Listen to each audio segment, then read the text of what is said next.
Welcome to the GameChanger 00100 show. I'm your host, GameChanger. Okay, so I guess I could give the link now. I see zero in the chat room, so let me do this now. And if you want to wait a little bit, because I know you had something to do with your son, that's cool too. The link is for zero. Maybe later I'll have a full panel. Who knows? All right. So until then, let's get started. Now, The Handmaid's Tale. The Handmaid's Tale takes place in a, let's just say, alternate universe, alternate timeline, or whatnot. It's a maybe a dystopian society, perhaps a utopian society, depends on your perspective of it. But it consists of a situation where women, very few women, are able to rear children to completion. Meaning only 1 in 5 women are capable of giving birth. And out of that, only 1 in 5 are able to, how can I say, the baby lives. So yeah, it's a very interesting time, and you have to take drastic steps, drastic measures. This isn't an American phenomenon. This is something that's happening all over the world, and it's believed that it's due to pollution, radiation, et cetera, et cetera. Who knows? But for whatever reason, very few women can have kids. Like 1 in 25 can actually have kids. So while the world is figuring out what to do about this situation, undercurrents in the U.S. society is occurring. So basically, the people who are just frustrated with modern American culture, those who complain about the West the most, start rallying together. They start rallying together, collecting their ammunition, and one day shit hits the fan. Shit hits the fan, and they flip the motherfucker over. And they say, this is our shit now, and we are going to make some new rules. And instead of calling this country the United States of America, we're going to call it Gilead. And that's what they did. So in this new society that they created, it's supposed to be a society of low technology, because they believe that radiation emissions, what have you, is the reason for all of this chaos. So, you're not going to see much technology except in cases where it's absolutely needed, like for military defense and things like that. Of course, medical use, but only when it's absolutely positively necessary do you see technology being used, never for entertainment purposes. So that is the new world that's created. They said in the show that they reduced emissions by 78%. Which is spectacular and something that, the current administration or the current form of government wasn't able to do.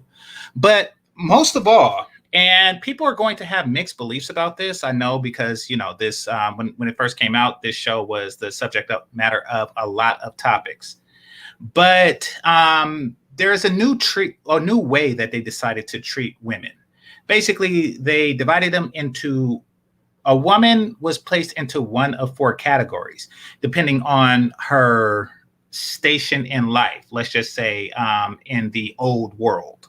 And I'm going to use that phrase a lot because this show kind of skips back and forth between America and Gilead, basically the old way of doing things and the new way of doing things. So women are placed into 4 categories. One is a wife. Wife will wear this greenish teal color. That's how you know that you see a wife. Another is what's called a Martha. A Martha is a fancy word for house servant, housemaid, house girl, I guess. If Jessica's here, she's probably not a slate there. But house girl, things like that. Basically, they tend to the needs of the house. They're generally comprised of women who were of low moral fiber, whether they were thoughts or what have you. However, they can't bear children. So instead of using their sexuality and fertility, they just decide to use their domestic abilities. That's a Martha. Now, the third is the handmaid, and that's who this story is told from the point of view of. Now, a handmaid is a very unique position because these are the women who has done something that was considered by the new regime to be highly immoral, whether it's same sex, how can I say, relations, whether it's adultery, whether it's just prostitution, drug abuse, what have you, anything that a nun would just say, oh, she's a tramp, then you would wind up being a handmaid if you were fertile. If you were fertile, then you can be a handmaid. And if you're not fertile, then you would probably be a Martha. Now, that was the third category. What did I say? I said wife, Martha, handmaid. Third one is auntie. Or excuse me, the fourth one is auntie. Now, an aunt is kind of like an overseer of the handmaids. She would be, if this was like a foreign brothel or something, she would be the madam or the mama-san or what have you. They are typically not fertile, but these are considered to be women of higher moral fiber, tend to be a little bit older, and they tend to have a stick up their ass. They walk around in brown uniforms. Oh, by the way, the handmaids wear red. The aunts, they walk around in brown uniforms, and if you do something out of line, they will shock you or maim you. But we'll get into that later. But yeah, they will just like shock you with a cattle prod, and they'll fuck you up in other ways too. These bitches are no joke. These, from what I gather in a previous life, these tend to be like the spinsters, like the ones who just were prudish. They were never on the carousel and kind of like resented the social structure that aggrandized the ones who were over the more prudish ones. And finally, they got their shot. Finally, they got a little power in this new society, and they just walk around electrocuting bitches. And the fifth one, so there's 5, not 4. And the fifth one is Jezebel. Jezebel is just as it sounds. You are used not for your fertility, but for your sexual function. Now, in this new society, lust is frowned upon. In fact, in many cases, it's just downright illegal. However, the governing body have in secret these brothels, strip clubs, nightclubs, whatever you want to call it, burlesque homes, whatever you want to call it. They have these venues where guys can get together and get in touch with their debauchery. Yeah, usable holes, exactly. So Jezebels were the usable holes of Gilead, which is the name of the new country. And that's it. Most of the country has been taken over by this new regime. The only places that's left are Illinois and Hawaii. And Illinois is currently at war with the rest of the country. And yeah, that's what happens when, shit hits the fan. So, Zero, you often talk about, some of your talking points are a little black pillish, that men will have to take drastic measures, including drastic changes of the law, which women will never agree to because they have the right to vote. So drastic steps will have to take place. Do you think that this represents a possibility, not in our reality, but would you think that something like this is possible in a reality where fertility is an issue? In a different country, yes. So you don't think that's... sorry. Blessed be the fruit. Oh, yes. Under his eye. Yeah, in a different country, sure. So you don't think that Americans have the cojones? I don't. Because we don't have to go that far. Elaborate, please. The furthest American society would have to go in order to get the birth rate up is to just repeal the 19th, which is take the franchise to vote away from women. That's the furthest America would have to go. Anything outside of that, you don't need it. So in this, in this society, they had to act quickly. They had to, they didn't because what would happen is you repeal the 19th, and then all of this shit that has been created, since everything would have to be repealed. Like the men would vote to, release all of the other shit, all the child support bullshit, all the no fault divorce bullshit. They would have to work in that direction. And you still have the simps that will, work in its favor. So there would definitely be a civil war. Okay, so then this is possible because, like Gilead is the aftermath of a civil war. Right, but what they did was they amassed factional power across 30 states before they even and they attacked first. In America's in a modern real life situation with America, if the government, it would be like a unilateral decision decided by the government. So there would still be an uprising. Make no mistake about it, but I don't think it would be like in the way Gilead, because those dudes had nukes.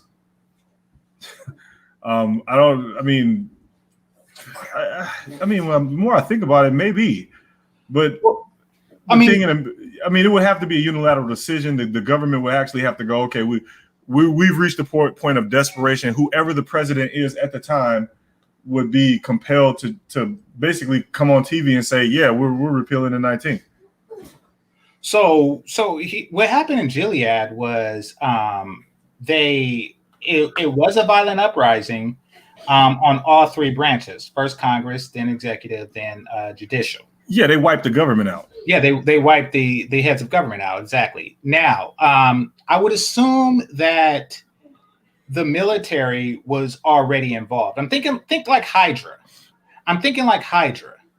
Like how they were just like a bunch of guys inside the existing shield or the existing military, protect and serve structure.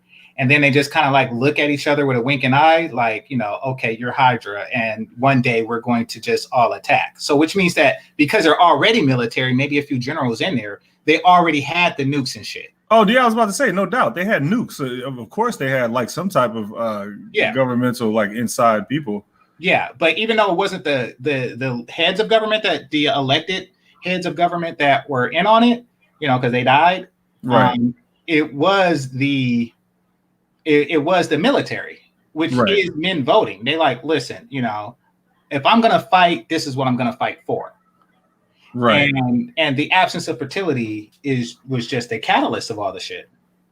Now, for those of you who think that this is exceptionally cruel, and it is, don't get me wrong, this is not a good thing. This is an exceptionally cruel thing that's happening to people. Let me read the super chat. Rocky N, I appreciate you, says they're about to rename US to WAP. If we keep acting like peace, then yeah, they probably will. But I appreciate the super chat. But yeah, so if there is any so the catalyst for this is the lack of fertility. Now, here's the thing. The new society that they have created is very cruel towards women and even men to a lesser extent. Here's the thing about that. Shit happens. You see, this is something that you don't want to do, but you have to do because it's necessary for the state. For example, the draft. You may not want to fight in some god-awful war in a foreign country, but if the military needs you enough to do so, or if the country needs you enough to do so, then they will force you to do it. This is for the survival of a certain way of life. Yep. They will call your 18-year-old able-bodied ass in if you are not in college or you don't have any brother. And you have brothers. They will call your ass in. Fuck what you want. This would be, unfortunately, the feminine equivalent to a draft. Nature attacked womankind and cursed them with infertility. And what I noticed, and I'm going to go over it episode by episode, but what I noticed is the women didn't seem to care. They're like, oh, only 1 in 25 women can have kids. I'm going to continue with my lifestyle exactly the way I did it before. I'm one of very few people that can have kids, but I'm still going to do it whenever. It's like, wait, what the fuck? You don't realize that we're on the verge of extinction? Yeah. Give me my latte. Seems to be the sentiment of the chicks. What are your thoughts? Yeah. They did not give a fuck about any of that. The crazy part though is that not only were the women infertile, but so were the men. Yeah, many of the men were too. Exactly. Yeah, so all of the heads of government, had the same infertility problem. So some of those wives probably were able to have viable pregnancies, but you never know it because they're not subjected to the same treatment as the handmaids. Mm-hmm. But as far as to your question, yeah. I mean, at that point, you kind of almost do. No, you do have to take action because the survival of the human race is at stake. Because in the show, it wasn't just the United States going through this. This was global. Right. So, I mean, this was literally the human race was going to die off if no one did anything. So I think that is really more of it. Like that was more of what's going on. Like, I think that society at large was just upset with the reaction. It's like, like this is a call to duty, like this is more than just your, because right now, modern society, a woman have 1 kid, maybe 2 after her career, or if she could fit time, or if she wants a new tax write-off, she'll have 2, They were continuing with that. It's like, wait a minute, you're one of the very few that's fortunate enough to like have kids. Why don't you have them? I don't know. It's weird because there's like certain things that you don't want to do, but you would do it if you have to. Like if somebody told me like, my blood was the cure for corona, but every day I have to go and donate blood. I don't want to do that shit. But I don't know, like my duty to humanity would override my personal comfort. That didn't seem to exist in the women of this time, or of this situation. I found that highly disturbing. And we'll get into that, particularly with the Mexican ambassador or delegate that came to visit. It was actually quite disturbing, to say the least, and scary. It's like, wow. I mean, it seemed like they would, because, in the case of the woman that they follow, what was her name? Of Waterfoot or something like that. But Offred. Fred, yeah. Yeah. So, yeah, Offred, in the case of her, she not only was fertile herself, she was with a fertile guy. So, and, she realized during the birth of her kid that she was capable of giving birth to a healthy child. And they only had 1. It's like every month they just wait for the egg. It's like, really? Wouldn't you just be like spitting it out? Like, shouldn't you be spitting it out? Like, I mean, it's kind of like a slap in the face to like the other 96% of women that can't have kids. Like, it's like every time you pop a pill, it's like, bitch, what? It's like you're taking birth control pills, and 90% of women are infertile. 96% of women are infertile, and you're one of the ones who are fertile, and you're just popping a pill on the shit. You're using a condom on the shit. What the fuck? Every tampon you flush is a fucking life now. Like it's the shit is just the shit is just foul. Yeah, it was kind of ridiculous. All right. Go for it. Well, no, go ahead because I don't want to spoil it if you're going to go episode by episode. Oh, yeah. I was going to ask if there was anything you had to say before we went in. Yeah, I was just about the government overall and how it really did not change from what came before it. I mean, they just basically hit the fucking reset button and did all of the same, dumb shit all over again. Yeah. Well, it's funny because I was talking to Marco, right, about maybe it was private or maybe it was just on a stream or something, about how they have checkpoints they have checkpoints now from neighborhood to neighborhood where he lives in Colombia, for Corona and everything. So, checkpoints, thermometers and shit like that. We don't have anything like that at any state here, yet we have it the worst, like on a nationwide basis. Like 2,000 kids in Florida was tested with it. So, it's, but we're very reluctant for martial law, especially during a election year. Like, we try to stay as far away from martial law as possible, even if it's in the best interest of the citizens. So I think you're onto something when you say that it's very unlikely to happen here. Yeah, I mean, again, they hit the reset button, and I don't really see anything different than what was happening in the previous society, like at all. In fact, I think Gilead was even more corrupt than the old society. I mean, the more I examined it.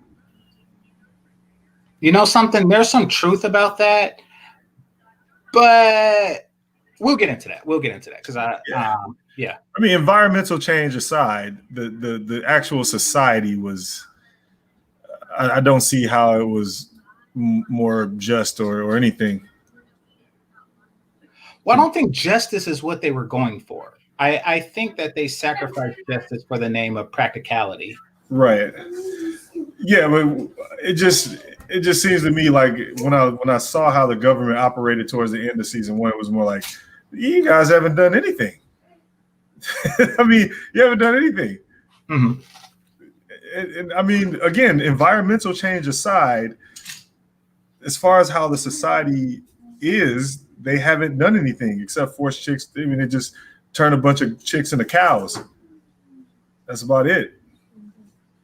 Okay, let's go over that. Let's start. Okay, so season 1, episode 1, right? It starts off where the main lady and somebody is being chased. They're being chased by men in grayish black uniforms, right? They're running. They have a little girl with them. Little girl looks like she's maybe like 6, 7 years old, and they're trying to escape. They're trying to escape some awful government that we find out later is the new regime.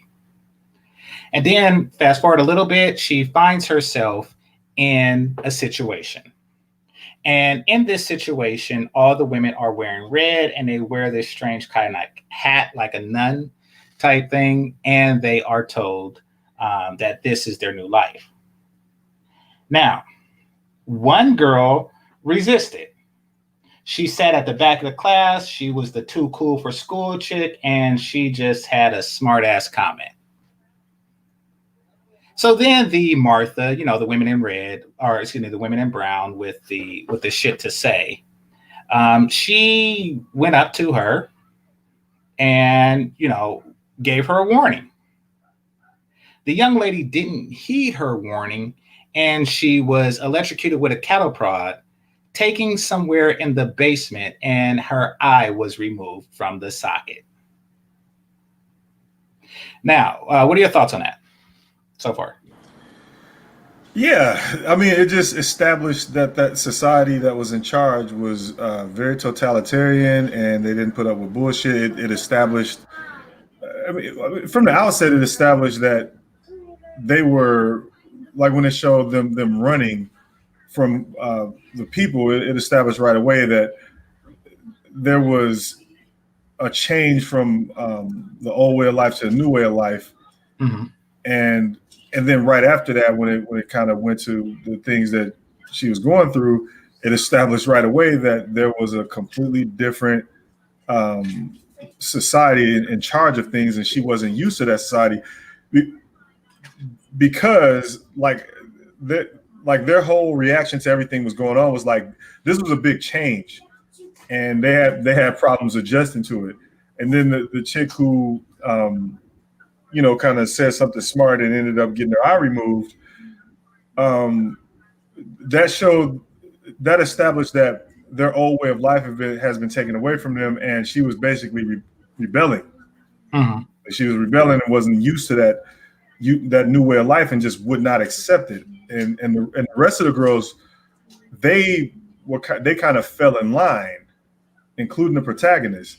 So Right. that showed like this contrast between people accepting and people not accepting, and then showed the contrast between like how many people would accept versus how many people would not accept, because she was pretty much the only one in the room who wasn't accepting of everything that was going on. So then she got punished in like a very, very violent way to basically let her know you will comply, or we're just going to keep taking shit from you until you're just a womb with no limbs.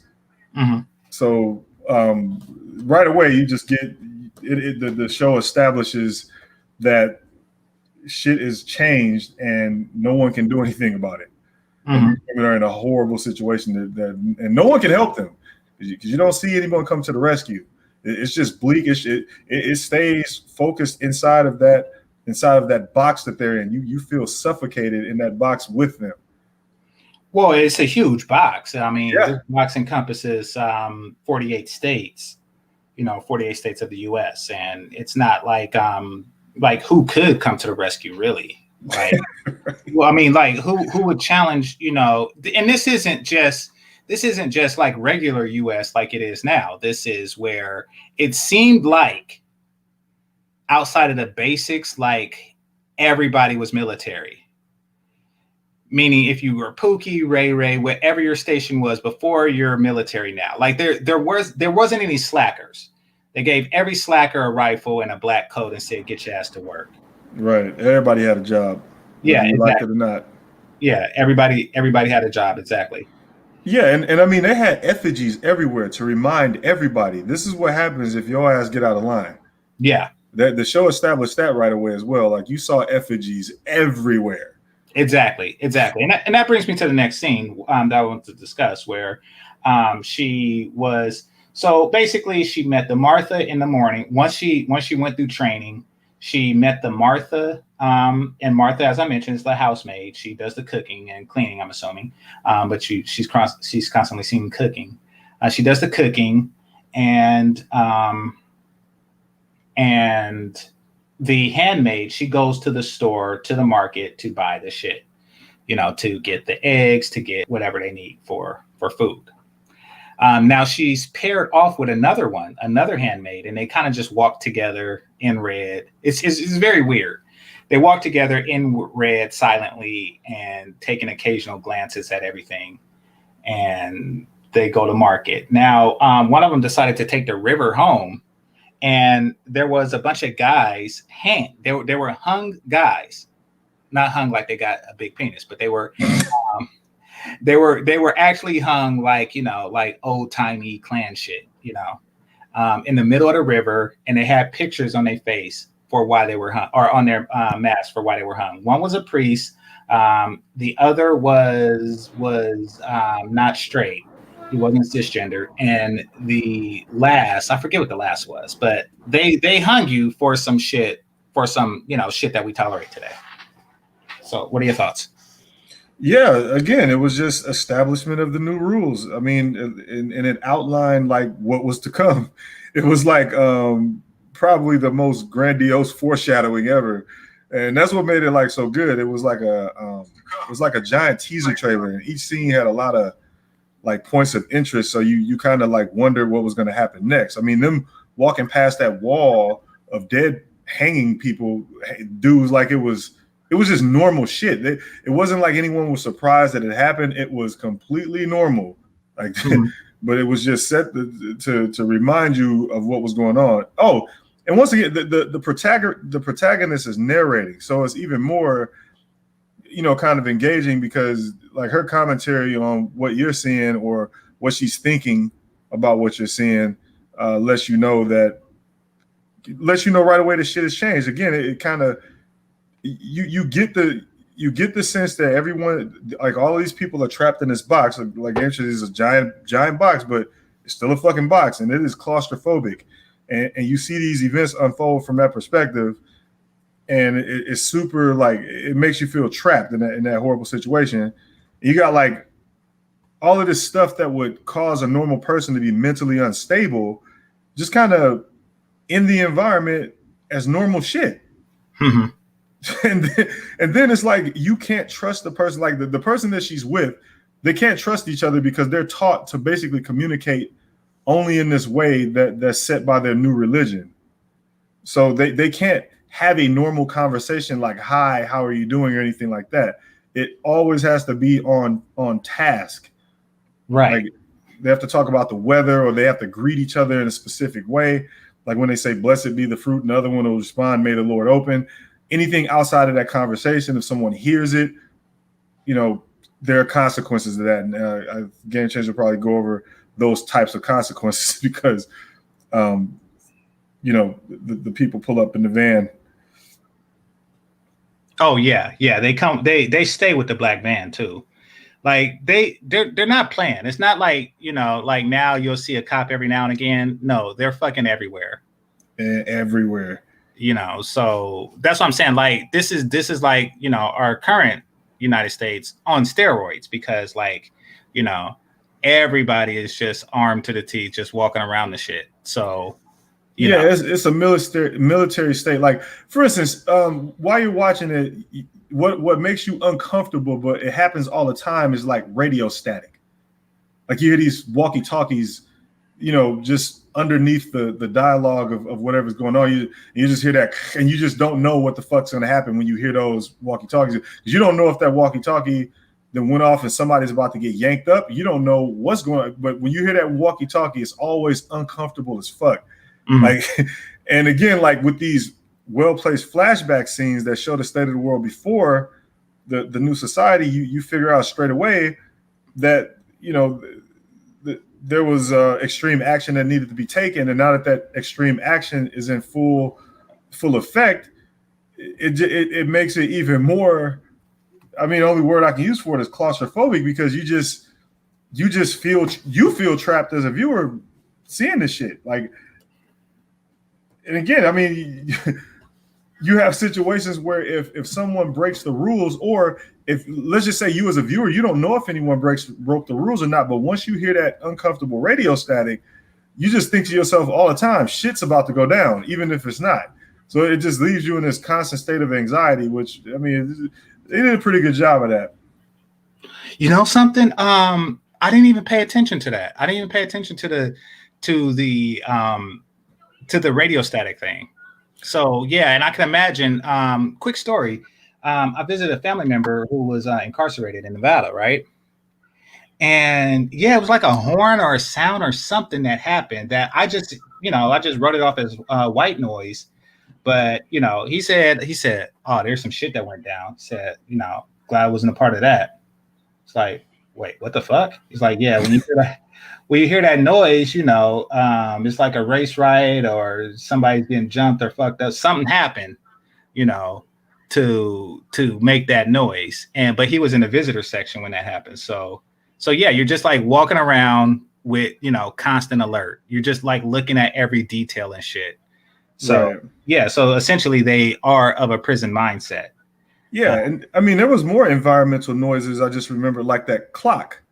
Once you hear the bell toll a certain amount of times, you know that there's an execution about to happen. That type of shit. And this all of this is established really early. And again, like these environmental noises, when you pay attention to the dialogue, it just like the shit just makes you uncomfortable. Mm-hmm. Like, seriously. Yeah, it's one of those things where if you watch it with a person, y'all gotta like pay attention. Okay. Yeah, because I missed that.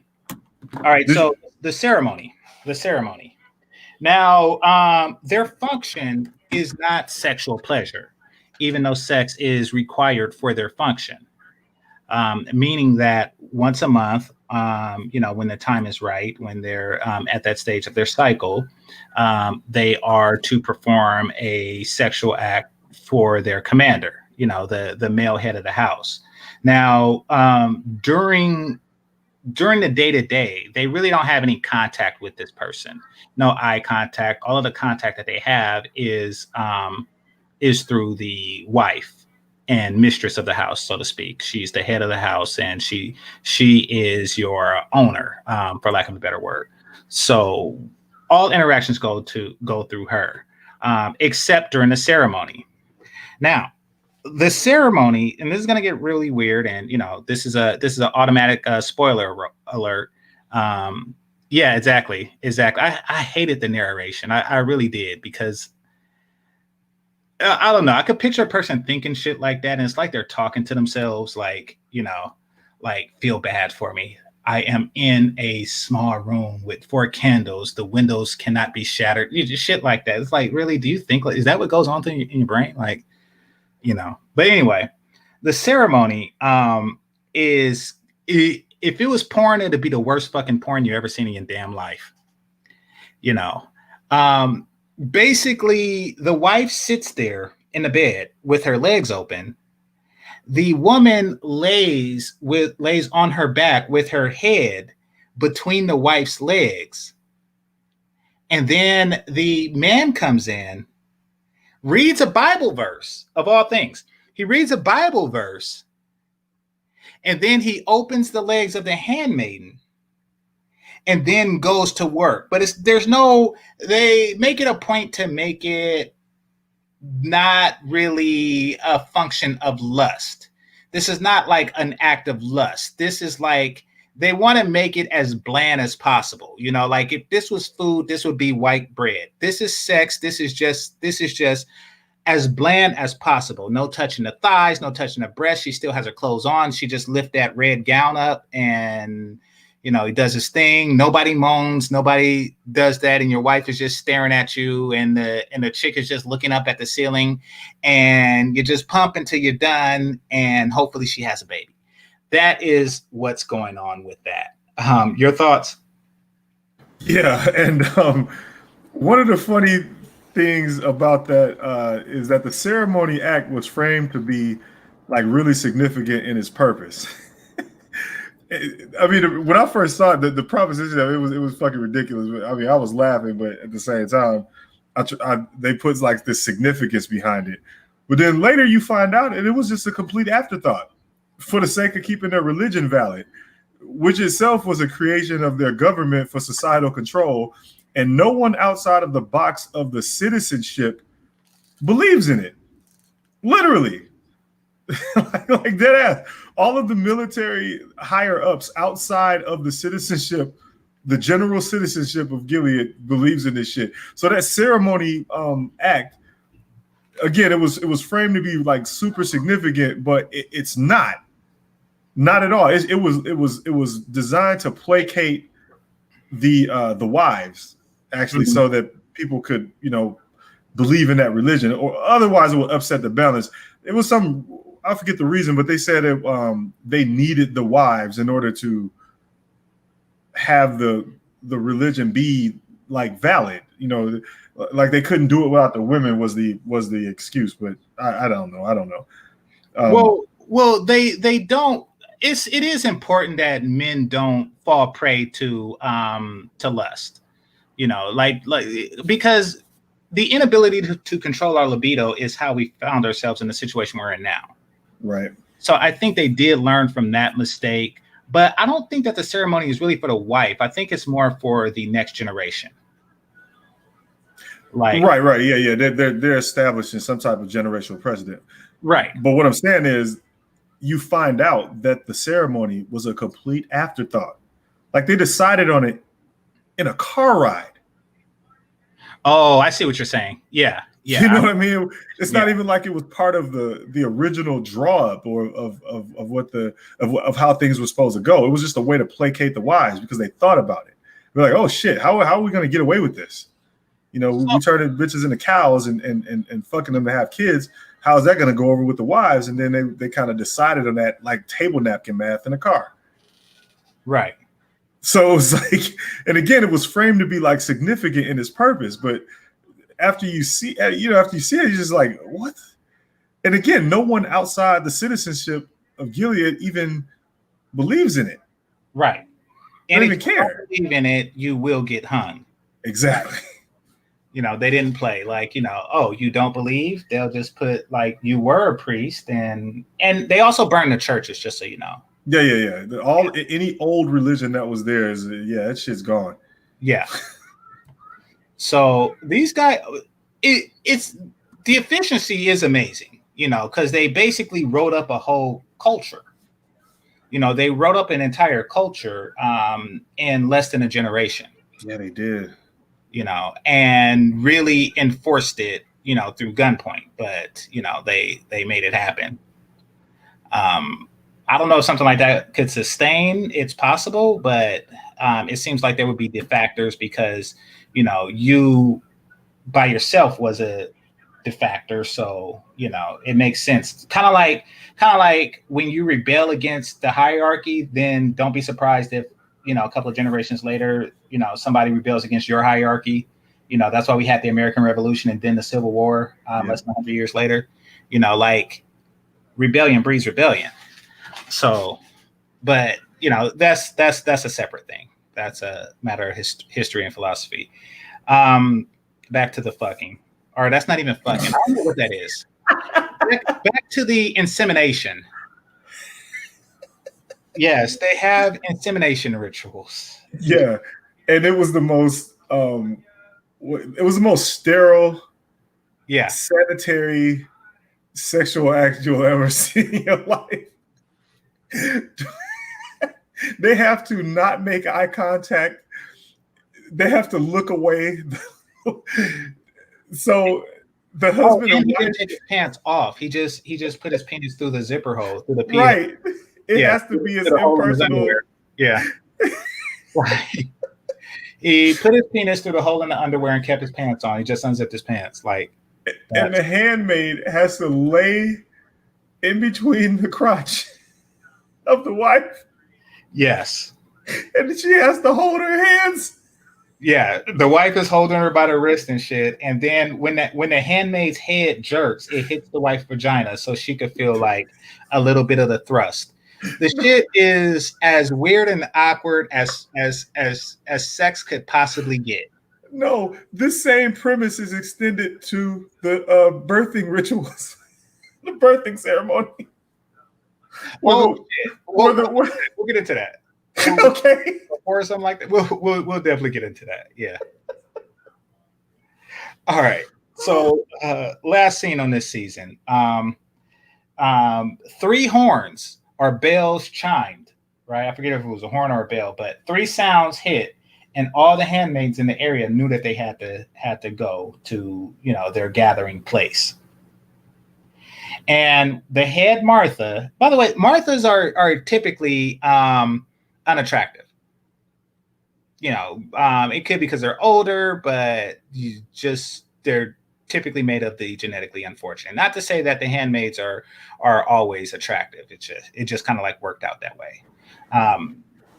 But they were, and this one was, she's the head Martha, Martha's one, head aunt. And she called an assembly. So one of the soldiers was accused of sexual assault, right? He was accused of taking advantage of a handmaid while she was pregnant, and the handmaids were furious. So he was sentenced to death for this atrocity, right? And he basically was sentenced, because you know how they hang people, but because what he did was particularly egregious, considering that children are of a rarity. They're very difficult to get pregnant and even more difficult to bring them into the world. So because of that, he didn't get a hanging. He got death by bitch. I shit you not. His sentence was death by bitch. What does that mean? That means that you're handcuffed. You're put in the middle of a circle full of bitches in red and, with the hats on. And somebody blows a whistle and they fucking scratch and beat you to fucking death. Just imagine like 100 bitches slapboxing you to fucking death. That is how they get down. As fucked up as it is, like Childish Gambino, this is America. No, this is Gilead. They will fucking scratch you to fucking death. And they were furious. Like the whistle was the last thing that man heard, and he was just fucking like mauled to death. Just like not 100 cuts, but like, you know, just like death by 100 bitch slaps. The shit was fucked up. I was like, God damn, what a hell of a way to die. Yeah, he got bitch broke. He got bitch broken. Oh shit. They ripped the motherfucker apart. So in addition to doing this weird ass ceremony once a month and getting the groceries and, you know, helping out in the kitchen, part of your job description is fucking a motherfucker up from time to time. Weird as fuck. Like my cousin told me to watch it because like it don't look like something you'd want to watch. So she told me to watch because everybody knows how I am. I'm considered like a misogynist in my family, so everybody knows how I am. But or old fashioned or whatever they want to call it. But so my cousin told me to watch it. I was like, she said watch one episode. I was like, all right, I'll watch one episode. I put it off for like a month and then I watched it. And then she knew I was gonna want to watch the rest after that. But yeah, so it ended on that note. Just fucking ripping a motherfucker apart, you know. Don't get me wrong, he deserved it. I mean, you know, that's some foul shit he did, but damn, like, did it have to go down that way? All right, so you have anything on that before I go to episode 2? Yeah. So okay, so that scene kind of set up like maybe one or two things that I could really think of where, so because of how suffocating and dreary the environment they live in is, like they don't have an outlet for their anger. Mm-hmm. And it seemed like to me that those murder ceremonies were a way for them to have an outlet to release a lot of I guess pain, anguish, and all of the rest of the shit that they've went through during their time there. Mm-hmm. At least that generation of women, like maybe that ceremony goes away in the next generation, who knows? But because if you look at the cinematography during that scene, it basically was capturing their faces and their emotions, like in a way that showed that they were letting go of anger. Exactly. And it wasn't, don't get me wrong, they obviously had feelings about him in particular, right. But he was a punching bag to something else. Like, yeah. Like, in the current society, which is the one that these women grew up in, they wouldn't have done that. They, you know, if they go home to their Instagram and shit, they would have a little bit of apprehension about ripping somebody apart, even if his crime was egregious. You're right. It was some other shit. It was the 4 gray walls that they have. It was, you know, the fact that they can't, you know, they missed their old life. Bitches had one eye and shit. You know, it was, you know, the fucked up ceremony. The fact that they're not getting regular penis, yeah, and the fact that they're getting irregular penis. That whatever the fuck that was some irregular ass penis. So, they're getting raw penis. Yeah, they're getting whatever the fuck that nigga is sticking through his pants zippers. Like that is their new sex life. They got off the cock carousel and wound up in that shit. So I can imagine just like the contrast, the stark difference between lifestyles will just make a bitch want to rip somebody apart the first opportunity they get, and he got it. He got it. He was just in the right place, right time, wrong bunch of bitches. Like so yeah, they took out all their shit on him. Yeah, he got aggression to death. Yeah, pretty much. I bet you some of them got trophies and shit. Some of them is walking around with pieces of ears and shit. Oh yeah, most definitely. Like Vietnam, somebody got that motherfucker's pinky. Like he got fucked up. Dude, there was like hair flying off the dude. Yeah. I mean, that dude got destroyed. Yeah. Yeah, he got ripped apart. Literally. Yeah. All right. So appreciate the Cash App. The Rock Den, I appreciate the Cash App from you, brother. All right. So next we have on episode 2. So, as I mentioned before, she has a walking partner. Every handmaid has a walking partner, somebody that they go to the store with and get groceries. This is supposed to be your friend, but as Zero mentioned, there's so much tension, like who's spying on whom, that you can't really trust anybody. So the conversations are very surface level. The weather is good. The oranges are nice. It was a good harvest. Shit like that. And, with nothing going on entertainment wise, like what do they have to talk about? So the girl opened up to him, or excuse me. The girls started to open up to each other. The one girl said that she was a professor, a biology professor of some sort. And, they started talking about their life before, pre-Gilead. So they started to trust each other a little bit. And interesting things was said. She said she worked at the university. She was a professor or something of biology, et cetera, et cetera, et cetera. And the protagonist, she said, I thought that they killed all of the university professors. And I didn't catch that the first time I watched it. I watched it again for the sake of doing this, by the way. So they said, I thought that they killed all the female university instructors. I was like, oh, wow. Why did they think to do that? So I have my opinions, but I want to hear yours. Well, they killed off all the educated women because educated women are a problem. But she was educated. Wasn't the protagonist educated? Yeah, but they make exceptions if you can have kids. Okay. That's really the exception to everything. If you can have babies, they will forgive any past life transgressions. True. As long as you can have them babies.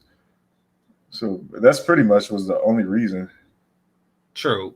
And they were just against female educators because let's face it, that's where this feminist shit comes from. It comes from university. I took a women's studies course. They called it something different, but it's the same shit. I took one of those courses. It is a bunch of bullshit, and it is indoctrination. So basically, they got rid of all the people who had counter ideals to their own. That's why the priests were hung and shit like that. So she was about to get it, but like, hey, you're 4%. Like those ovaries are valuable. So you do what you make certain concessions, as you said. Let's see.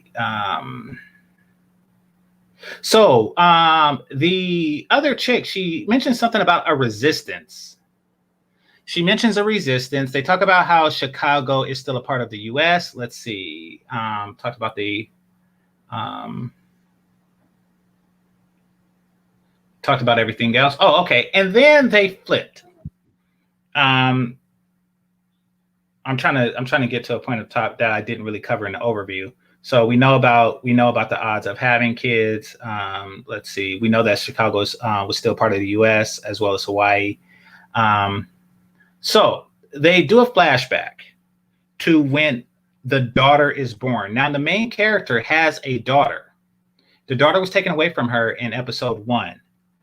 So she's walking around in this handmaid's uniform. Her daughter is God knows where, but she was seen to be an unfit mother. And we'll get into that later too. But they talk about the birth of her daughter. Now, it was during the birth of her daughter that she noticed that there were no other kids. And that's why her daughter's age is a good measuring tool for how long did it take for this shit to happen? How long did it take from them to go from day one, I realized that there's a fertility problem, to day whenever, however old the daughter is, before you are where you are now, now in the sense of the show.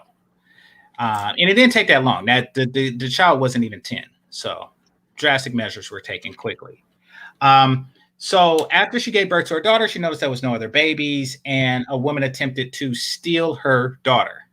She had attempted to have a child, or she was close to having a child, bearing a child, but it didn't pan out. She went a little cuckoo, started nabbing daughters. What's your thought on that? Yeah, as far as like how the show establishes that, you can tell that people hadn't been having kids for almost a generation, because it was like common knowledge in the flashbacks that there was a birth problem, like Mhm. common knowledge. It was also common knowledge about the pollution and the global scale of it as well. Like all of this was common knowledge in the show. So um, because one of the things you learn is that she was very, very anxious about the pregnancy, first of all, and then even carrying the baby to term. Like Uh, that, I disagree with that because she was surprised that there were no other babies. She went to the nursery. Her daughter was the only one in there, and she was like, "Where's all the other babies?" right, right. She was surprised about that. However, the conversation she had with her husband when he was like reassuring her that she was going to be okay by having the kid, Mhm. and she even brought up the fact that in their conversation that um, it was going to be like the pregnancy. There was a chance she wasn't going to be able to have it, and he kept having to reassure her. He was like, we're going to be okay and stuff like that. But yeah, she still was surprised about like the lack of children. And I mean, because there wasn't even like a single other child in there. Like it's not like it was like a few. There was no other. Exactly. And this isn't. She didn't live in a small town or some shit like that. This was major city. Right, exactly. She lived in a city, so it's just one of those things where, yeah, even though there was a birthing problem, I still think she was more taken aback by just how severe it was Mhm. versus just being surprised by it. I think it was more like the severity of it. Like I knew that there was a birthing problem, but shit, like this bad? Like I'm the only one? Oh, I You- see. I see. Yeah. Okay. And still, she just lived her life regular. Pretty much. She just lived her life regular. Okay. So let's see. And what else happened this episode? Not much. Oh, and the head of the house, the captain or commander, excuse me, the commander of the house, invites her to play Scrabble. What's your thoughts on that? I know it's a small thing, but it's a big thing to me. Yeah, it was actually a big deal because from his perspective, you quickly find out that he needs a personal connection in order to be able to, because by the time this rolled around, by the time he invited her to even to his room, you seen the ceremony twice, and Right. on the second ceremony, or was it three times? No. Anyway, Yeah. yeah, because I think it was like, yeah. So on one of the ceremonies, the one before he invited her to his room, he could not get it up, like at all. Like he was Oh, trying, that was trying, the trying to third get. time. Yeah, that was the third time. Yeah, so then he needed that personal connection, and so he invited her to his room in order to establish some type of relationship with her outside of her just being a hole to inseminate. So that's what that was about. Exactly. The ceremony was not arousing for him, and he's not agreeing with this society um, either. Right. Either. So this new society isn't for the men or the women entirely. However, concessions has to be made, and Victoria's Secret is gone now. You're gonna have to fuck your wife who is who wears the same teal outfit every single day, and With different collars. yeah, with different collars. And when you take off that teal outfit, it is a white t-shirt and white panties, always white and granny panties, always, and they're baggy. and they're baggy. Yeah, they're granny. Yeah, that's the granny panties. Yeah, Shit. like that is your life. That is your life. Like, Also, there are no lights in the house. There are no candles. light bulbs. It's candles. Yeah. And you're gonna be looking at your Martha like, ooh, damn, I want a piece of that, But if you do, and you take off her clothes, and you see those white granny panties, a bunch of handmaids will rip you to fucking death. They will rip you piece by piece. So it's not like a male paradise either, contrary to popular beliefs. And I know that this is a woman's show. This is the type of shit they show women, because basically they think that we're so fucked up that we have fantasies about this shit. That's what they do. They think that we're so fucked up. They think that this is the patriarchy. That's what the fuck they think. That's why this show is so popular with women. But if it's our fantasy, why the fuck are y'all the only ones watching it? Is the question. And besides, guys like myself who monitor the dysfunction. But anyway, I digress. So the scramble thing means something different to me. It's a weakness. It's a weakness that he needs that connection that she can exploit. Yep. He needs something from her. She's going to leverage that, I'm sure. Yeah, I mean, that's the worst thing he could possibly need from her is a personal connection. Exactly. And guys get used for personal connection all the time. Like, what do you think OnlyFans is? Like, when I found out what it was, I watch porn, like, because I don't really seek like a personal connection with a chick like that. But OnlyFans gives you that personal connect. Because I used to ask, like, why the fuck is niggas paying for this when porn is free? I used to actually ask chicks that. And they were saying some guys need a personal connection. So, yeah, you are highly exploited. If that's what you need from a female, you are highly exploitable. And unfortunately, that's what this guy is. Yeah. And then you find out that not only does he need a personal connection, but he needs an intellectual and emotional connection, which he can only then derive a physical connection from. So his physical connection is actually dependent on him getting to know this woman in a way where she becomes his friend, which is fucking horrible. Mm-hmm. Like, that's the worst possible situation to be in. Well, it means no matter what, you want her to be equal to you. You like, that's your desire. No matter what the laws say, you're still going to try to equalize it.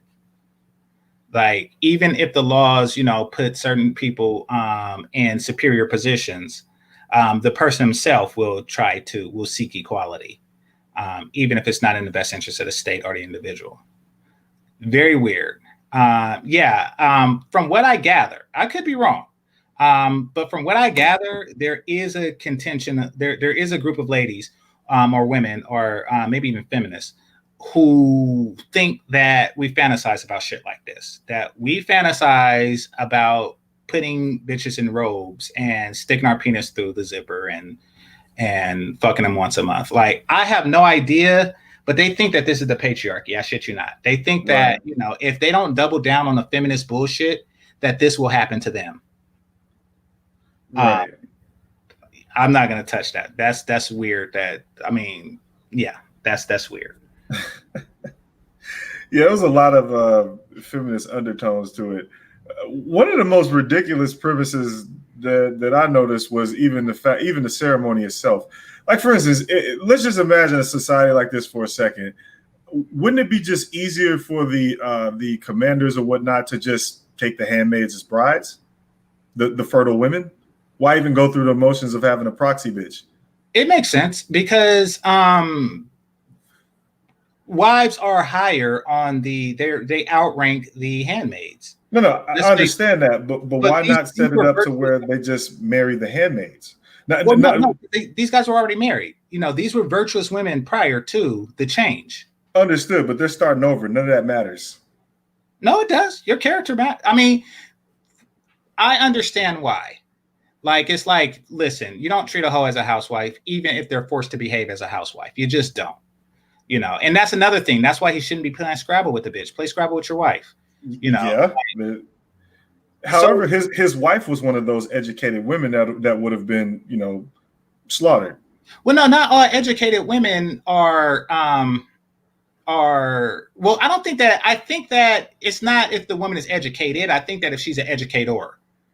Okay, educated and virtuous and all that other shit. Yeah. But I mean, no, I think that the wives, that the ones in teal were pygmies in the time. Oh, no, they were definitely pygmies. Yeah. So, and just like with me, pygmies get privileges. So yeah, I mean, these were pick-me's. The other chicks were all kind of fucked up, you know, like, hey, remember that time you dragged that nigga through child support court? Right. I got a red robe for you now. So, but okay, so I guess I'm looking at it from the standpoint of societal survival, and I'm like, throw all that other shit out the window. You already instituted this totalitarian regime. You've already instituted this made up cultural religion. You've already established that your military control is tight as shit. So having the proxy wife is ridiculous. Just take a fertile handmaid and go from there. Like at that point, it doesn't matter. But I do understand where you're coming from as far as like the pick me situation and all that, because but all of that is more of like a more of emotional shit versus you just take a handmaid or take a fertile handmaid as a bride, like eliminate the whole handmaid situation and just take a fertile woman as a bride and go from there. Nope. And get your birth rate back up. I disagree. Okay. I think that there should be examples, just like you said with the eye situation.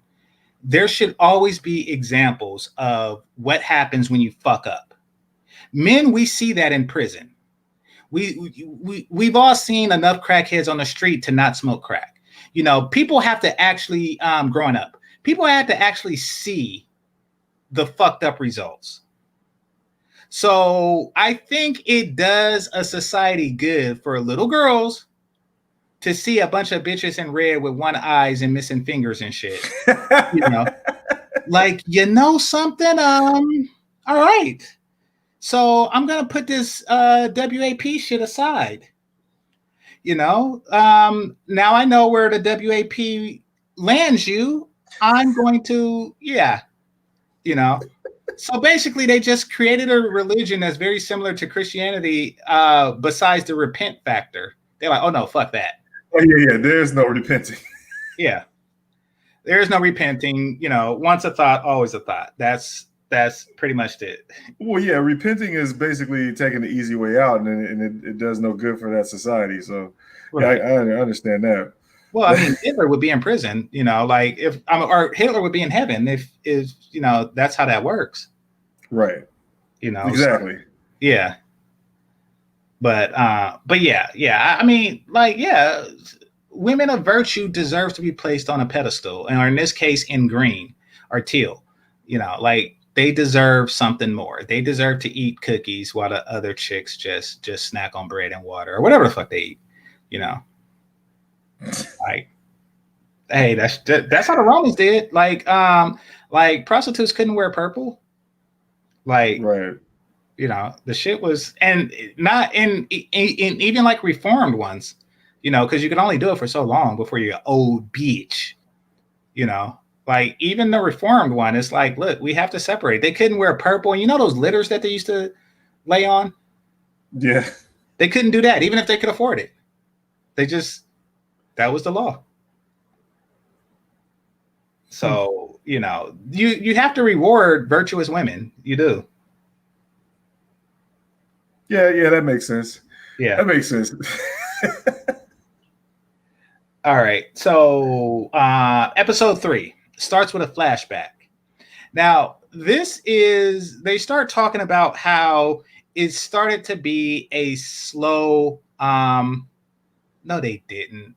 LOM. So, contrary to popular belief, Romans were not Indo-European.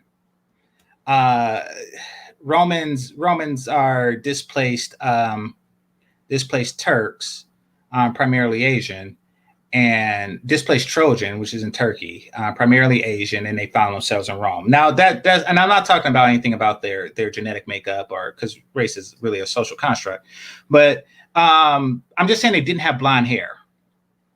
Like, by and large, a natural born Roman didn't have blonde hair. Now, they did enslave peoples who did have blonde hair, particularly the Gauls of the time, who come from like modern day France and a large portion of Spain. So they enslaved them who do have blonde hair. So yeah, if you're a slave, then chances are you are going to be a prostitute, just not to your own profit. you're going to, so just like with us, like all the slaves had dark skin, like most slaves had blonde hair, and blue eyes and shit like that, features that we see now as just white or European. They had that. So a lot of the prostitutes would be that, but it didn't mean that like they dyed their hair blonde, or maybe they did, because you just get used to a certain thing, but yeah, and no, I hear what you're saying, but I mean, that's why, because, in the society itself, most of the slaves were blonde hair. Like, where do you think the term Slavic comes from? Like, that is slave. Like, that's, like the term Slavic means slave. Like, the people were named, in Germanics, even though Germany itself was never conquered by the Rome, or at least sustainably. But like the word Slavic means slave. Like, so that was the region of slaves. Like, so yeah, like they, of course, you're going to associate blonde hair and shit like that with slaves if that's the case. That was an aside. You got anything on that, Zero? No, not on the side. No, not at all. Okay. All right. So episode 3.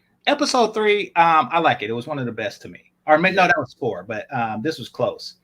So it talks about the slow change.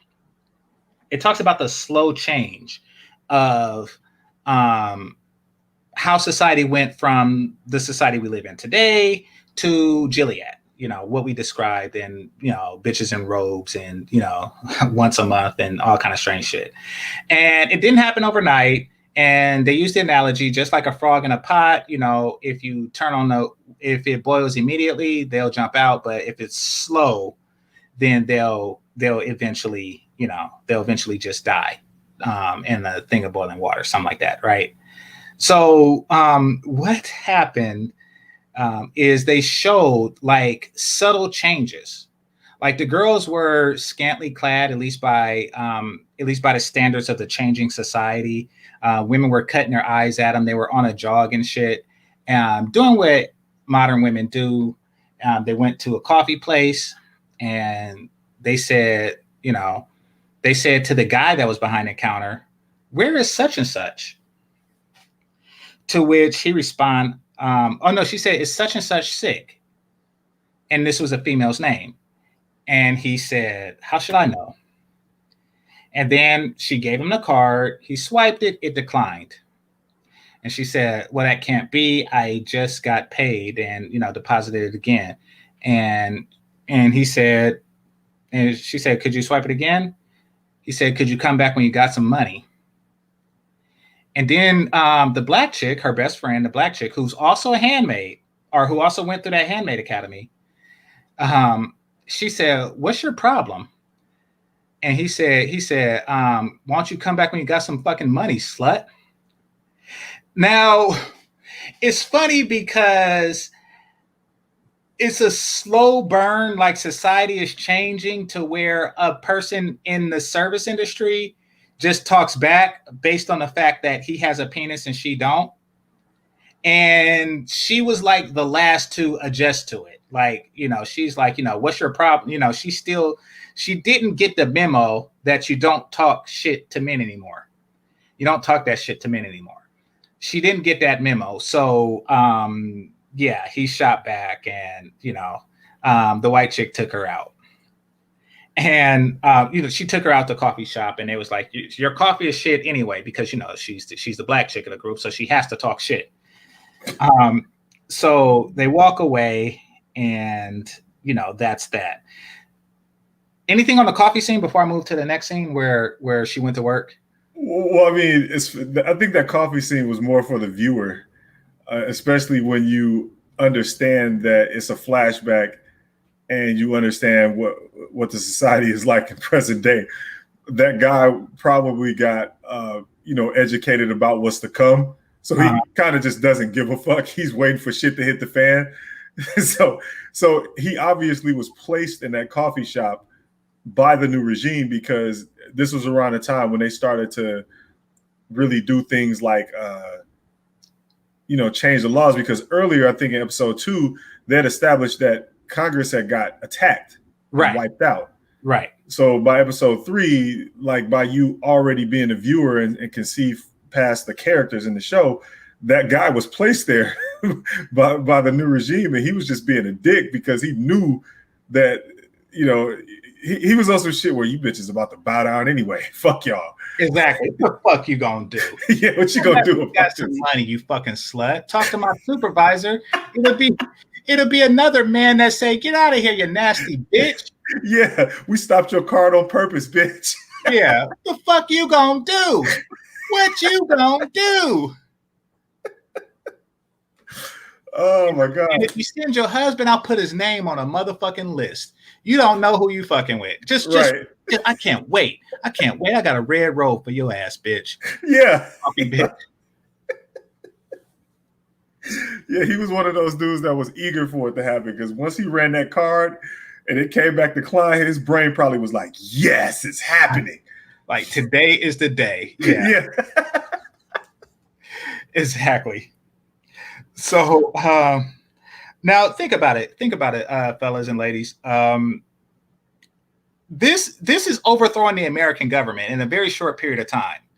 This can only happen if millions of men are whispering to each other, from top to bottom, from generals to peasants to coffee house people. Like, it takes millions of men whispering past the FBI's ears and the CIA ears for some shit like this to happen. You know, this wasn't a small feat. So, and you have to believe in it.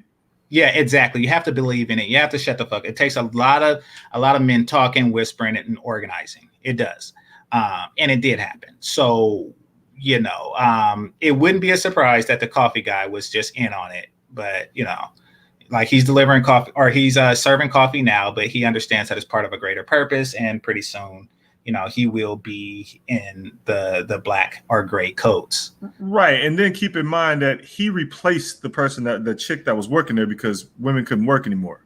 Right. So he was definitely in on it because they just swapped him in there. Right.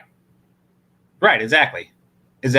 So, and outside of like major outliers, you know, like the priests, homosexuals, I forget what the other one was, but, you know, he did something probably fucked up, you know, and just like adulterers, and shit like that. And unless you're just like a major, you know, deviant in their eyes, then you just was handed a rifle and told to get to work. I mean, like, Zero and I, we would probably have a rifle or shit, maybe, fuck, I don't know, just a hard hat, just a hard hat. Yeah, be working somewhere. Yeah, because they wouldn't have much need for me, you know, and less need for Zero, or not less than me. They would have less need for me than anybody in my current occupation. So, you know, and since they still have networks for emergency purposes, they'll still have Zero, but, you know, like, I mean, it's a change. You have to adapt, you know, you have to adapt. So, but okay. So the next scene, she goes to work and all the women are called into the office, and they had like this sniveling boss, like, I'm sorry, I'm under orders. I can't, you know, but you all can't work here anymore. Are you firing us? No. You're just being let go. You're just being let go, you know. Please, you have 10 minutes, pack up all your stuff. So basically, on this day, they said they fired all the bitches. All the bitches. All of them. All the bitches. That, I was like, oh shit. They fired all the bitches. Keep in mind, not only did they fire all the bitches, but they yanked their passports. They fired all the bitches. They yanked their passports. They were at the airports just waiting. Everybody had automatic weapons. You know, they were at the border. They was like, nah, you fired. You can't leave. And we're taking your motherfucking money. Right.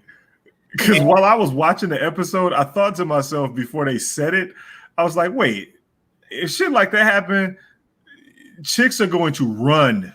Yes. ASAP. Yes. And they were already ahead of them. Yeah. They like, oh, you gonna run? You think this is a fucking game? You know. So they did everything in one day at the same time. Yeah. They placed everybody, and like I said before, like the building had, like every room had at least 20 motherfuckers with rifles just for women.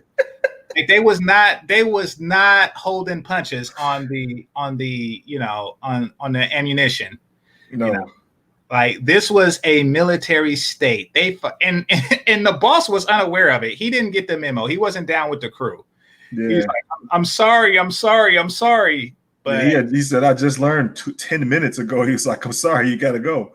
He was like, so basically, we have a security guard downstairs that make, $20 an hour. And 200 guys with rifles just came in and said, fire all the bitches. And here we are. Yeah, here we are. What the fuck am I going to do? Yeah, the military basically just walked into his establishment. Next thing you know, he down with them. Right. They just walked into his establishment and told him to get rid of all the hoes. Well, what the fuck do you do? Like, you call 911 and their cell phone ring. Like, what the fuck? Like, hey, y'all fired. Like, sorry. Go get you a cup of coffee. Oh, never mind. So, yeah, in that one day, they fired all the chicks and took their money. Took their money out their account and said, basically, if you're married, it goes to your husband. But if you're not, it goes to the male leader of your household. So if you one of these, I don't need a man, Pookie Ray Ray type chicks, then you fucked. All your money gone. Yeah. And then I think about the things that they did not show. Like what they didn't have to, you could just basically, imagine. Like, for instance, local police. Like, imagine how many of Gilead's ranks were in local police. They didn't even stand a chance. Yeah. They just killed everybody who wasn't on the team. Police station is occupied. Mm-hmm. All over the place. So you can't call the police. Same thing in a hospital. Same thing everywhere. Right. Like, they just start firing on whoever not on the team, and it's over. They caught you by the surprise. You don't have any. There's no defense to that. It's you got sucker punched. Exactly. It's a coup. It's what do you call that? What do you call that when the members of a ship goes against a captain? Mutiny. Mutiny. It's a mutiny. It's a mutiny. Exactly. Now, yeah, I'm thinking like Fight Club.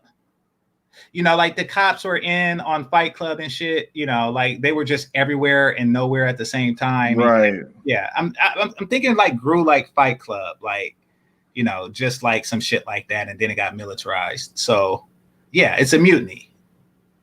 And yeah, the cops had to be in on it too. Like the shit was wild. Like and these dudes didn't tell their wives. Like Oh, by the way, the white chick's husband was as simp as they come. Oh yeah, mega. He was, and of course it was a black dude. Yeah, he was fucking vanilla latte. Yeah, he was something like black. He was something strange, but he was as simp as they fucking come. And I'm gonna get into that. But, which is why he didn't get the memo, because they had like a no simp or game niggas allowed in the ranks. So that's why he didn't get the memo. His wife had to tell him, like, hey, they wiped out all my account. Now you got all my money. It's like, oh, yeah. But what are your thoughts on, well, you already went over the thoughts on wiping out the accounts and shit like that. That was hilarious. Yeah, that was one of the funniest parts of this whole season. Let's see. And then Black Girl got mad at him. Exactly. Remember that conversation? Exactly. And then he joked and said, oh, well, maybe I should cut my penis off. And then she joked back at him and shit like that. It's like, listen, this is not a fucking game. Like, he didn't like understand the necessity of it one bit, Yeah, and the crazy part about that, he's a man living in this world. He's seeing the same thing everyone else is seeing. He sees how dire this shit is. They did not take action at that moment. That makes no sense to me. Right. So, yeah, he was the simpiest of the simps. If he did not realize that at that point, you need to get the fuck out of the U.S. Well, they took the passports and guarded the airports, so he would have had to have walked or did whatever. But he's like, oh, but we have a daughter and shit like that. It's like, that was dumb. Well, protect your family at all costs, like, His reasoning was stupid because they're gonna have to do it anyway. Like, there's no way out of this. Like I get what he was doing, but that was one of those things where you basically have to evaluate your situation where you like it can only get worse from here. You know, I get it. You have a daughter. Go for it. But this isn't getting better anytime soon. So get out. Now, in his defense, it didn't seem. I don't think he could have imagined, like, you know, the red outfits and shit like that. I still don't, like, even if that happened, he's like, no worries, I got your money. You know, now I'm just going to have to give you cash from time to time. And, you know, we're going to have to do shit like that. It didn't seem that bad. Understood, but there's a new military that's not part of the old military. Like they even said, like, what is this, the military? And she said, no, this is a different kind of military. Now, right. By the time she had her money taken and they had that conversation with her husband, the coup was already in effect. Mm-hmm. So right then and there, that's when you're like, let's get the fuck out of here. This was before his sister. This was before the black girl took off. Mm-hmm. Or Moira, that's her name. So this was before she took off. Right then and there, they should have took off. They should have took off as soon as every chick lost their job. That's when they should have started getting the fuck out. It should have been that quick. It should, like, any man that with a functioning brain would realize what's going on in that situation, because that new military has already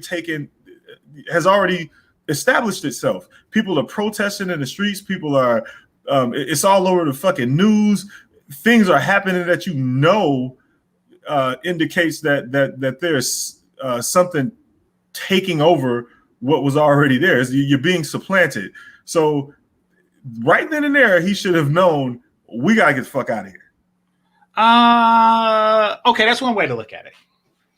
Another way to look at it is, one day your wife, you know, who is used to wearing the pants and shit like that, is no longer. She's going to be a housewife now, and you just got 2 promotions. Right.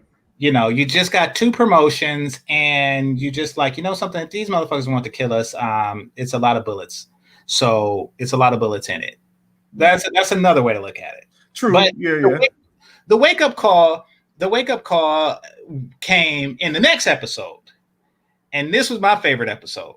But we'll get into that. So basically, it's like Yuri Bezmenov said: you're not gonna really know until the boots are on your head. Well, I mean, think about it. But think about it, though. It wasn't supposed to happen to him. Now, I want the people in the chat room to ask, how come he didn't become a commander and his wife, you know, was just a, you know, how come his wife wasn't a wife and how come he wasn't a commander? Because by all rights, you know, that would be the case, right? Like, he is a husband and she is a wife. They fucked each other and had a kid in wedlock. Why didn't she get the teal dress? And why did she get the red? And why did he get the bullet? You know? That's explained later. Yeah, that's explained later. So we'll get into that in later seasons. But I think that's part of the reason why he didn't see it coming, because, you know, it did benefit most people in his in situations very similar to that, you know. So yeah, but we'll talk about that. Yeah, I can see it benefited him. Yeah. Yeah. Let's see. They closed women's accounts. So we talked about that, how she was talking shit to him, you know. Let's see. Oh, okay. So the walking partner. So fast forward to, you know, regular Gilead. The walking partner, let's see, was taken away in the previous episode. I didn't mention it. The walking partner was taken away. The walking partner she likes women, primarily, but she's forced in this situation. And they took her away. She don't know why. And they interrogated the main character. Now, during the interrogation, it turns out that the walking partner was taken away because she had a relationship with one of the Marthas. And they interrogated her, and the interrogation and the torture and the cattle prodding ended because she was pregnant. Let's see. Oh no, it was this episode. Okay, so they did another flashback, right? And y'all know all these protests and riots and rallies and shit like that the ultra left like to do. You know, they're always in some guy's face with a machine gun and tear gas and in the riot gear, and they're talking shit, and they just go home and flick their bean about how they just got into a man's face who has like 100 pounds of muscle over them. You know how they just get off on that shit, like fight the power, you know, fuck the police, you know. And they have their signs, and the signs is all kind of alphabet and shit, you know, like, you know how they just enjoy the fuck out of that. They just enjoy doing that shit. Like they just get rock hard when they do that shit. Cause no change really ever comes from that shit, but they just enjoy just letting it out. So during one of those, and they started throwing like, you know, water balloons and shit like that against them and beating on their shields and shit. You know, one guy got knocked out with the butt of the rifle, and they still talking shit, you know. And then the guys pulled out some what kind of gun was it? Yeah, I don't know. Yeah. Well, it was a machine gun nonetheless. So they pull out the machine gun. And then they step away a bit and started walking away. But they didn't just walk away in silence and, you know, just silently dispersed. Nope. They walked away and decided to talk shit on the way out. Yeah. And then they just shot the motherfuckers down. That was a minigun. That's what that was. Yeah. They shot the motherfuckers down. Like it wasn't just like a couple of bursts, you know, and then once people started running away, you know, they just let them go. Nope. They shot them down and then ran after him and shot them some more. They hunted these motherfuckers down. Yeah, they was chopping people down. Yeah, they like, listen, you know that freedom of speech thing that you're so used to, you know, freedom of assembly and shit like that, you know, all that shit that, you know, got you this way. We said no to that. There isn't an American flag on our uniforms, in case you haven't noticed. This is some new shit. And here in Gilead, we don't put up with no shit like that. I think that was the point that you start to leave. Yeah, this is the same military that has been like around and has taken over for the last however many, I guess, months, years, or whatever they started the coup, and they still run around like yelling and screaming at the same military. So they thinking that they're still benign, and they must have got an order from upstairs to just let them have it. Yeah, so they let them have it. Like, hey, blow these motherfuckers down. We got to make an example out of these motherfuckers. What, they throwing balloons in? Nah, they gonna learn today that this is some new shit. Like, they got too comfortable with the American way. This is some new shit. Not only will we fire a machine gun into a crowd of protesters, we will continue to run them down and look for them and shoot. Yeah, the funniest thing was the protagonist and their friend. You know how they do the cinematography where they basically show them as, you know, like they put the close up on them and they're like, you know, yelling and all of that shit, and then when shit hit the fan, you see their expression go from brave and American to oh shit, like what the fuck, like wait a minute, but you're not supposed to shoot. You're just supposed to listen to us talk shit and assault you. You're supposed to put up with our shit. What is this? Yeah, it was instantaneous. Like there was just all kinds of bravery on their face until the fucking gun started firing. Exactly. I bet you protesters, they just get all that shit, talking shit to grown ass men that could whoop their ass without the gun and the riot gear. You know, they just get, your punches is like wet noodles to them, and you just get in their face and talk shit all the time. And then they just like, fuck, I bet you I bet wherever this was, I forget where it was, somewhere near Boston, but Yeah, it was. I bet like throughout the country, they're like, oh shit, I was gonna go to a riot tomorrow, but fuck that. Fuck that. Now that was the turning point. Yeah, that was the turning. That's when you take your kids and like, oh shit, this is some ill shit. Like they not playing. Yeah, that's when you head for the exits. Yeah, they are not playing. So you can imagine they got rid of all ATVs, all 4-wheel drive, anything that could go over non-paved terrain was probably just off limits. They probably just destroyed all of those or made it military only. Mm-hmm. You can imagine they did a lot of different things to keep you from escaping the country because borders aren't just on main roads. I mean, you can go into Canada through a back way. Shit, you can go to Canada through a boat. You can get to Canada on a fucking motorcycle if you can go through the forest. Right. So I'm pretty sure they got rid of anything that could get you off road, which was a telltale sign. If you look at the way that they tried to get to Canada. Right. You know? Right. They had to cross like the snowy desert and shit. Yeah, and everyone like they had a regular car. Mm-hmm. There was no ATVs. Like if you like, because I watched it twice too, and that was one of the things I noticed that the show doesn't tell you. It's just one of those things where I was like, when I watched the second time, I was like, damn, there are no 4-wheel drive, no ATVs, no off-road vehicles. They got rid of all that shit. It turned back. Like everything was. It kind of reminds me of the T-Model Ford. Like, you know, like you niggas ain't going nowhere. Well, it's like, you know, it comes in every color you want as long as that color is black. It's like that, you know. Right. Yeah.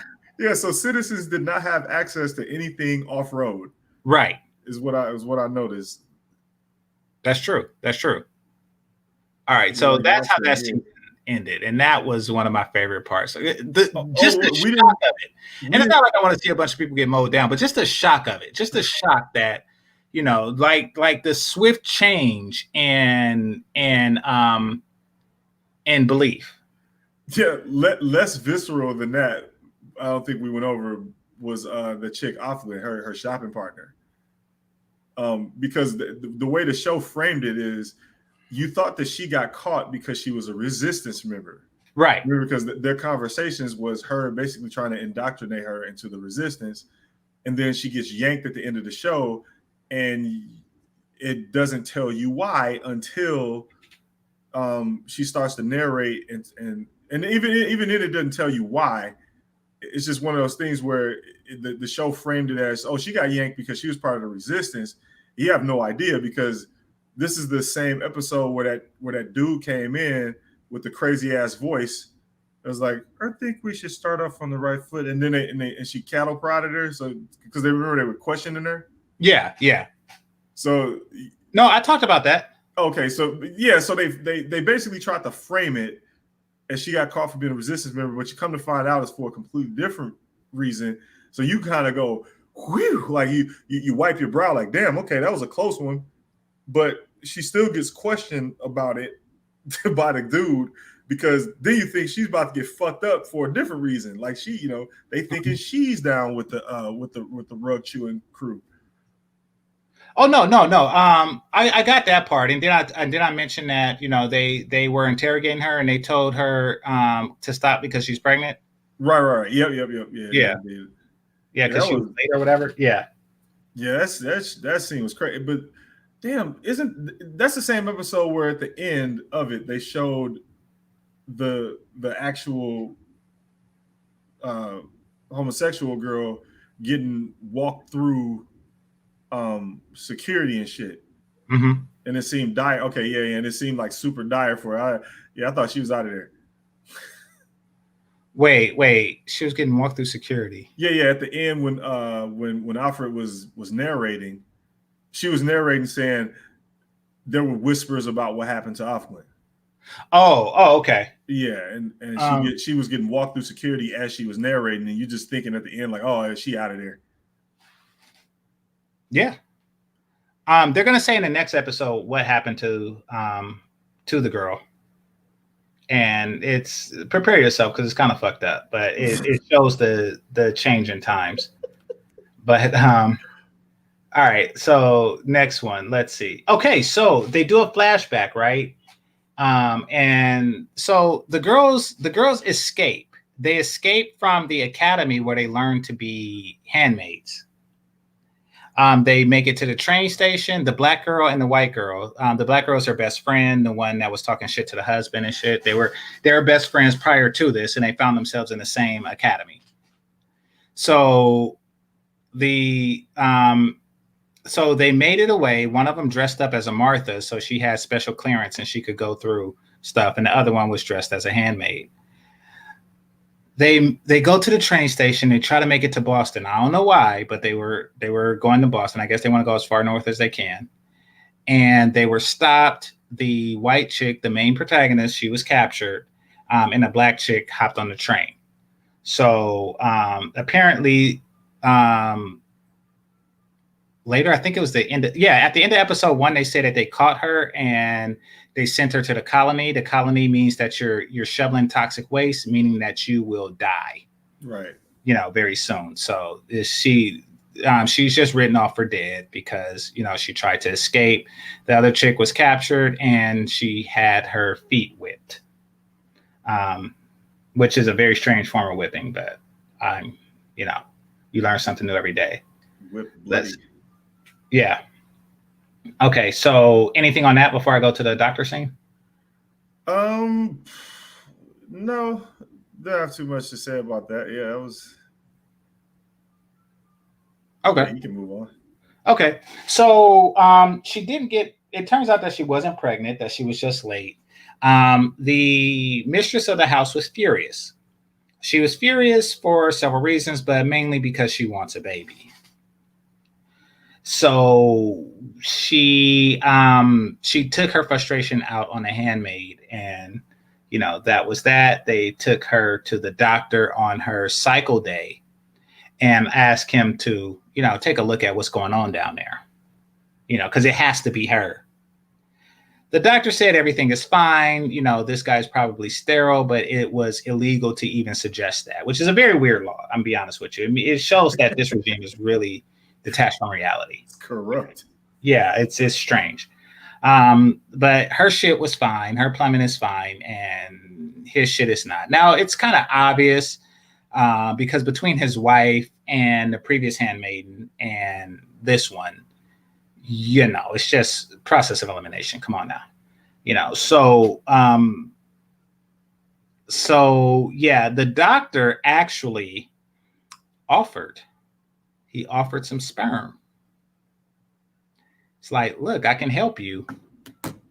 I can help you, and don't worry. It'll only take a minute, and they'll kill you, or something bad will happen because they'll think that you're the one that's not fertile. So something bad can happen. I can take care of you the old-fashioned way. To which she declined. Now, I don't know if she declined out of fear or out of just she wasn't attracted to the guy. Like, I don't really know why she declined. What are your thoughts on that? Oh, no, I definitely think she declined out of fear because she actually thought about it.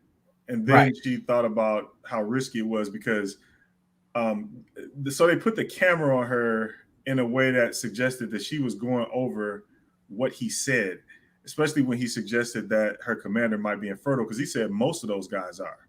Mm-hmm. And then that made her think about, like, okay, if he is infertile and you impregnate me, what the fuck is going to happen to me? So that's when she said, it's too dangerous. Like, it's just it's just too dangerous. I don't know what to tell you.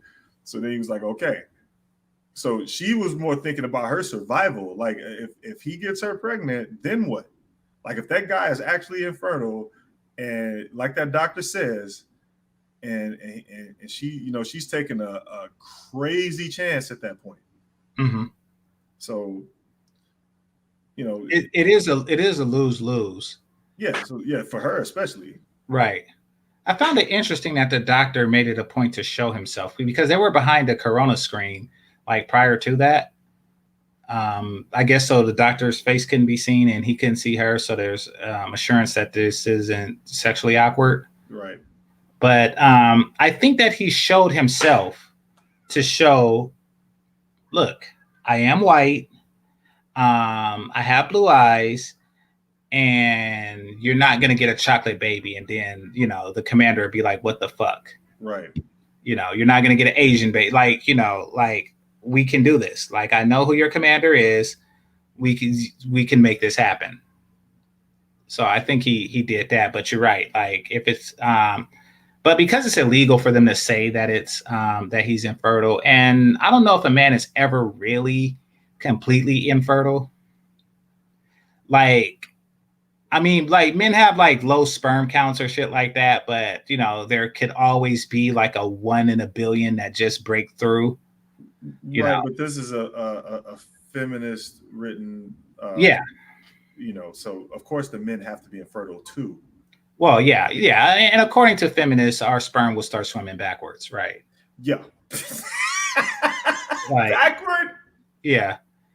It just gets confused because men are dumb and just hit a U-turn or a U-sperm and try to find its way back into the penis. You're right. Yes, some things you just gotta go ahead and suspend your disbelief completely on. Right. No matter what.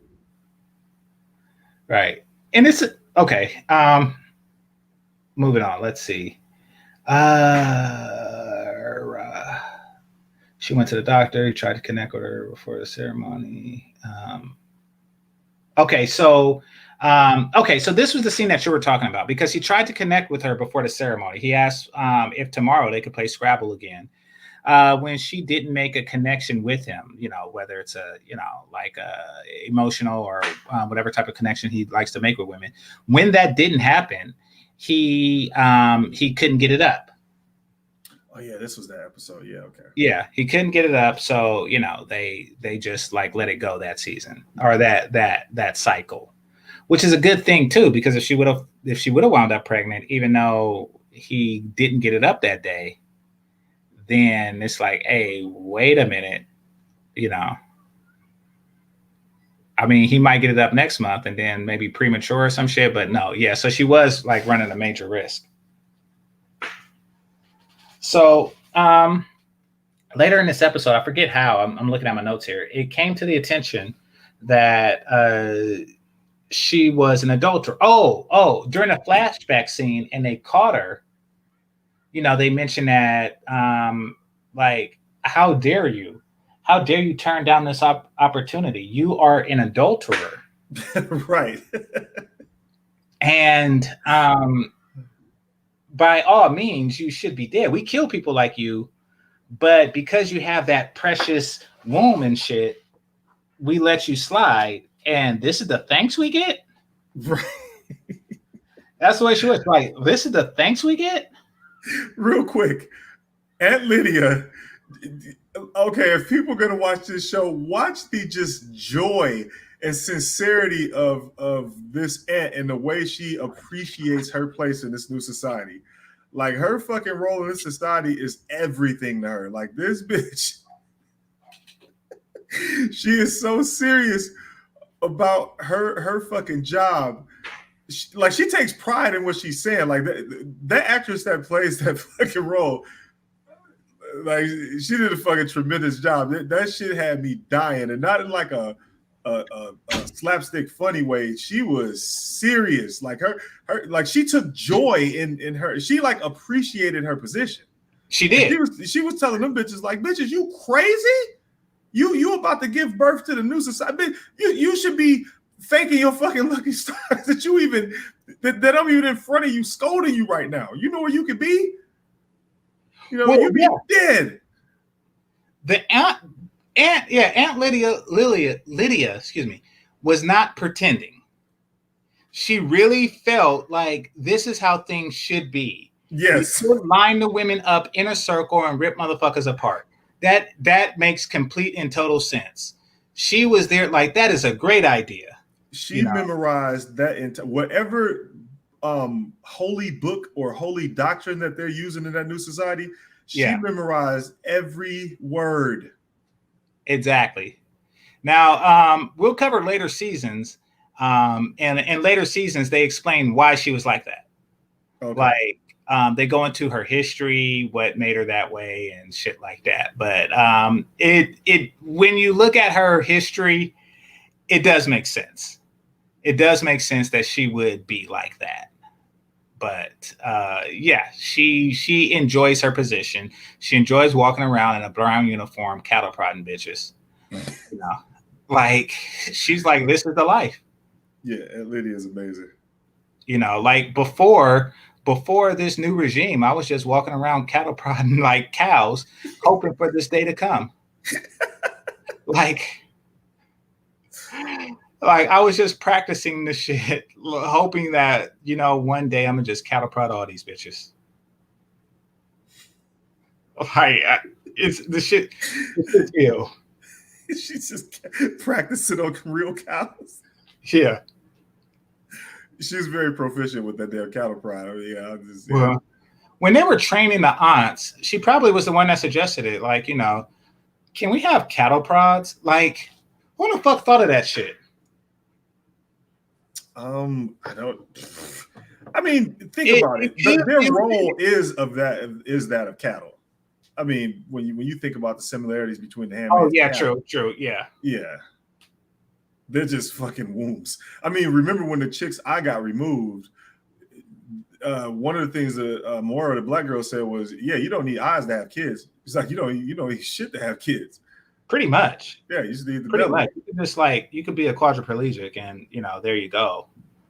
And it might be easier because you don't need stirrups. So, like, you know. So yeah, like real talk. Which and I'm gonna cover that later. I'm gonna cover that later because it starts to get inconsistent towards the end. All right, so let's see. So she stated that she was an adulterer.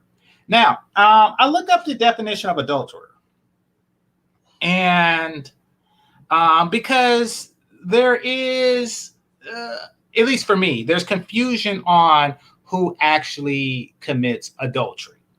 Because I thought I was an adulterer, but I'm not. So here's what an adulterer is. If you are married and you sleep with somebody other than your spouse, then you are an adulterer. However, the person you sleep with, unless they're married, is not. So, unbeknownst to me, I per GameChanger have slept with married women. I didn't know this going in. I do have certain codes that I abide by, and that's one of them. Didn't know it going in, but as it turns out, I am not the adulterer in that case. She is. Now, if she was using this word correctly, if Aunt Lydia was using the word correctly, then this chick would have had to have cheated on her cuck husband, which, you know, if he's a cuck, then that's implied. So maybe it's foreshadowing, or maybe she just misused the word. So moving on, let's see. So in the past, they showed a past of how she met her husband. So actually, we can get into the adulterer thing right now. In the past, they show how she met her husband. Her and her friend, the black chick that played on Orange is the New Black, were looking through their Tinder profile, and the black chick was really following the 80-20 rule, just by looking, like she was just swiping left on everybody. No, too big, too small, too, you know, not good enough, not good. You know, she was just going through that shit. And then at the hot dog stand, through serendipity, a guy walks up, a mocha-colored guy. And the black friend says, you know, hey, you look like a heterosexual guy. What do you think of my friend's Tinder profile? And they strike up a conversation. From there, one thing leads to another, and it's bound chicka wow wow. Now, this guy is married. He's married, possibly to a black woman. And he is the adulterer. So if you're wondering why, when shit hit the fan, how come she got the red dress and he got the bullet? That's why. Because he was married, he cheated with this white woman, and I'm guessing. So he left his first wife for the white. This is what I'm speculating. I only got from season 1. He was married, presumably to a black woman, left her for this new chick, and then when shit hit the fan, and they was asking women, "Do you know any adulterers?" Yes, I do. Yes, I do. That bitch, get her. And then machine gun motherfuckers come. So yeah, I'm picturing. I don't know because I didn't cover that, but I'm picturing that's how it happened in my mind. Your thoughts? Yeah, I mean, they got records on everybody. I mean, that's how they even know about all of this shit. They have records on everyone because they took over the government. So yeah, it's just one of those things where you know what? I don't want to give this away, but isn't this the same episode? Didn't we see him get shot and caught, or no? No, that was the first episode. No. I'm talking about him, the husband. Yeah, the first episode they show him getting shot. Well, you hear him getting shot, but we don't know what happened after that. We don't know what happened after that yet. Okay, so yeah, so I mean, again, they have records on everybody, so they know who did what. I think they just kind of like took some creative license on the adulterer deal. I guess you could say she was engaging in extra. Well, no, she couldn't engage in extramarital sex because she wasn't married. Basically, I think they just took liberty with the word adulterer and just expanded it to what she did. But as far as who the real adulterer was, is him, which is why, like you said, he got the bullets. Right. In any case, it doesn't matter because she has a womb. So that was pretty much the most important thing of all. So whatever transgression she had in the old world kind of didn't matter, but she didn't know that. Well, it matters because I mean it's very important, her transgressions, because there's a distinct reason why she got the red gown and she didn't get the teal gown. Like, so the adulterer thing is very important. Like, this is the difference between red and teal. Right. Yeah, because of their relationship, of course, they weren't going to make it into Teal Land. I don't think they would have made it into Commander Teal Land anyway, because he wasn't in on the coup in the first place. Mm-hmm. Also, no one ever contacted him. He never. I mean, if anything, if they were just regular married without all the other extra bullshit, I mean, he could have just been killed and had his wife taken anyway. Who knows? I don't think so. You don't think so? It's too many regular guys. Okay. Like, and I'm not talking about commanders. It's too many day-to-day regular guys with rifles. Like when they showed the subway station, they showed the guy working and changing the name. Like, they can't afford. Yeah. There were regular people without guns. Yeah. It was too many of those, and I'm pretty sure that those were just like regular guys like you and me, like. So I doubt that we would have got a bullet for not having wives. I doubt we would have gotten a bullet for having a wife. But I think that divorcing a bitch for a new bitch, I think that's what got the bullet. Okay, I think so what I think what's making me think this way is that when you look at the society that the handmaids live in, maybe it's separated from the rest of society. Because I guess I was assuming that all the entire society was those same neighborhoods where these commanders and people like that lives, or maybe they just didn't show the other side of society where like normal people live, like the guy who was working in the subway knocking the signage off. Right. Well, I'm thinking that they live near the capital of Massachusetts or something like that, and that's why they had like higher officials. But notice how you have like major cities, but it was only like 100 handmaidens. So yeah, I think that they were just reserved for like people of top rank. Gotcha. But somebody has to sweep the sewers. Like somebody has to do all the somebody has to work. Yeah, exactly. Somebody has to. Just operate the day-to-day activities. Right. And I'm pretty sure these neighborhoods, you have to subscribe to that religion because, I mean, Yeah.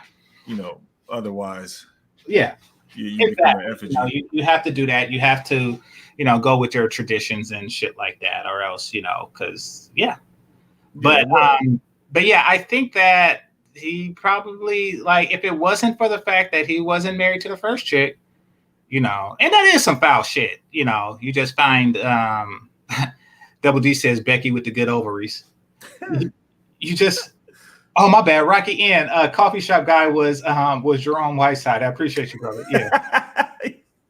Yeah. But yeah, Becky with the good ovaries. So yeah, I mean, it was fucked up, and I'm pretty sure, I'm speculating this part because they don't mention this in any of the seasons, but I'm pretty sure that the ex-wife was not happy with the idea, and she probably became a aunt, and because she was pissed. And she's like, yeah, I bet you no young skank could ever do this again. And if they do, I'm going to cattle prod these bitches. These bitches are stealing husbands. I'm cattle prodding. Like, I think the aunts are just made up of a bunch of jilted women and a bunch of like post-war chicks that just didn't like hookup culture. Yeah. Yeah. Are a bunch of like divorced chicks and shit like that, like where the man initiated divorce. Like, it's all kind of, right. But I do wonder in this global society where all this was happening, because you already had societies that actually subscribe to like really strict marital laws and stuff like that. I mean, look at Amish, a lot of Muslim countries, and the Amish, like, so. Well, I mean, they pretty much, went Amish on steroids. Yeah. Well, they went Amish with violence. Yeah, they Amish plus violence. Yeah. Which, I mean, that's like the best way I can think to describe it. Like, if the Amish just went violent, like, yeah, and add technology to that, because they did have modern day. I mean, they had modern high tech technology. It was just reserved for only the government. Yeah, exactly, on an as needed basis. Like, look, we're not going to pull out spears and go against machine guns, but we will use technology. And they were fighting for Illinois and shit like that. So, or Illinois, it's an S in it. People from Illinois, listen, when you're not from there, y'all spell it with an S. Stop correcting me. Y'all spell it with an S, motherfuckers. Like, why do y'all come at me like, it's not two of them? Fuck you. Why is there an S there? You from Chicago? Why y'all do that shit? Like, because I say Illinois, so I read, and it's like, like, well, it's not two of them there. Illinois. Anyway. Or am I tripping? Am I spelling it wrong? But no, look, English is just one of those languages. You gotta take the good with the bad. It's just like how, I mean, you look at like word usage. You can say congregation, you can say congregate, you can say fornication, you can say fornicate, you can say imagination, but you can't say imaginate, even though it makes sense. Right. Right. Like to imaginate or to fornicate. Or to congregate. It just makes sense to say that, but you can't say that. Right. And like read and read is spelled exactly the same. Yeah. Like, yeah, it's a weird ass language when you really just like dig deep into it. In the fourth grade, this is a black woman. She, my teacher, I just raised my hand because I was better at numbers than I am and with letters. So I raised my hand. I was like, why don't you just spell it FON? We're talking about the word phone. Right. Because from my point of view, if I was in charge of everything, I would spell pony that way. Right. At least at that time in my life. I would spell pony, PHONE, and I would spell phone, FON. Right. So I said, why don't you just spell it FON? You know what she said? Because I said so. Damn. Yeah, that makes sense. Yeah. Right. Well, thank you for clarifying that. Like, what the fuck? What do I do with that? Yeah, I mean, the word actually doesn't make sense even when you look at it technically, because it's derived from phonetics, which I guess if you think about it, like phonetics, phone, but it's not like well, no, it's not written. Phonetics is the way something is spelled, not the way you something like you're talking to somebody. I guess you could take it that way because you spell the way you hear it. Well, okay, Yeah, so I get it. I get it because because if phonetic means communicate, and maybe we're just our Latin is off, right. and we just refer it to script communication. But if phonetic means to communicate, and then it's and if you use the whole word telephone, telephone, then it would make sense there, like stereoctaphone and shit like that. So maybe it means communicate. But anyway, in the fourth grade, she just said because I said so. Hey, that makes sense because I said so. Because indeed, like.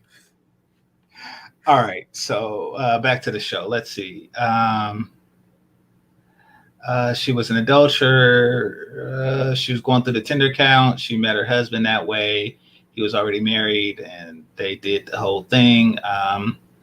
He gave her a copy. Oh, okay. So in there, so they started playing Scrabble back and forth, and he started letting his guard down. The captain, or the commander, that is.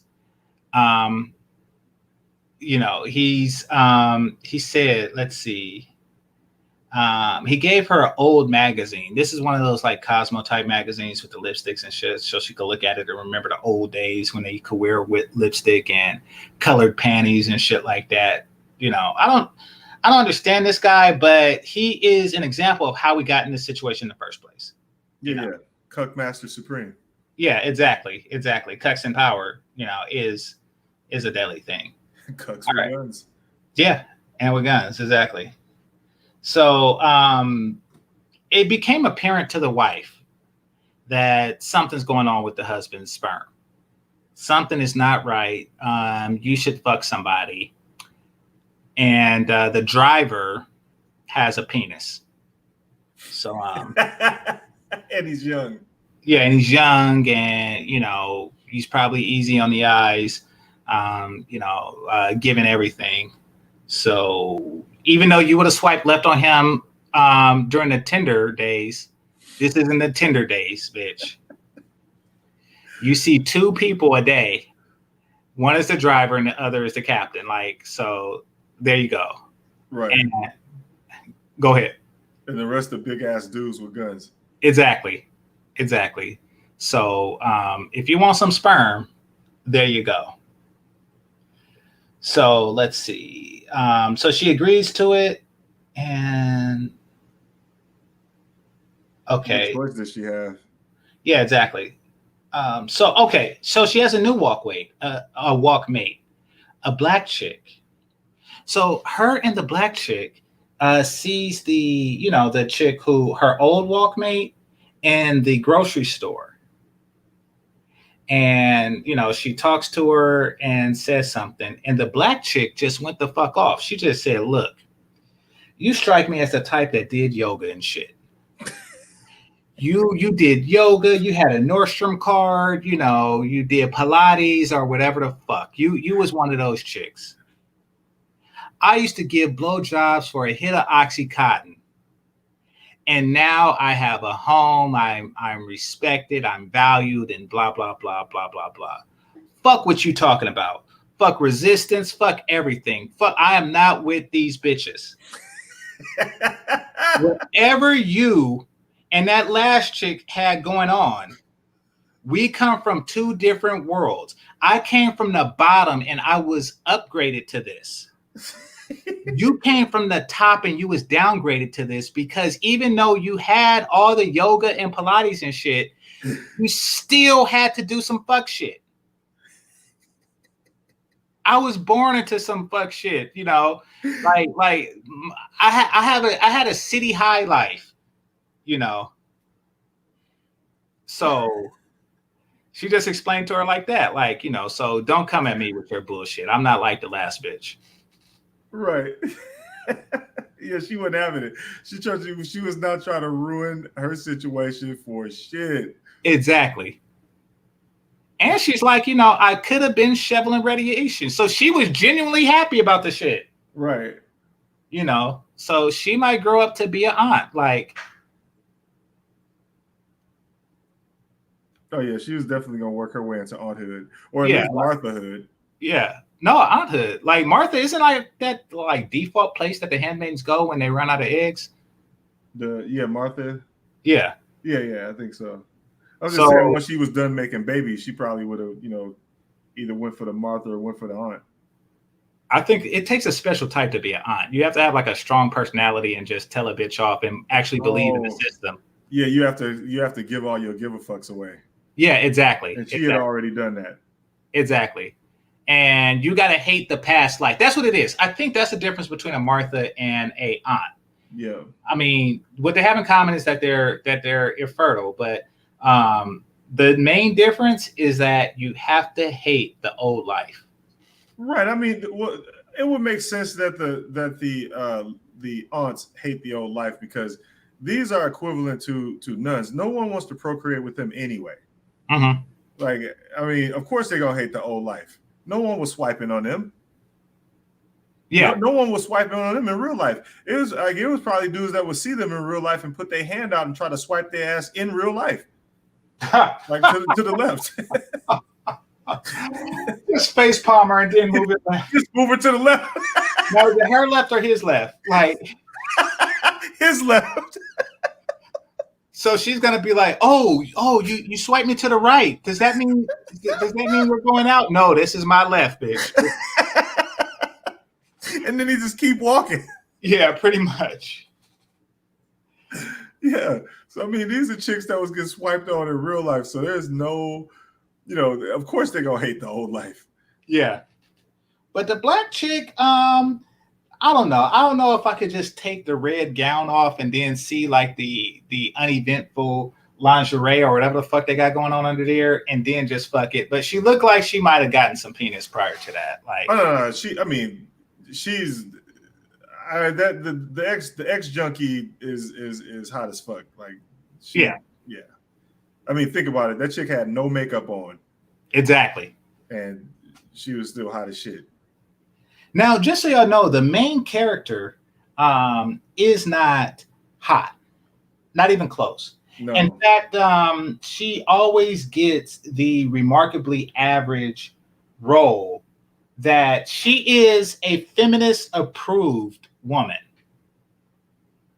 She's always there. Like on the show Mad Men, she had the more feminist part. Like all the other women were sexualized because of the nature of the show. You know, this is about white guys in the 60s, you know, smack your secretary on the ass type shit. And she was the one that moved up through the ranks and shit like that. She wasn't hot, you know, by any stretch of the imagination. And that's that. And she's been getting roles like that ever since. Yep. Yeah. Yeah, you ever seen those chicks with resting bitch face? She has a feminism face. Exactly. She has a feminism face. Exactly. So, you know who's, you know how you just look like something? Like, I forget his name, but he played on Luke Cage. He played Cottonmouth on Luke Cage. That nigga look like Jim Crow South. He looks like just like a fucking old timey Negro. Yeah, like how Samuel L. Jackson looked like the word hater. He just do. He looked like hater. Yeah, he just looked like the word hater. Like, that nigga right there. He looked like he'll steal your TV and spend your money on crack. He looked like because I'm a crackhead, Mom. He looked like Steven, yeah. But he looked like fucking freedom fighters. He looked like a back of the bus Negro if I ever seen one in my life. And he always get those roles, except when he played on not Luke Cage. What was it? What was it? The bulletproof dude, the black dude. Luke Cage. Yeah, Luke Cage. I'm tripping. Because I'm getting them confused with the guy from Mortal Kombat. But yeah, Luke Cage. Negro. He looks just like one of them, and he always has those roles. Some people just look like a certain thing, and she looks like... Oh, yeah, he's typecast, and so is she, yeah. Exactly. She looks like feminism, so that's her role. But she in the previous life, she wasn't the hottest. But her the black and Brie Larson. Say that again? Her and Brie Larson. Who's Brie Larson? You're talking about Marvel. Huh? Yeah. Well, she is a feminist, though. Right, but she has feminism face as well. Ah, damn.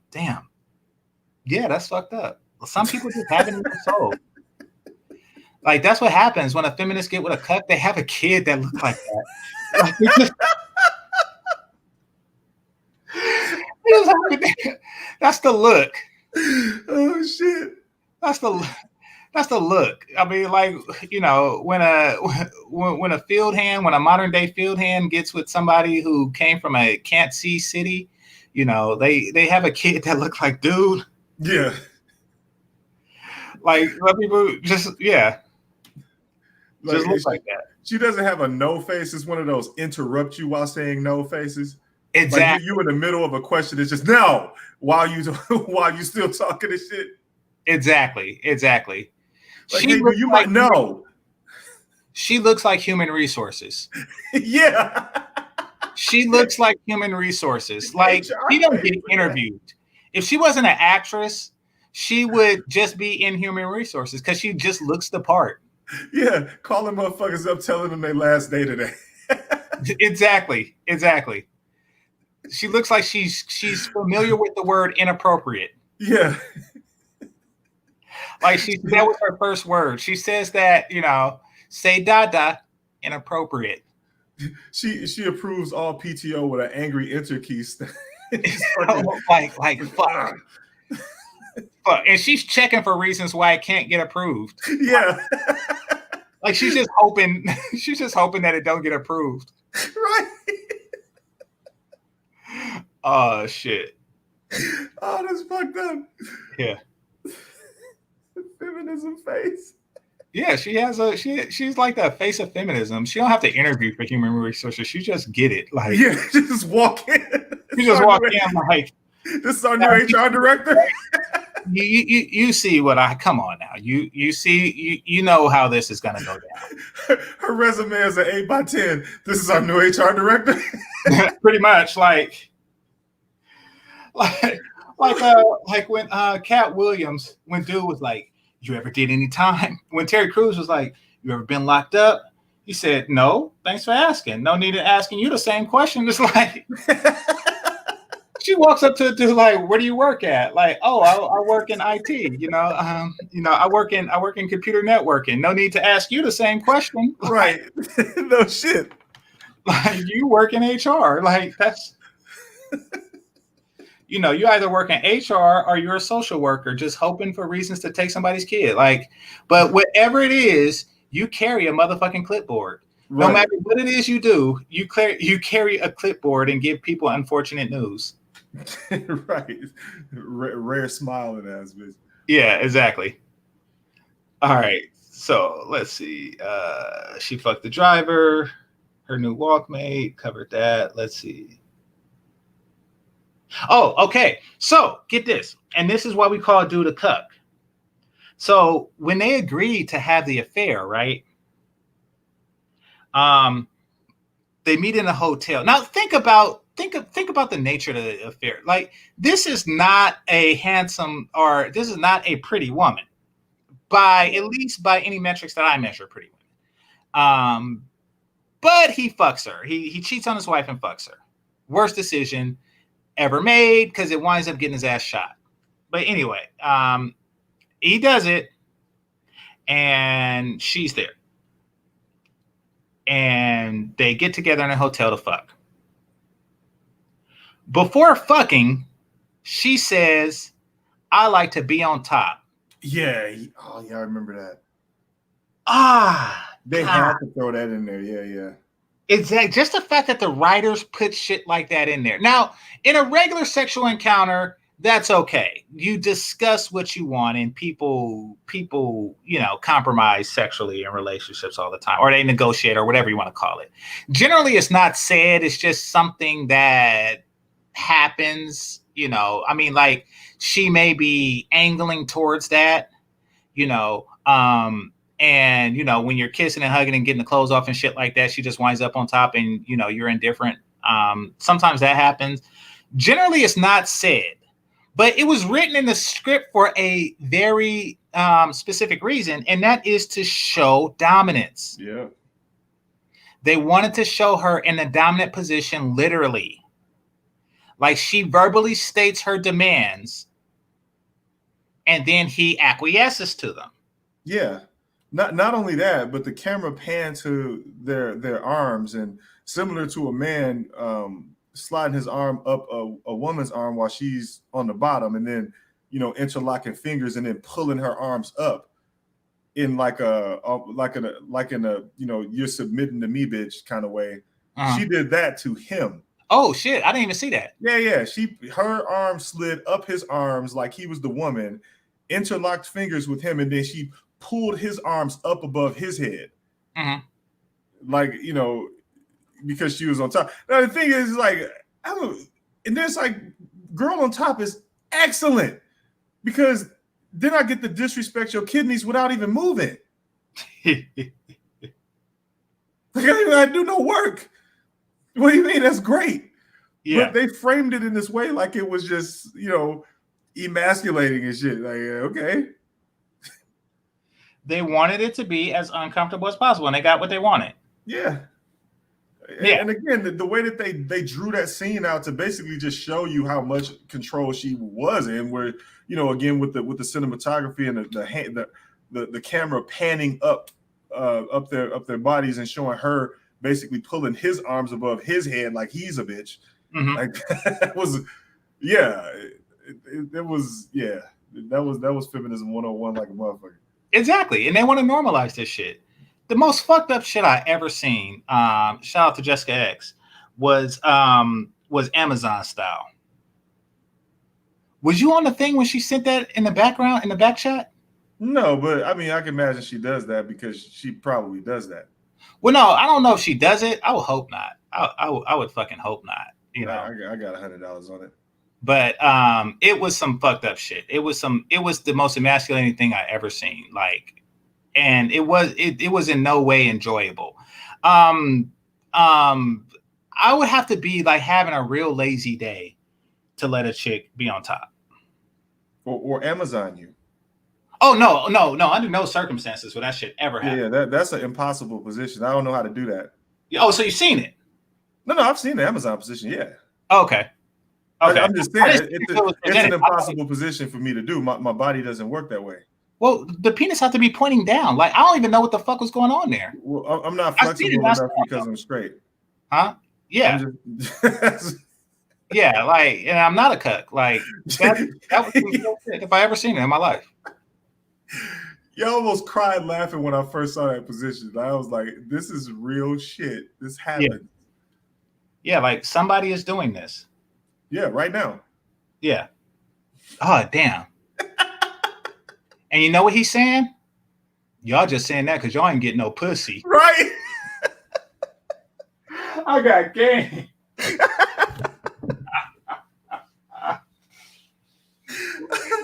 Oh, shit. Amazon game.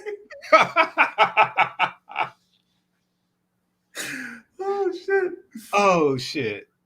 All right. Oh, you know what? We didn't touch on Serena Joy's crazy ass, because this episode, her fucking, she jumped out of the crazy box. Like, you know how you wind up the box and be like, you know? Serena Joy, that's the eye chick? Serena Joy. This is the commander's wife. I mean, she was shown as like this stoic, mentally stable woman of virtue. And around episode 4, the episode we're on, she jumped out the crazy box. It was Pop Goes the Weasel for her ass. Mm-hmm. She snapped.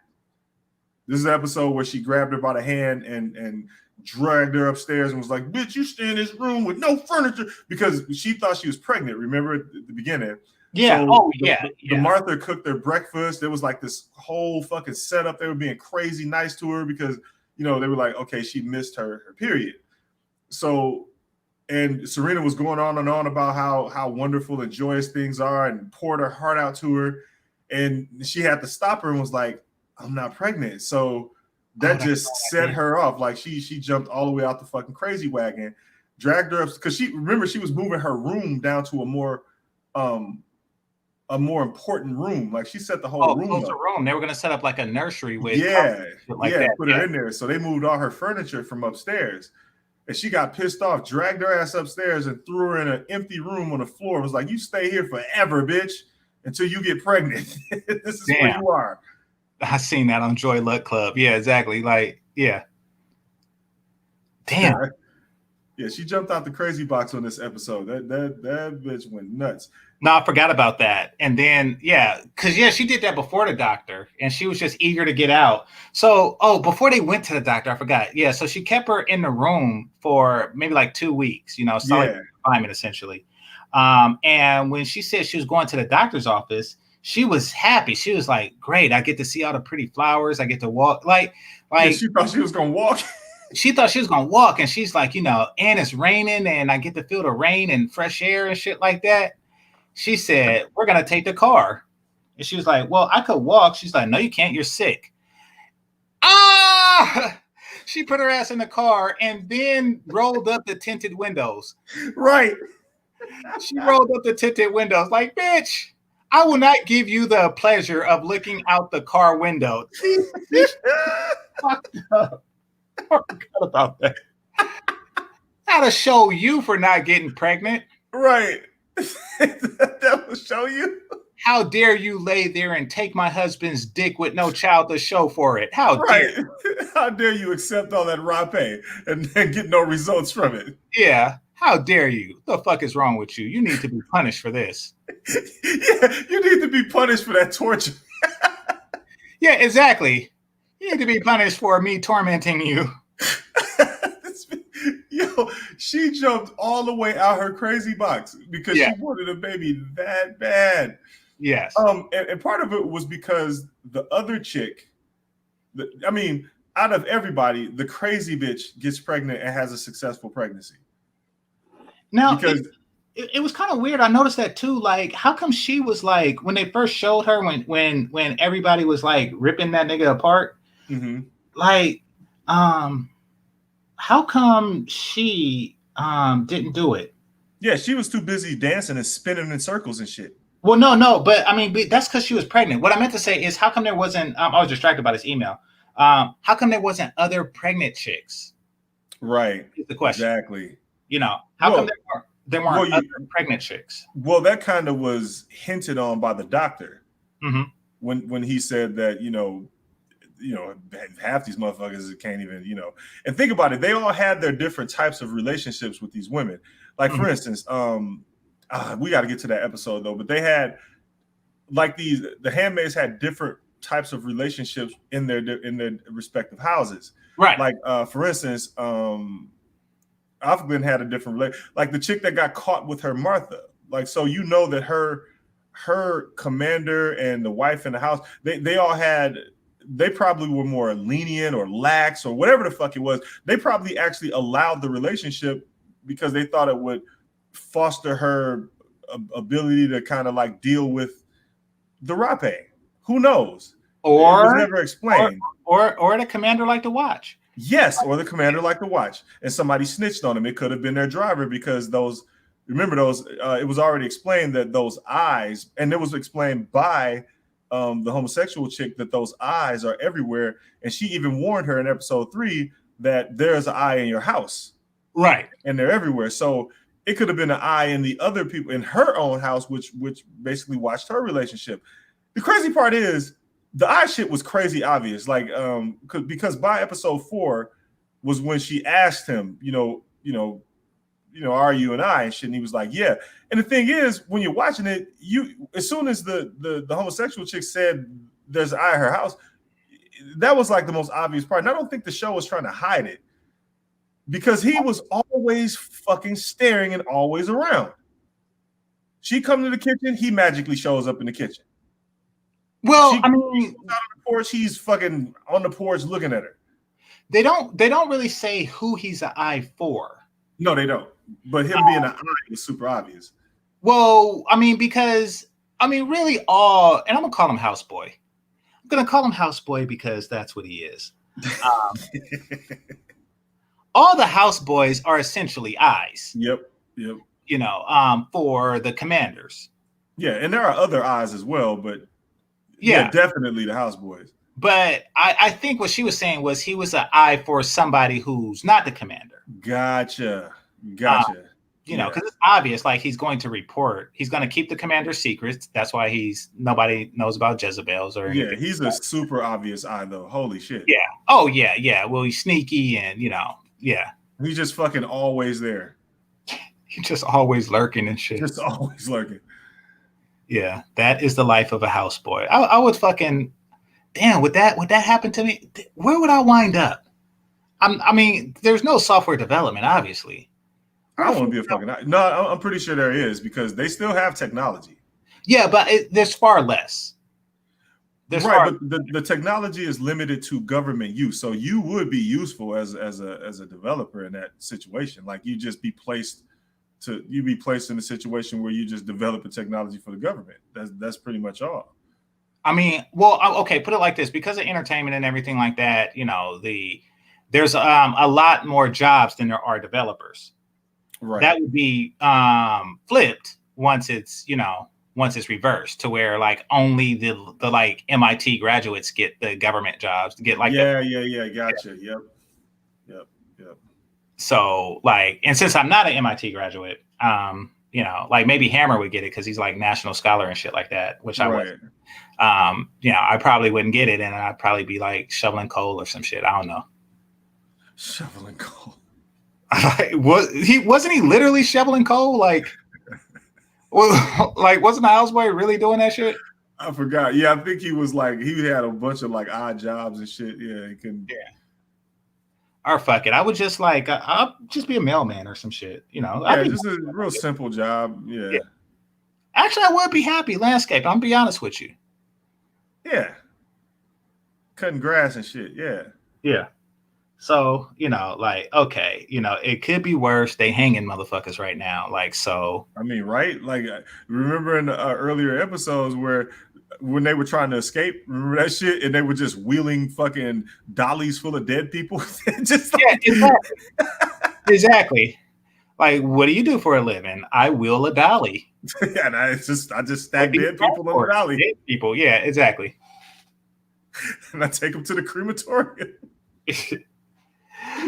I mean, I'll pick up the rifle. I'm too old for the military proper, but if they allow it, I'll pick up a rifle. Right. Like, what do you do? I just walk around with a rifle and, see if there's any bitches out of line. Like, exactly. Yeah, and snitch on people all day.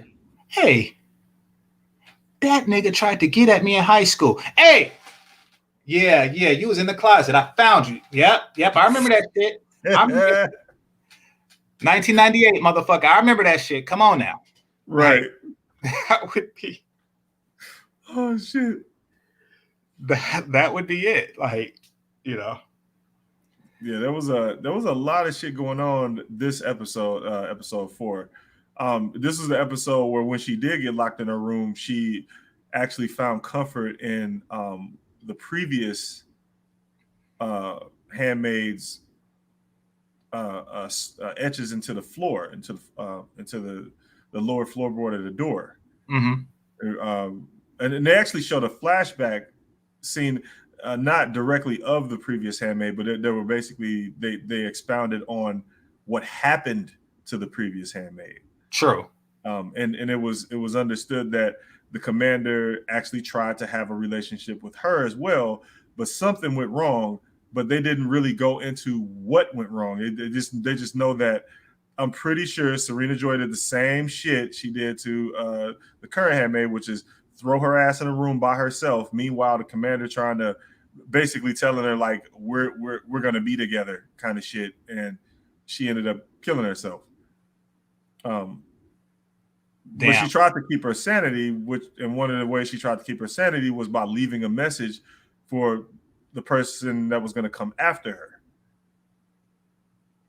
her, which was to etch into the floorboard the title of that of episode 4. Mm-hmm. You know, which what was it? Nolite bastardes carborundum. I forget the exact wording of it. Basically translates to don't let these bastards grind you down. So, but the previous handmaid knew she was going to kill herself because she had no one, but she knew that someone after her would be able to read that and know that she was not alone. So she basically said, don't let these bastards grind you down. Now, is it that bad? Because like I hear stories, but it's well, I guess so. Because men who are raped in prison kill themselves. Yeah. This is very similar to that. Your identity is taken from you. Yeah, your identity is taken from you. It's a homosexual act, and you're probably not homosexual to begin with. And yeah, your identity is taken from you, and it's done daily. And on top of that, there's the regular shit, and then there's the food. So, you know, like the quality of life is very low to begin with. Yeah, your humanity is taken from you because you're not free to exercise choice or free will or anything like that. So your humanity is taken from you. Mm-hmm. Then on top of that, you have someone taking your manhood and identity from you. And then on top of that, you're in an oppressive environment, which just compounds all of the fucking anguish and anxiety on top of you. So, I mean, it's enough to break the psyche. Yeah, I mean, you're basically being tortured. Yeah, I agree. And this is their torture. Now, keep in mind, this is written like as a rally cry from how I gather. I don't even know who wrote it. How I gather it, this is a rally cry for feminism. This is what they want to paint the patriarchy as and what they think they're fighting against. This is what feminists think that they're fighting against. Now, what they're actually fighting against is healthy families. Pretty much. Yeah. Because they don't never really address the so thus far they don't address the issue with the fertility or anything like that. There doesn't seem to be any solid resolution other than there being a one successful pregnancy out of the entire group of red cattle bitches. So so first of all, congratulations, Hammer. You're missing a B, but I get what you're saying. Congratulations. The way it is on the West Coast, you will not be a virgin for much longer. So for those of you who don't know, that's a historically Black fraternity. It runs opposite to Alan Roger Curry's fraternity and Alan Roger Curry. Who else is Kevin Samuels? They focus on brotherhood, while Kalpa Alpha Psi is more, and they can correct me if I'm wrong, but they pretty much know that I'm not. They are the get bitches fraternity. They get all the bitches. Honestly. I think Hammer was typing as fast as he talks, and that's why he missed some letters. Yeah. Now, I will say that the brothers that I know, and West Coast is different than East Coast. You go to Howard, have no problem with the associated sorority, the Zetas, even after graduation. And I'm in my 40s. Like, even after graduations, it's pretty much certain that they have access to Zeta ass. So congratulations, you likely won't be a virgin for very long, and this will not be a starter bitch. So, like, congratulations to you. Now, are you saying Phi Beta Kappa? because that's an honor society. Yeah, let me know, Hammer, because you just finished your freshman year. Well, anyway, if that's either way, congratulations. Either way, congratulations. But yeah, so yeah. If you want to, I know you were saving yourself, but if you want to, so now you're almost definitely a Volcel. Because, yeah. Anyway, that was an aside. Let's see.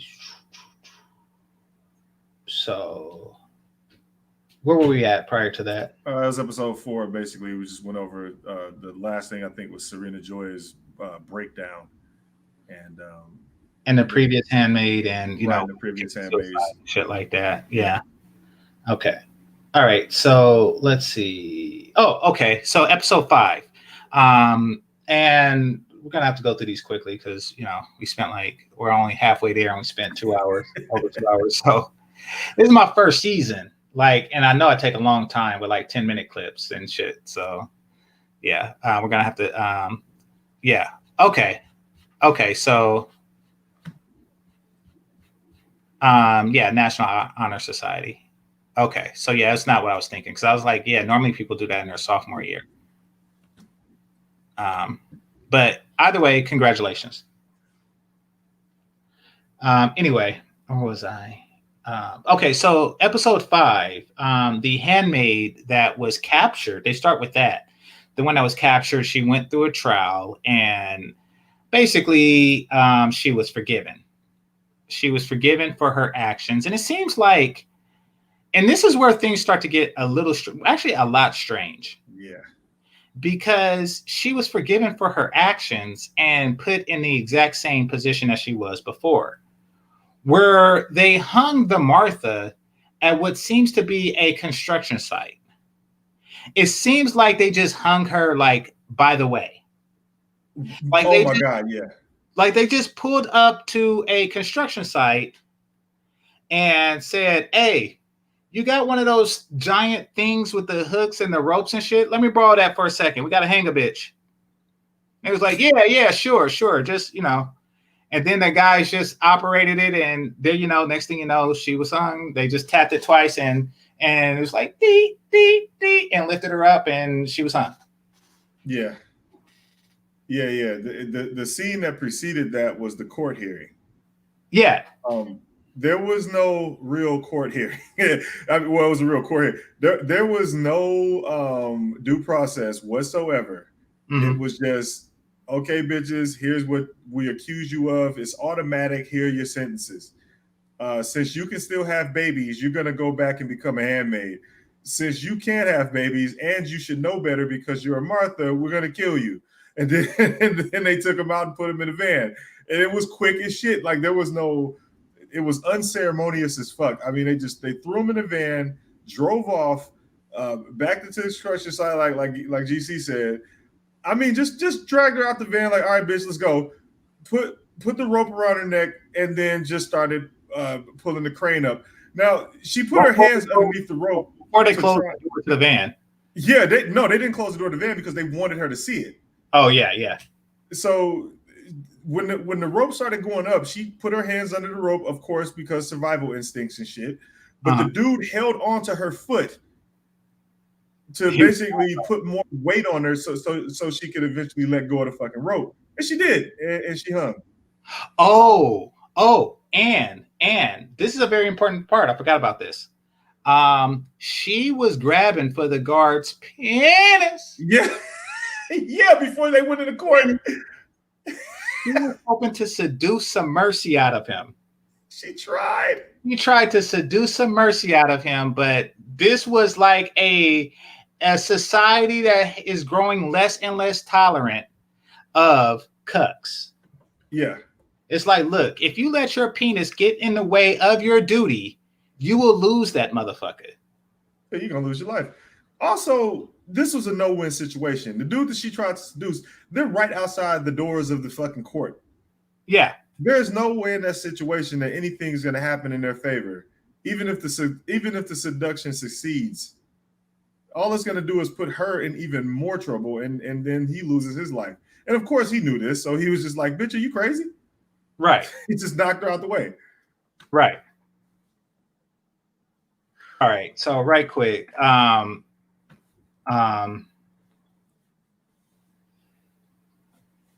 Beta Kappa is the honor society. So get it right when you put it on your resume. One gets you chicks, the other one gets you jobs. Make sure you put the right one on your resume. Yeah, and both will get you chicks. Well, yeah, both will get you chicks. And we're not talking about welfare pussy. You're right. But one will get you chicks and jobs. Like that's the you want to put the Phi Beta Kappa on your resume. And yeah, that'll get you in the door where you want to be at. But congratulations, nonetheless, brother. But the other one will just alert the employer that you are Black. So maybe that'll get you a job too. Who knows? All right. Array minority status. Yeah, exactly. It would be nice to be like a minority veteran, that's some type of alphabet. Like, I think that's like the ultimate. Yeah, all right. Being in the honor society should help him out more than anything. Yeah, true. He won't need all the other shit. But keep that up, and you won't need a starter anything at that point. All right, let's see. So yeah, so she killed the Martha like right in front of her. Now, here's my take on that. Why didn't they cut some shit off? It seemed like her punishment was exactly what she experienced. Right. But the eye chick, she just sassed a little bit and she got the eye removed. Right. Like, why? If my right eye offends thee. Yeah. Like, how come she got like both eyes and shit and she was just like left to like exactly where she was before? Well, that's the thing. She didn't get through that scot-free. Well, she lost her lover, granted, but I'm just saying. No. She did not go back to her position scot-free. Elaborate. She remember the scene where she woke up in the hospital with a giant bandage gauze around the crotch area. Oh, I forgot about that. Yeah. Wait, is that in my notes? No, it's episode 5 when she. Oh, so I jumped the gun no, that's not in my notes, but I do remember the scene. Yeah. Yeah. And okay. Lydia walked up on her. Yeah. Lydia walked up on her and was like, "See, we helped you. You will no longer want." That shit was she got issues. We'll talk about it in later seasons, but she definitely got issues. Lydia is fucking amazing. Yeah.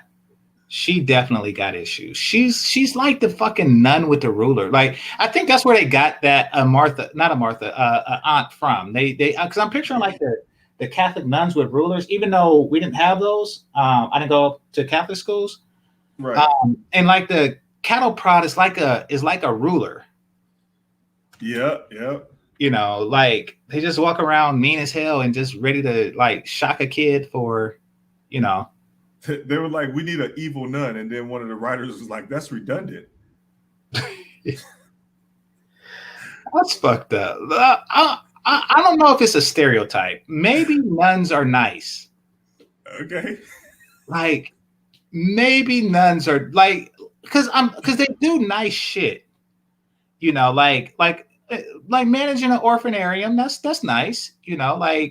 But they have to just because they deal with kids, they just have to like ruler a fucking kid from time to time. What choice do you have if no one wants to procreate with you and you really want that? They're gonna give you a job, almost, giving you almost what you want. Well, I don't know where modern nuns come from. I'm gonna be honest with you, but I'm not Catholic. But I do know that past nuns were just deviants. Some sexual, but some others, but they just weren't really a functioning part of society. Right. It was like prison for like, unwanted daughters and shit like that. Right. And it could be that that's where, society sent a lot of its homosexual women. Probably. Like, yeah, I mean, and a lot of it was basically these are the women no one wants to procreate with, and then right. and then on top of that you had like deviants and the like, and the rest of undesirables in society. Right, exactly. Like that's where Lonnie Love would go. Like, like that's where Actually, Lonnie Love would just be like fucking burnt as a witch. Except it's too much fuel. It'll take too much oil. She will work at the colonies. Yeah. It'll take too much wood and oil to build a pyre for her. So, yeah. You can't put her in a dead body dolly. Man. Yeah, they put her in a cage and just like drown her. Like, it's all kind of fucked up shit. But she wouldn't be just allowed to waddle around the way she is.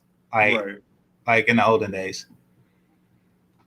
But yeah, so that's what happened with nuns. I think now it's just like a volunteer thing, and I guess you're a special type of woman. You're a special type of woman.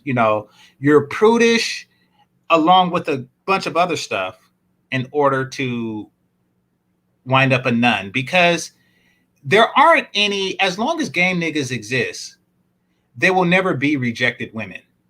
Right. Ever. There's always somebody out there to fuck you.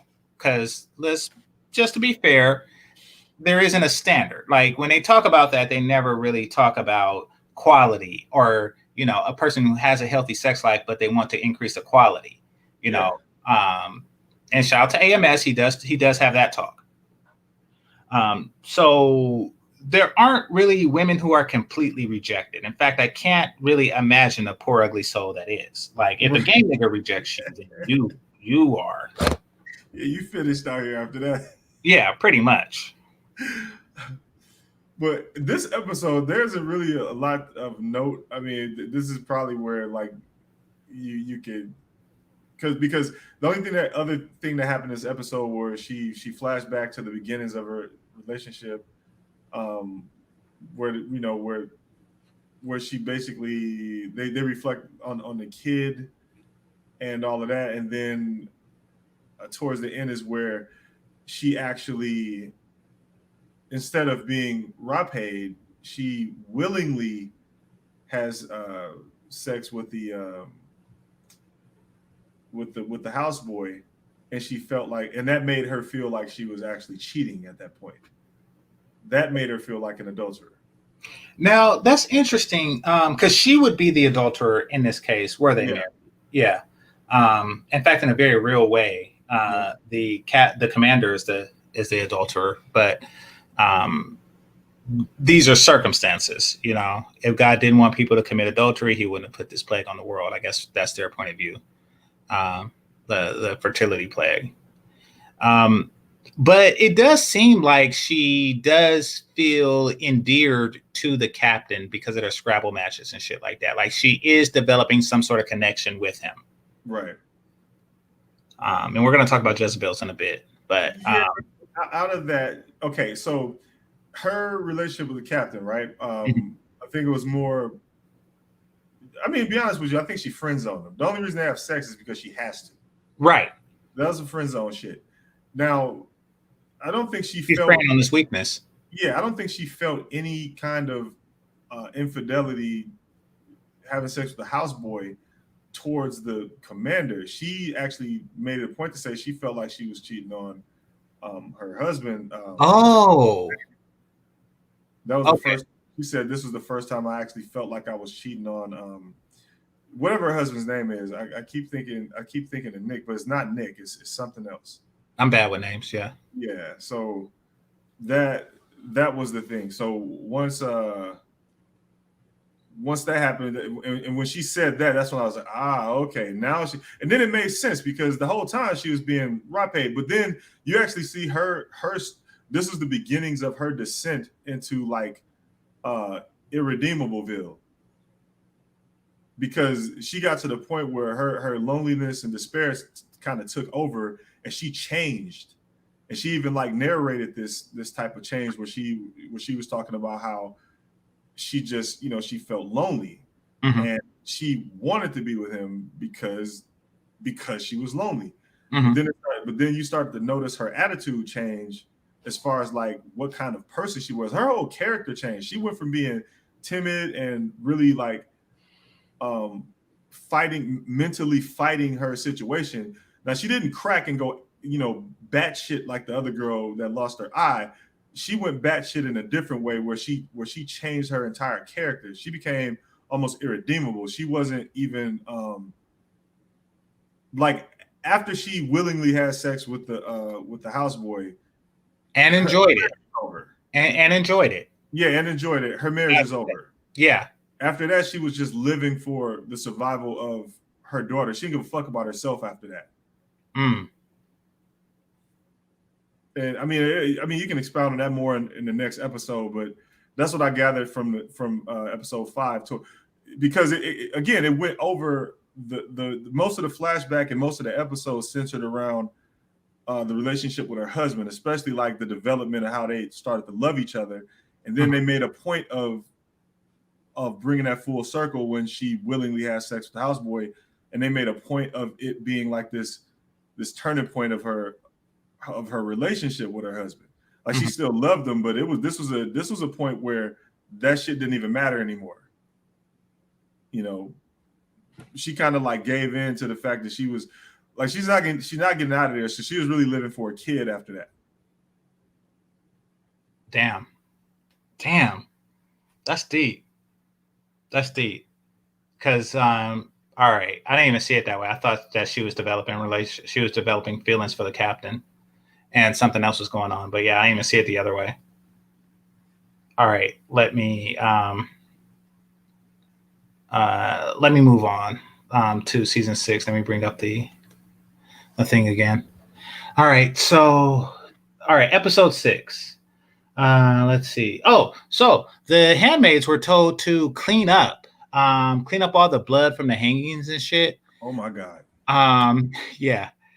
What now? I'm sure that they do have men for shit like this. Like they do have like general maintenance city workers and shit like that for shit like that. Why they had them do it? I'm pretty sure it's part of some psychological ploy. Yep. Like I'm pretty sure that like I want you to think about the blood of the dead. That'll keep you in line and keep you in check. Don't act up when the Mexican delegation gets here. So they were preparing for the Mexican delegation, as countries do. So get this. I was in the Philippines when Trump was coming to visit, and they do spruce shit up. It's funny. Like you do see them out like painting bridges and shit. He was coming for the Asian Summit, and they had it in the Philippines. I think this was like 2016 or something like that. But they do spruce shit up. Like you see them out painting and shit, painting the roads, paving the roads and shit. They do get ready when special guests come. Mexican delegation was coming, and they were getting ready, and they had the handmaids scrubbing the blood from the hanged people off the side of the walls. I shit you not. So I think that might be some of what you were saying, and maybe you can expand on that. I think that they just might have been happy to do it. Oh yeah. I'm pretty sure some of them were just happy to get out of the fucking house. Yeah. But for the most part, it's like you said, it was more psychological warfare. I mean, they're basically saying, all right, bitches, when these Mexican delegates get here, this can be you. Exactly. Fuck around. Say something fucked up in Spanish. Yeah, say something stupid. Say something about pubic hair and teeth in Spanish and see that I don't fuck you. Yeah, I mean, it's just like the murder ceremonies. Uh-huh. It's just more of a thing to let them know that you're in this. Mm-hmm. Like there's no getting out of this. Like you participating in this murder. You are in this society. You're gonna participate in this society. Like that was what those murder ceremonies were really all about. Mm-hmm. You will participate. Yeah, you're letting off steam, but you bitches are here now. Right. Live with it. Get with it. Right. So that happened. So let's see. The Mexican delegate, excuse me, is female. It is a female. The commander mentioned that they had, what was it? 4 elections in 3 years. Mm-hmm. So something like this, like Corona, really fucks with a government. So I can understand that they're dealing with it the best they can, and part of it is having a sequence of elections, and they settled on a Mexican delegate. Don't really know what a delegate is, to be perfectly. I mean, I know what a super delegate is. I don't know what a standard delegate is, but she seemed to be in the role of an ambassador of sorts. Yeah, she's just a representative. That's all yeah. a delegate is. Yeah, she's just a representative. So, and I'm not certain if it's an elected position, but that's what she's doing. So, she go, and to be perfectly honest with you, and this is probably some shit I would do. I think that Mexico sent the female to fuck with him. To be completely honest with you, I think that they sent the female to fuck with them. Well, yeah, because they know what's going on in there, because they got relationships with other countries, and especially Canada, which where the new U.S. is. Well, you can't border the shit without knowing. Like, exactly. I mean, you can't border the shit without knowing, and everywhere else has technology. This is America, the most visible country in the world. To say the least. Like, everybody knows what's going on in America. America necessarily doesn't know what's going on in the rest of the world. So, so something like this is going to get tongues wagging. They get fucking border crossers, their way, I'm sure. Like, they get southern border crossers too. If you lived in Texas, you're not going to go north. So, or California or something like that, you're not going to go north if you want to escape that shit. So, yeah, they know firsthand. And they also know from the internet and shit, which is still right. And some of the states actually didn't get taken over. So no, just Illinois and Hawaii. They got the whole fucking thing. Right. Right. So I mean, just by Illinois not getting taken over, that would be a way for them to get spied on. True. Yeah, that too. Yeah. So yeah, you're right. There is like an actual U.S. And they don't like Gilead. Now, it's interesting. They showed the new U.S. flag, and it had like a bunch of empty stars, 48 empty stars, and 2 that are filled. So, yeah, that was powerful. Yeah. It was a powerful symbol. Like, I mean, can you imagine, like, through civil means, nonetheless. And not only that, they're not even keeping stuff. They're completely disassociating with their own past. Right. Like, I mean, like, during the American Revolution, they didn't really change it. They're like, look, we're not going to call this Virginia anymore. We're going to call this, Washington land. And we're not going to call, this Georgia anymore after King George. We're going to call this Georgia after George Washington. Right. Oh, no, wait a minute. That doesn't make sense. Well, I get what you're saying. They would. No, I'm joking. I'm just saying. But you get what I'm. Yeah, you get. Yeah. But yeah, it was interesting. I don't know if they kept the culture, is what I'm saying. There wasn't like a deliberate break from them. It wasn't like a big ass middle finger. Like they're changing the names. They changed the fucking they changed the subway station destinations. They changed the name of the country. I mean, like, America didn't even change the name of the country. Nope. Like, they just like, fuck you completely. Fuck you entirely. Right. So, yeah, that was interesting. What was you about to say? No, I think it's interesting. And I think it was this episode where they and that was kind of like a turning point for me when they did one of those flashbacks where, and I'm like, this is why shit never ever. This is why we never learn. When they were burning the past. Mm-hmm. That flashback where they showed the soldiers just throwing art and books and every fucking thing else into fires, giant pyres, just burning the past away. It's like, this is why people never learn, because you burn the history up and then you repeat it. But you gotta think, this is feminism. This has to have been written by a feminist. Come on now. Right, because it's just like at the end of Mad Max, the reboot, where as soon as at the end of the movie they got a fucking water shortage, and what's the first thing they do when they get to the new place? What, Start give your running fucking water. Yeah. Willy-nilly. Yeah. Immediately. You know there's a water shortage. As soon as you get to the fucking place where there's water, you just start wasting it ASAP. Yeah. Right as the movie's about to go off. Right before the credits roll. Right. What the fuck? Well, women do have, I mean, because resources is not something that's gathered for, fought for, or acquired by them, they are a lot more liberal with it than men, you know? Right.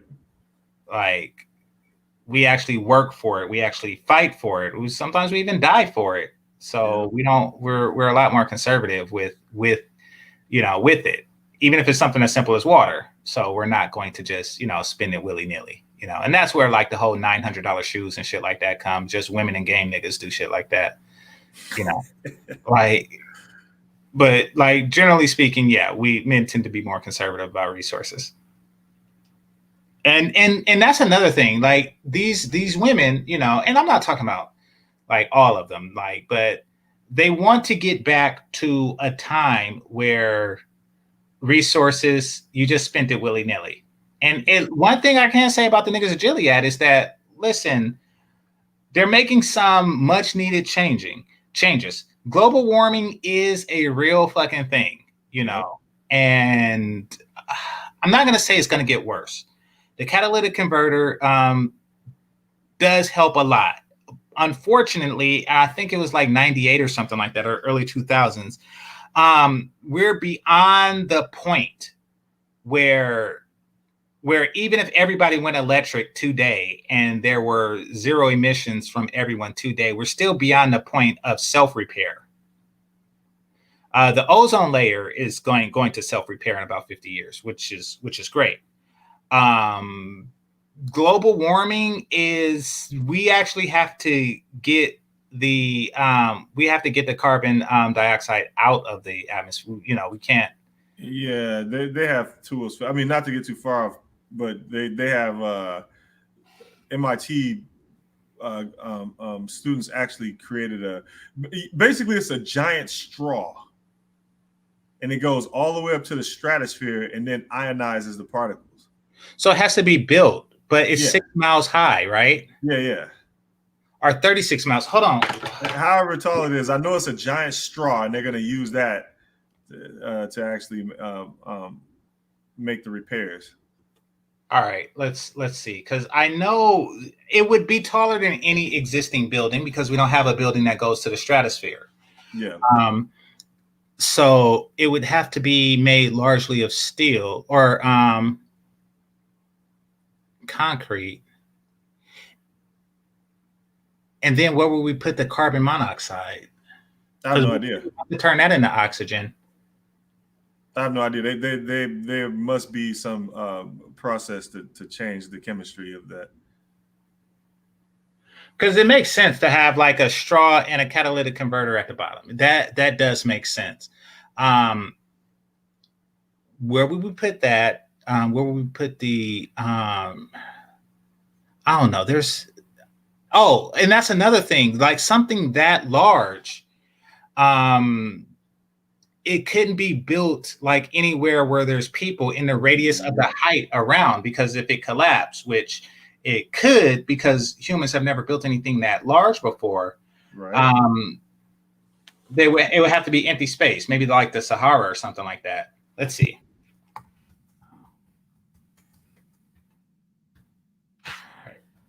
How high is the stratosphere? How come I didn't have a thing on it? Hold on.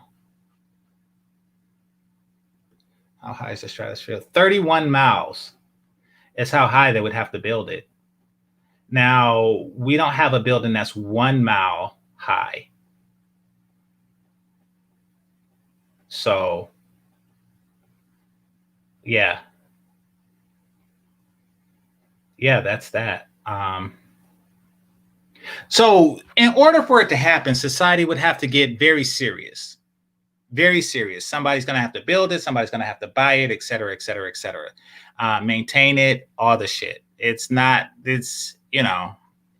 be a building project like we never seen. the nations would have to get together and like, look, we got to take care of this shit. This is not, you know, and at least Gilead did something on that regard. You know, they didn't just go with business as usual. Right. Again, before we go too far off track, so they did since the corona hit, fish have come back to what's that waterlogged city in Italy? Waterlogged Sicily. What's that? Venice. Yeah. Venice. Okay. So fish have come back to Venice. A bunch of other things have happened since corona hit. There's been a lot of ecological positivity ever since, because they got everybody locked in the house. I don't know if that was planned or not. I'm just saying that is actually one of the things. Also, because there's it was something on the order of like over 50% emission reduction just from people being locked in the crib during the corona, which has actually improved air quality globally.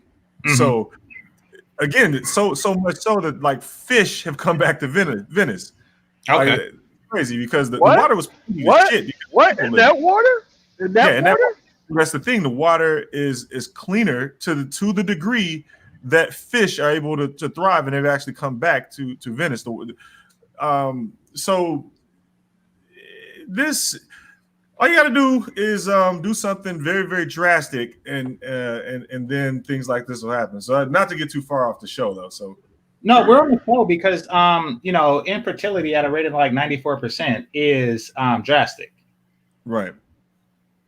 You know, so yeah, definitely. And I mean, it seemed like they're the only country that's addressing the concern. But let's get back to the episode. MOT, what's on your mind? Then we'll get back to the episode. Nothing much. I just came up. So, yeah. Okay, I appreciate you. So the Mexican delegate was female. Now, nothing wrong with that. She kind of like poked at them for the way they're treating women and talked to the wives and shit like that. Just like on some, you know, you still on some feminist shit, which is, or you're still on some misogynist shit. And that's basically just a power play. Right. And that didn't even make any sense to me. Yeah, exactly. It's like, listen, we're obviously what we are. You know what the fuck we are, and you're still here to negotiate, you know? And that's, to me, that's just a negotiation tactic, you know? I would never use it in negotiating a salary or a cost, because I do like side endeavors, you know, a cost on the side endeavor, because I'm offering something of value, but I'm not a negotiator. There are people in sales that are good at shit like that. So yeah, that happened. And she asked the handmaid, do you like your position? And she said, yeah, she made it seem as though she's happy with this. This is how it's going to be. And, you know, I'm grateful for blah, blah, blah, blah, blah, blah. And then the woman later, well, they did their whole ceremony, and maybe if you want to talk about it, you can, but they lined up all the handmaids to honor them for all the kids that they brought into the world. And they said, and you know, the chick, you know, the one that you hate, the one that's going crazy. She said, get rid of all the damaged ones. Yeah. So if you're missing eyes and shit, you know, you're missing a finger here, you know, you're missing a uterus or some shit like that. Yeah, you got to go. But the rest of them could stay. And I'm thinking that, okay, that's fucked up, because this is supposed to honor them, but it's really more about the Mexican delegation than anything. Right. So they lined up the healthy ones and presented them to the Mexican delegation. But more importantly, they presented the resulting offsprings, the kids. Yep. And, you know, they were happy to see that. And, you know, I know that chick, her uterus, the Mexican chick, I know her uterus just like, you know, skipped a beat. You know, like, for real. I mean, I can imagine, like, you haven't seen a kid in so long, and, you know, like, here's one of them, and, you know, there you go. Right. Like, it's a whole fucking daycare center full of them, and you're like, oh shit, you know. Yeah. So, this was kind of a weird episode, though, because the Mexican delegation was there obviously to negotiate for children. So which would suggest that they aren't having any children, which would also suggest that Gilead has their dick on their head, which brings me to like, why would Gilead be so anxious about this visit when they obviously have the upper hand? You know, saying no means doom for their society. Now I get it; they're trading for the kids, but they're trading things of no consequence. True. No matter what, you have the more valuable thing. Yeah. And it could be stupidity. That's because, like, there's nothing more valuable than human. You know, free or otherwise. There's nothing on this planet more valuable than humans. And when I say stupidity, I'm referring to the Africans. Like, to trade humans for anything is stupid. Whether, huh? Right. Well, I mean, whether it's guns or rum, because, okay, in their defense, certain things only occur in certain places. Imagine never having pepper on your food. Imagine never having sugar. You know, like, these are things that only grow in certain regions that are not necessarily the region that you're in. Right. So in cotton and shit like that. So I get that these are rare exotic goods to you. I can't think of anything that's much more valuable than a lifetime of free labor. I really can't. Like, you know, I just can't. I'm sorry. You know, right. The only way I can see this trade agreement even happening in the first place is mutually assured destruction. Like, for instance, a situation where, let's just say the Mexican government and like whatever South of America is basically like on some shit where, okay, if we're gonna die and we know that you have like and the ability to help us with our survival, we're just gonna point our nukes at you and force this trade agreement. Like in a mutually assured destruction kind of way. Like, okay, let's point nukes at each other, and here's the deal. If you don't trade with us, we just push the button and then we can all go. Mm-hmm. I mean, that's the only other way I can see this trade even happening. Because if you have humans, you have the upper hand. Exactly. There's nothing more valuable. So I didn't mention it yet, but for those of you who don't know, she thought that they were going to trade with the Mexicans for like chocolate and oranges and shit like that. But really what they're trading is handmaids. Right. It didn't seem like they had an overabundance of them, but, you know, we only seen like one small neighborhood. But they were going to trade handmaids. I don't know what they would have gotten in return for them, to be perfectly honest with you, but it would have had to have been something of extraordinary value. But I think what Double D is saying, and this is true, that there was a global embargo. Now, just to show precedent to other nations to break the embargo, they probably just wanted to get any trade agreement out there so they could go to Europe and say, like, look, Mexico is on board. Right. You know? And then say to China, you know, look, certain members of the EU is on board, and then just kind of move on from there so they can actually. Right. Okay. So, a situation where if they get a country that's desperate enough to trade with them, they can leverage that. Yeah. Exactly. So Mexico would have been the first. And then, you know, it's like, we're not complete assholes. I mean, you know, hey, Mexico could vouch for us. Right. Yeah. We fucked America up. Sorry. Yeah. Yeah, exactly. So, I mean, and you want to be recognized. Because they're not like, without any trade agreements, you're not like legitimized as, you know, it's like Zaire, you know, like you're not really legitimate. You need legitimacy. You need to be recognized as your nation. You need other people, when they draw their maps and teach their kids, to call this place Gilead, not, you know, US. Yeah. This is the episode where I actually had to suspend my disbelief to a crazy degree, because this is the episode where I started actually thinking about real life ramifications of this type of thing happening. I mean, you crash the US dollar, first of all, which you then crash other countries' economy. You piss a lot of other countries off to the degree where the entire world is looking at you like, okay, well, America just fell down. Let's go take this shit. And I doubt if Gilead has the manpower or the stability, which is the most important, the stability to sustain attack from the rest of the world, especially the rest of the organized world, who is pissed at them for crashing the entire global economy. Yes, they do. When the rest of the world is dead, Gilead will reign supreme. I shit you not. There's no kids. No, I understand that, but so it doesn't suggest that every country in the entire world isn't like doesn't have viable offspring. I mean, obviously Gilead does, but you know, they don't talk about China or Europe or anything like that. They probably also have at least the same problem as Gilead and some viable offspring. But as far as like economic ramifications, it's like they crashed the entire globe's economy.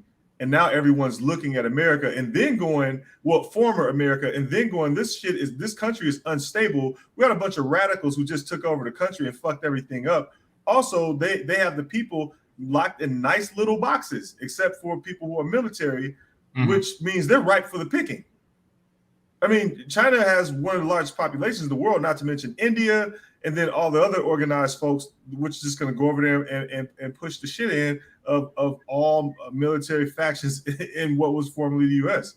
Because you got the entire world pissed at you now. And again, it doesn't really go over. That's a long boat ride, though. That's a long boat ride. It's a long boat ride, true enough. It's a long boat ride. However, they could come in through South America because they obviously didn't take over South America. That's an entry point, a land entry point. Well, also, but what would they gain from it? Like, what would they gain from it? Also, airplanes are fast. What would they gain from it? Yeah. Well, you crash U.S. economy and your country is unstable. Just the people itself. I mean, once the country becomes destabilized, your resources are right. Pissed you off is not a motivation for war. Your resources are also right for the taking. But I mean, whatever you have. Okay, here's we need to recoup. No, I hear what you're saying. Here's the thing. Without kids, shit else don't matter. Like, you know. Understood, but like again, it doesn't say whether or not, like, for instance, other countries, they could also have the same problems as America. They could also have they could also have instituted some type of countrywide policy to have kids. Maybe they have an incentive program. Who knows? Doesn't matter. They might have done it a bit differently than Gilead. Like game recognized game at that point. Right. Like, all I'm saying is they could wear red, your bitches wear blue. Like, either way, you understand, you know, y'all have a monthly routine.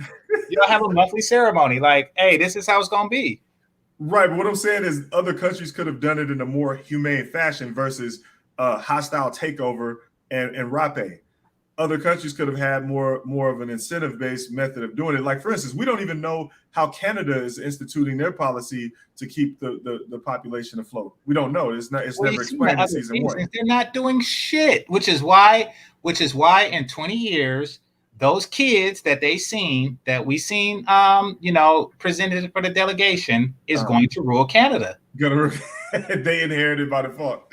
Well, I mean, like, who's gonna fight? Their military will be like old and shit. It'll just be like a bunch of 60-year-old guys with guns. Like, like, what the fuck? Like, so yeah, like that's right. You know. But see, that's the thing. I don't know what other countries are doing, so it's hard for me to say whether or not they are having kids or not. Again, they could be doing a more humane version of getting the population up.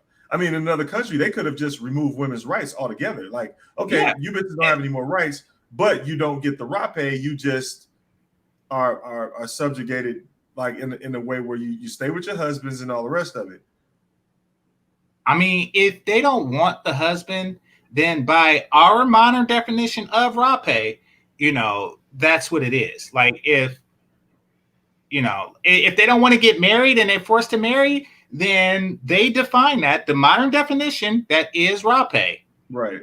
You know, I can see a country like Russia going, okay, you bitches are, because in modern day, like in the 21st century, there's a country called Chechnya, and the leader of Chechnya, who's friends with Putin, when they got tired of giving away welfare money and their numbers aren't really shit. Dude was like, we're no longer gonna pay you bitches welfare, so you're gonna go to the first available man, If you're on welfare, if you have an ex-husband, you go back to him. If he's still married, voila, he has 2 wives now. They define that as raw pay. But listen. Okay, it's like this. We seen, like on Sister George's and them and shit like that, we seen what the negotiations for pussy sound like. True enough. Imagine what the negotiation for fertility sounds like. Imagine these bitches just standing there like, I got your entire fucking future, now negotiate. Right. That shit would be retarded. Yeah, at that point you gotta use force. Yeah, it would be ridiculous. Yeah. So there's 2 types of countries. There's countries that are using force, and there's countries that aren't, because there's no negotiation. There is no negotiation. Yeah, and that's what I'm saying. In other countries, they already have that type of patriarchy going on. So it would be a situation where I don't know if America will be able to withstand an attack from the rest of the world. And most of the rest of the world already has established patriarchy. So they already have the boot on bitches' necks. True. They combined with the being pissed off at an unstable country, they're just going to go in and take that shit because their people are already locked in boxes anyway. They just basically wrap people up like gift wraps and handing them to the rest of the world because they already have the established patriarchy. Right. Now, to be fair, they only said that the EU was had the embargo. Okay. So it would make sense that the West would be the place. Maybe they have, agreements with other places. I just assume Mexico was the first. I don't know why it seemed more important to them than it did to the delegation, but yeah, it seemed like it was their first step to getting back recognized by the world. Yeah. Right. So maybe that's it. But maybe some of the more patriarchal nations, are already in line with this new order. It makes sense that they can produce a lot for the world, no matter what, just by their culture. Everybody's wearing the same color. Everybody is dressing the same and shit like that. So it seems like that the country moved from like a consumer nation to a producer nation. Like, right. Oh, you want fancy lingerie? Well, we don't need it anymore. Have at it. Give me raw materials. Give me, right. And I'll give you a compliant cattle bitch. Yeah. Well, I wouldn't trade that. It's just way too valuable. Like the only thing they could give that's more valuable is land, like permanent land. True. And maybe that's the goal. Who knows? Yeah. They are a border state or a border nation. So, yeah. All right. So, so the Mexican delegate, she was about to leave, and she said, she gave her a gift. She gave her an orange thing. Or no, it wasn't orange. She gave her chocolate. She gave her a box of chocolates when she was about to leave. And then the handmaid, she just explained to her, like, we're not here by choice. We're here by force. She says, I experience raw pay every month. And she just broke down like, this is the situation. And the delegate said, I'm sorry, but I can't help you. I come from a city that's the size of Boston. And we haven't seen, now keep in mind, Boston has hundreds of thousands of people. Yep. And we haven't seen a child born in 6 years. Damn. Everybody there is over 6. Can you imagine that? God, that sounds amazing. Sounds awesome. Yeah. So basically she's like, look, I understand your plight. I understand what they're doing is fucked up. But we need some kids, so fuck what you want. Like, is basically what it came down to. Right, and all that shit she was asking in the delegation party was just dumb. Yeah, it was just fluff. It was just like negotiation tactics. It's like, look, these guys want something for these, what they called red tags. They want something for these fertile women, and they're gonna ask for a lot. It's just negotiation tactics. Right. At the end of the day, she knew that she hadn't seen a kid in a major city for 6 years, and everybody knew once she seen those kids parading in, it was all over. It's like whatever the fuck you want. I don't care. I don't care. Now obviously, they had a double agenda. Obviously, because when the commander came to collect the Mexican delegate, the assistant basically told her that, yo, I know who you are. I know who your husband is. By the way, we're working with Canada. So obviously there's a double agenda going on there. They didn't come there to just negotiate for kids. They came there to spy. Why would they even look into like the history of the real history of the handmaid? I do find that strange. Well, yeah, exactly. But I think they came there to spy to really, because again, they're in cahoots with Canada, which is where New America is. Mm-hmm. So they're obviously there to spy, and they obviously have connections with New America. Otherwise, they wouldn't know who her husband is, who lives there. And I'm going to get into Canada because I don't understand their tactic. They seem to be on some business as usual shit. Canada, yeah, but you know, their cops have horses, so I don't know what the fuck. I don't know what the fuck Canada's like ultimate plan to deal with this situation is, but you know, they're just really nice people. Like, what can I say? And this episode also briefly went over my least favorite character and her breakdown, her mental fucking breakdown, and her history. Oh yeah, it did. Yeah. Go for it. Go for it. You want to cover that? I guess there's not too much to talk about. I mean, her actually standing up in a delegation and starting to speak was actually out of protocol. She was out of protocol by doing that. Now, did she just take initiative, or she took initiative? Yes. Okay, then yes, she was out of protocol, and she did embarrass her husband with it. But he could spin it like this is on some fuck you shit, and we want to look like we are a more progressive, as if that type of word exists in their society. Right. We are a progressive culture. You send us a female delegate, and we'll do some shit like this. And we're not like beating our wives and subjugating them. You know, our wives are articulate and they are outspoken and shit like that. So right, they just choose to be exactly compliant and submissive. So exactly, it was a dog and pony show, but she actually took the initiative because I don't think her husband really figured out that this should be done. Okay, so she kind of took the initiative. Then she had like more of a the flashback showed her and her husband in the beginnings and their relationship, how happy they were and all the rest of it. But it basically illustrated that she was like this award-winning author who was completely on some pick-me shit. Her books were pick-me as fuck. It was like, you bitches need to start having babies ASAP before, shit hits the fan. She was, again, she was a award-winning author, but her books were like super pick-me. And she was married to this dude who was part of this new religion that she was a part of. Mm-hmm. And they both were basically, on the same shit, really. Mm-hmm. And she knew about the radical nature of the group that he was a part of. And it just basically showed how things started off, but from her perspective. And it also showed her descent into subjugation, where she was kind of conflicted about it because she knew what was going to happen. Like, she was going to go into submissive wifeville, which means no more writing, no more reading. Well, she was already in there though. She was already, she was one of the few that is willing to submit. You see, nothing better than a conflicted about it. Nothing better than a pick-me, and pick-me deserves the teal dress.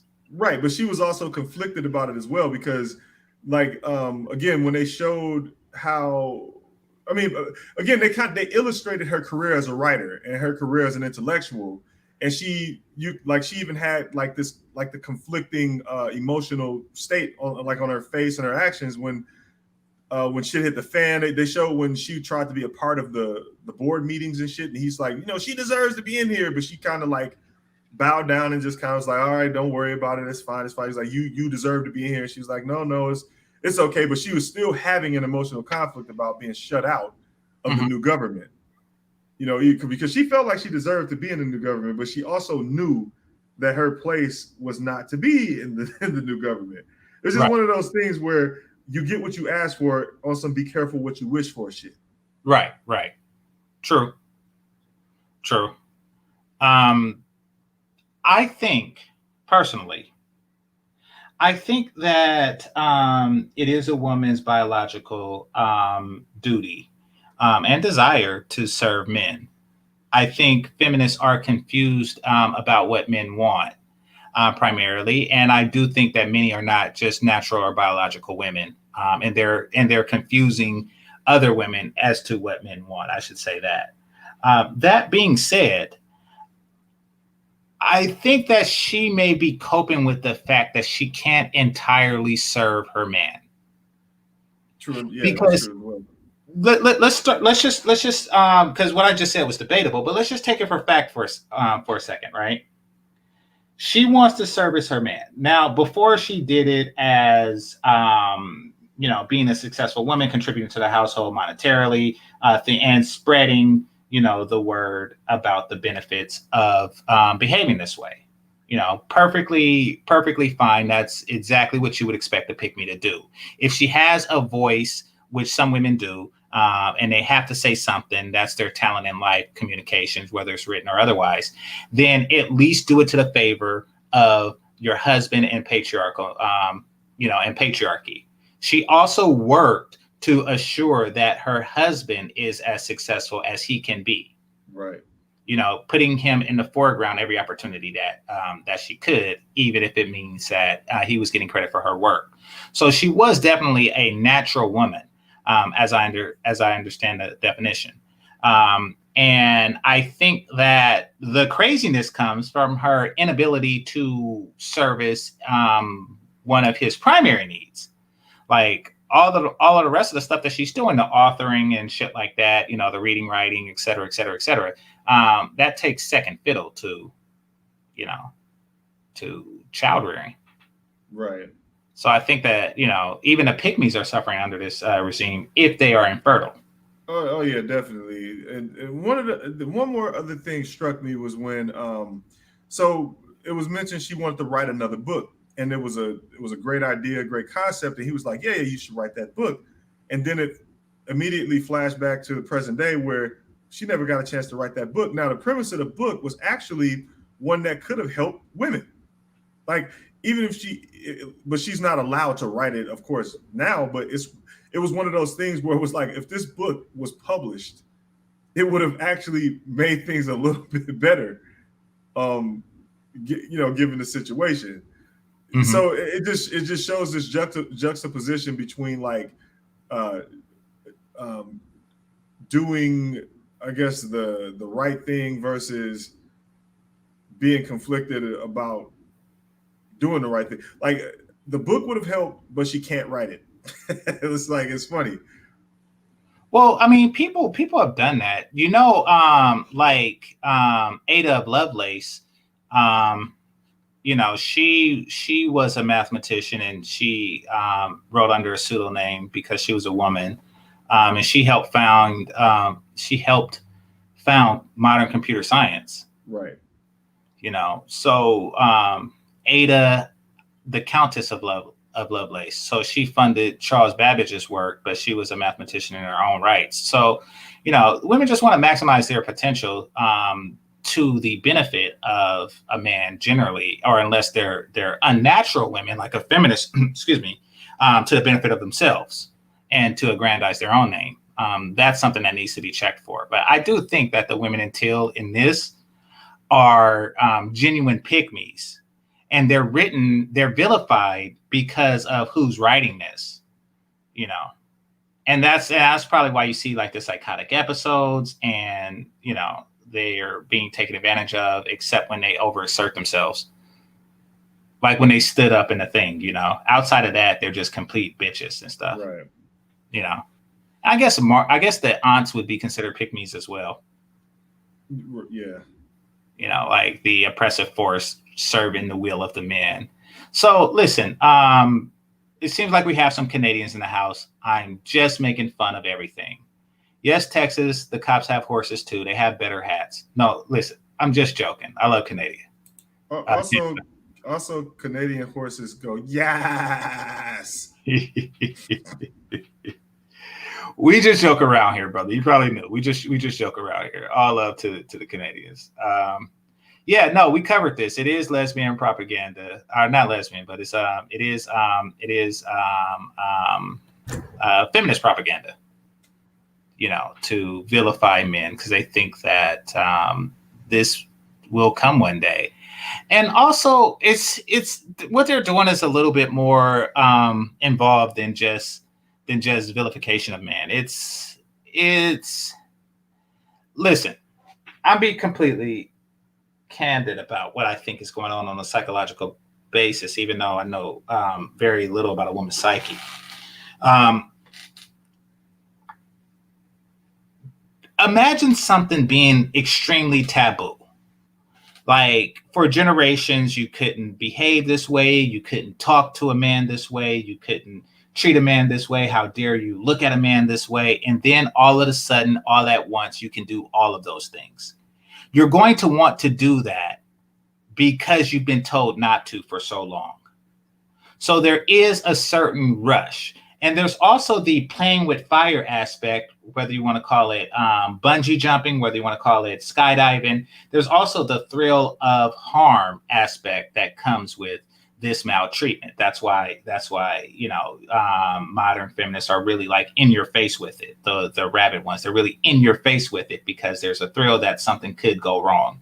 I think that this series to the women is really offering that thrill. Like, you know, we're going to continue to provoke and this might happen, which makes it more enticing. I'm speculating, but I kind of sense that might be what's going on too. It might be a little bit of that going on too, you know, because they do like poke the bear a lot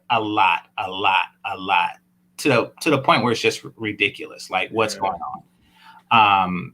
And we've come to the point now to where it's realized that, listen, there's no real consequence to poking the bear. They've been doing so for generations, and the bear hasn't, you know, woken up or growled back. So what we're going to do is we're going to create an artificial world where the bear pokes back, and this is what it looks like. So now we're gonna, you know, now it's still fun to poke the bear because one day this just might happen. Okay, I appreciate Lasher. You know, I appreciate the super chat. You said not a feminist, but all Atwood and the work of Butler and what's that? Cherish.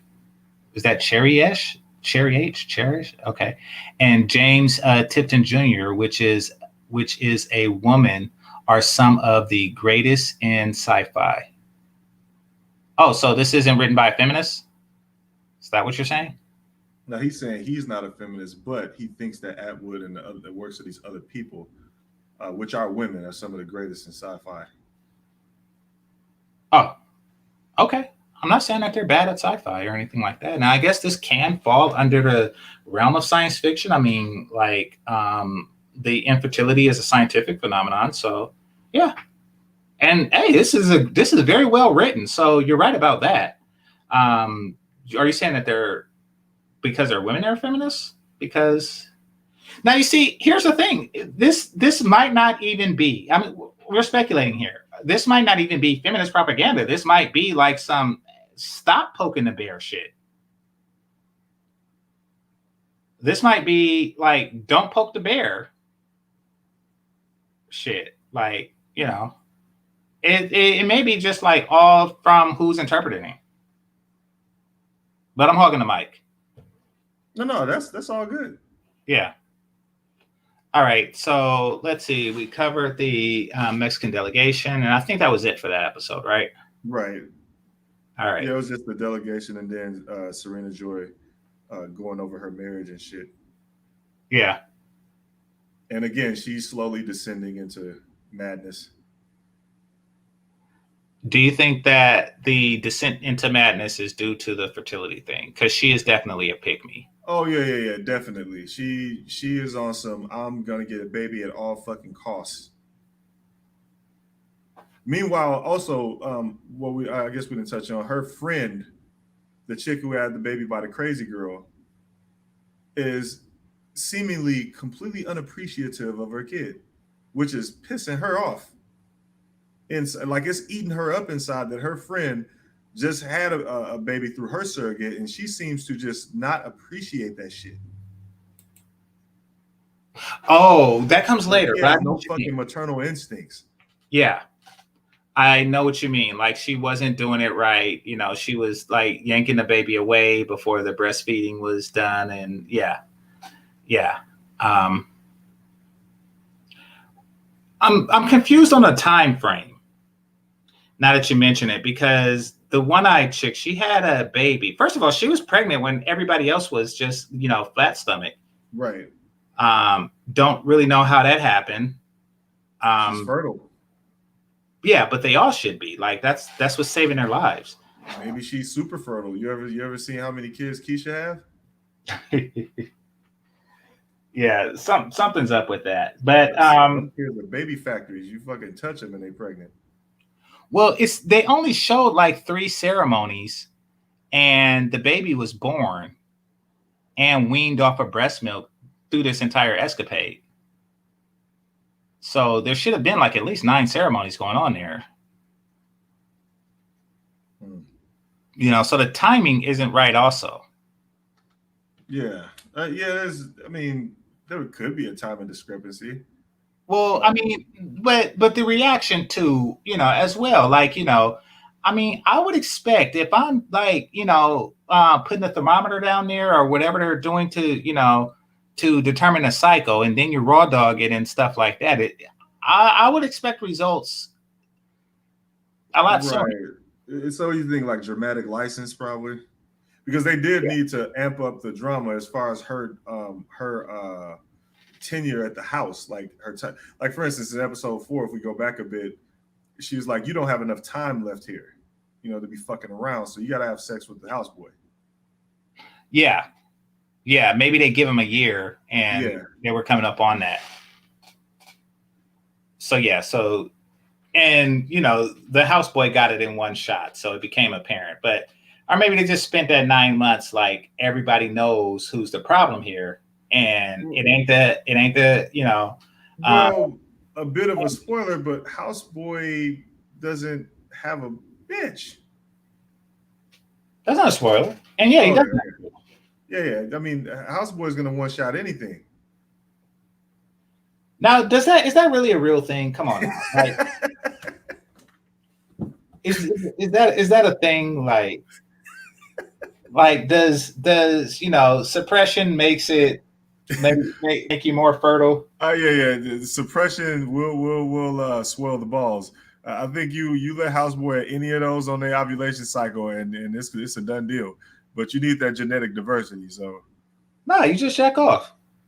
Like, is a man really ever really suppressed? Like, just check. Oh no, you're right. What I'm saying is, if you don't. Well, they tell you to do that. They tell guys to give it 24 hours. Right. Kind of like when you fast before doctor sometimes, I'm just saying houseboy would be able to one shot anybody on their ovulation cycle. If it wasn't for genetic diversity, I'm pretty sure he could just walk around like, you ready? Well, on some Genghis Khan shit. I'm thinking that houseboy though gets it regular. And I'm not talking about just the houseboy, just this houseboy. I would just assume that they all just be dicking down Martha like crazy. You know what? I actually, that's what I think. Like, that was one of my thoughts. Like, I know some of these houseboys, not this one in particular, but some of them fucking houseboys is just stabbing the shit out of Martha's. Yeah. Because they can't get pregnant anyway. He going ham in it. Yeah. And it's like a why not situation. Yeah. And like maybe the one Martha, the one that was hung, maybe she wasn't even lesbian. She was just, lonely. Like, hey, right. I got 4 gray walls here. I made the cooking shit all day. I don't even get to get out the house and walk the river, like the handmaids do. And I don't even get an occasional ceremony when he sticks it through the zipper. Like, right. But I thought I saw Martha's in the shopping center. I did see people. I actually saw a dude there. Yeah. So I'm assuming that there are regular women. Yeah, they're regular people. Yeah. Definitely. Like they're the wives of poor guys. Right. right. Yeah. No, because we're only seeing this from the rich person's point of view. We're only seeing it from the rich. The handmaid, the cattle bitches. Yeah. But and also now I think about it, there are guys who are married to fertile women who do have Marthas and don't have handmaids, so they probably send them to the thing. Right, because not everybody is a fucking commander. True. Yeah. But even if you are a commander, if your wife is fertile, you don't have a need for a handmaid. Exactly. So, there's that. And you just send your Martha because you don't have a chicken red there. And if you did, the wife is like, why are you doing this when I'm fertile? Then the shit gets weird. But yeah, Marthas and houseboys belong together. Like a motherfucker. Yeah, it's like, there's no swipe left or anything. It's like, who else you gonna fuck? And Alfred's house, Martha is actually hotter than Alfred. Pretty attractive. Yeah. She's hotter than Alfred. She's like Puerto Rican, maybe. I don't know. She has like some Spanish hint to her. Yeah, she exotic as shit. Yeah, exactly. And once again, if you look good in a uniform, knowing that you ain't got no lingerie on underneath, that means no makeup, and the outfit is intentionally supposed to make you look unattractive. Exactly. It's deliberately designed to suppress your sexuality. And she is still hot. Yeah. So exactly. Yeah. Houseboy would definitely be taking care of that. But I just assume that's what's going on between vigorously and regularly. Vigorously, yeah. Like you're not fertile. Like it's like, you're not fertile. I'm pretty sure that, they test everybody in this new society. Like everybody is force tested to where there is no more burn. If you burn, they probably send you to the toxic waste facility. Right. It's over for you. They're not going to give you any pill to fix that. You just done. Yeah. So, all right. Let's move on. Let's see. Episode 6, episode 7. So, 7 was pretty dope. Yeah, 7 showed how the husband. So in episode 1, I told you that they shot the husband, captured the mother and daughter, separated the two, sent the mother to a handmaid training camp, and did whatever to the daughter. And now, but they didn't really say what happened to the husband. You just heard the shots. So apparently he survived. He survived the shots through unusual circumstances. Just a series of very fortunate events. Mm-hmm. You want to take that? No. You go, and then I can come behind you. Okay, so he was shot. The ambulance flipped over. So they were working to save his life, meaning that they probably have something going on for the men. Like they weren't saving his life so they can hang him later. There's obviously something that they got, whether he's shoveling toxic waste, whether, because he is an adulterer. Mm-hmm. I'm pretty sure they have some type of punishment in store for him, but it might be one that they can later benefit from. Yeah, because they said the commander had questions for him. Oh, really? Okay, I didn't know that. So, yeah, in the ambulance, they said keep him alive. The commander has questions for him.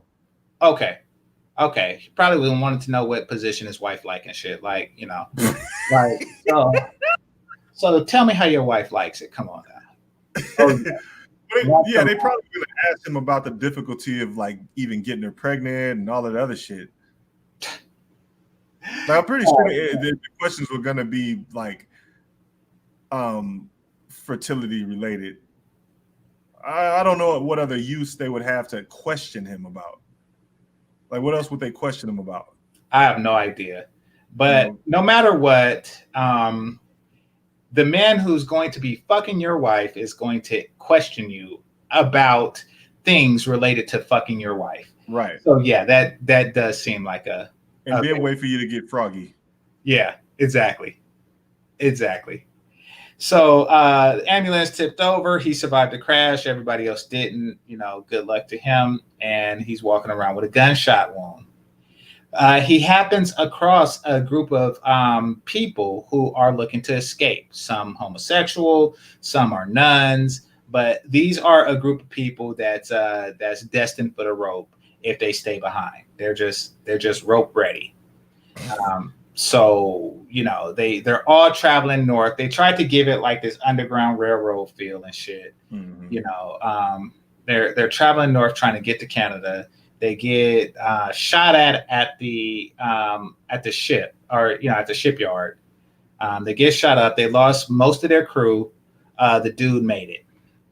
The dude made it. He's in Canada.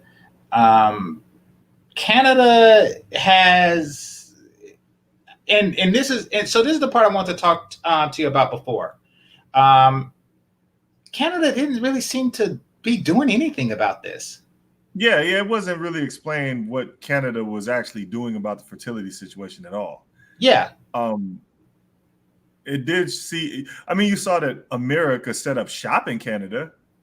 But as far as like fertility was concerned, it seemed like, like you said, it was business as usual. So again, I don't know. I mean, and it didn't look like women's rights were suppressed at all. No. They were just business as usual. Like, there was the one chick that was daft, and he was bought her some coffee, so he's still doing his cuck shit, And it was suggested that she does not go outside. Right. And she still doesn't talk. So whatever was so traumatic to happen to her, of course, the training to be a cattle bitch was so traumatic to her that she decided that she wasn't going to talk anymore, even after she shared a trauma bond with him. Mm-hmm. Seems like she still didn't speak. You're right. He's still on his cuck shit. A lot of it was basically showing that Canada was still free and America was still, set up there, and they were like planning to retake the United States somehow. But I mean, other than that, I don't really see the significance of what was going on up there. Now, it's just more of like a hope episode. Now, did you get the impression that they actually planned to do that? Yeah, I mean, it was very suggestive in that America was still set up and that they had plans on getting as much intel as possible on Gilead, and then basically figuring out their weaknesses and then moving in to take over. Now, this doesn't mean that they were going to do it by themselves. Again, they were obviously collaborating with other countries like South America, Mexico, EU, and all the rest of them. So you don't know what they had up their sleeve. It was just basically hinted at that was the ultimate goal. So they believe they're so anti-patriarchy that they would do it just because. Yeah, pretty much. I mean, that's what if we're going by this episode and the things suggested in the episode, it just, they wanted to retake the United States and get back to the old way of life as soon as possible. The old way of life. Listen. No, I know. I can't imagine doing more. I can't imagine doing more. I mean, because it's not like the men are not making sacrifices. They're sacrificing thongs. Like, the men are sacrificing too. They're sacrificing Pornhub. Like, it's not like the men are just, enjoying the same level of comfort that they once did. Right. The cars are reserved for like commanders and shit. The rank and file man walks. Yep, everywhere. Or catches public transportation everywhere. Yeah, exactly. And there was checkpoints everywhere. Yeah, exactly. And you can't even leave your designated box. Oh, really? I didn't know that. Wherever you are, that's where you are. Like, whatever city you live in, you're not going to be crossing borders and shit. You're not going to be going to different cities. Everybody lives in a box. See, I didn't know that part. So the men are sacrificing too. Yeah, everyone has. Yeah, they're but I mean, they understand. Listen, this is not regular. This is not regular. And that's why I'm a little disappointed about, the Corona situation. I'm like, listen, we need to sacrifice more. That's why we still have, that's why the EU still hasn't opened up its borders. And that's why I fucking can't take a trip to Colombia because, the rank and file citizen here don't have the self-control to avoid it. And Look, I'm gonna repeat. I do not have anything bad to say about Chad 19 because the Rona allowed me to pick up 2 fucking jobs that I would otherwise I'd be working 1 because I have to go into an office. Because of the Rona, these companies understand that someone in my position does not ever need to go into an office. Why? What's the point?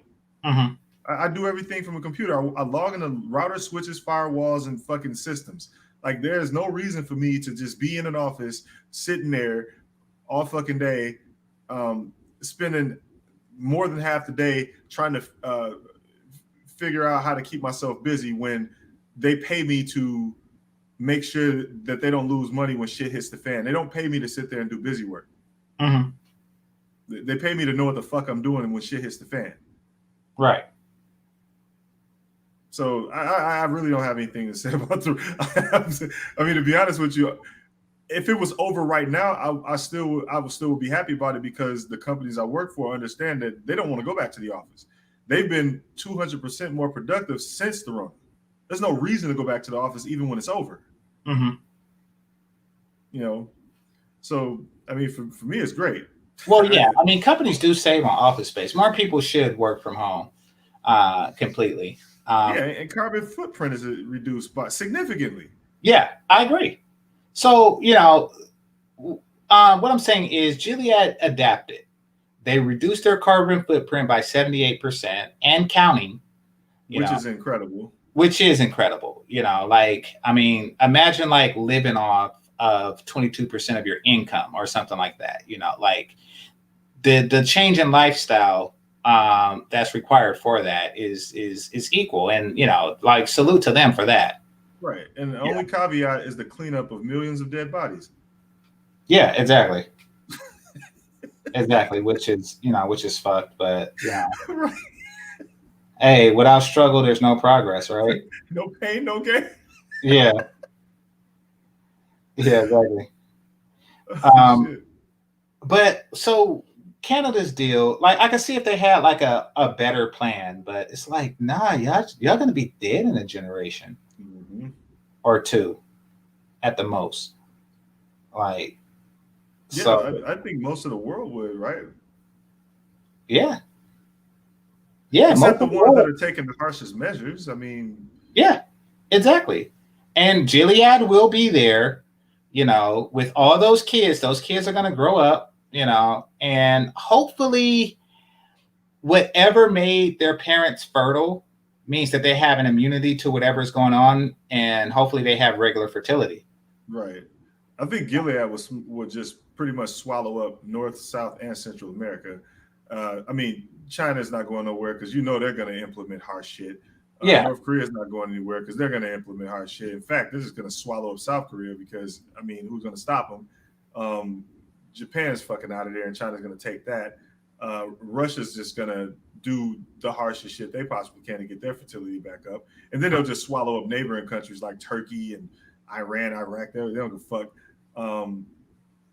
Fucking Africa, I can see them taking the harshest measures as well, going like, fuck that, we gotta get this population up, bitches. Oh, hell yeah. I think there would be countries that would match Gilead as far as like getting the numbers up. But Canada would definitely be fucking gone. You know? Canada would be definitely gone.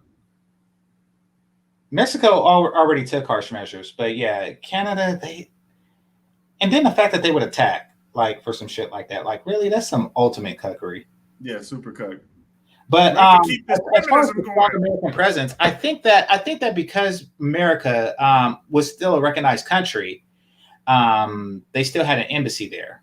Mm-hmm. So they have a presence of every nation there because of the embassies. Mm-hmm. I'm thinking that that's what was going on. Okay. Because, you know, he did go to the embassy to get the letter from, you know, his wife, and that would be like the first place that the delegation goes. Gilead had some other weird shit going on because maybe because they didn't have embassies to other nations, given the circumstances, given that they're a new nation and they're unrecognized, you know.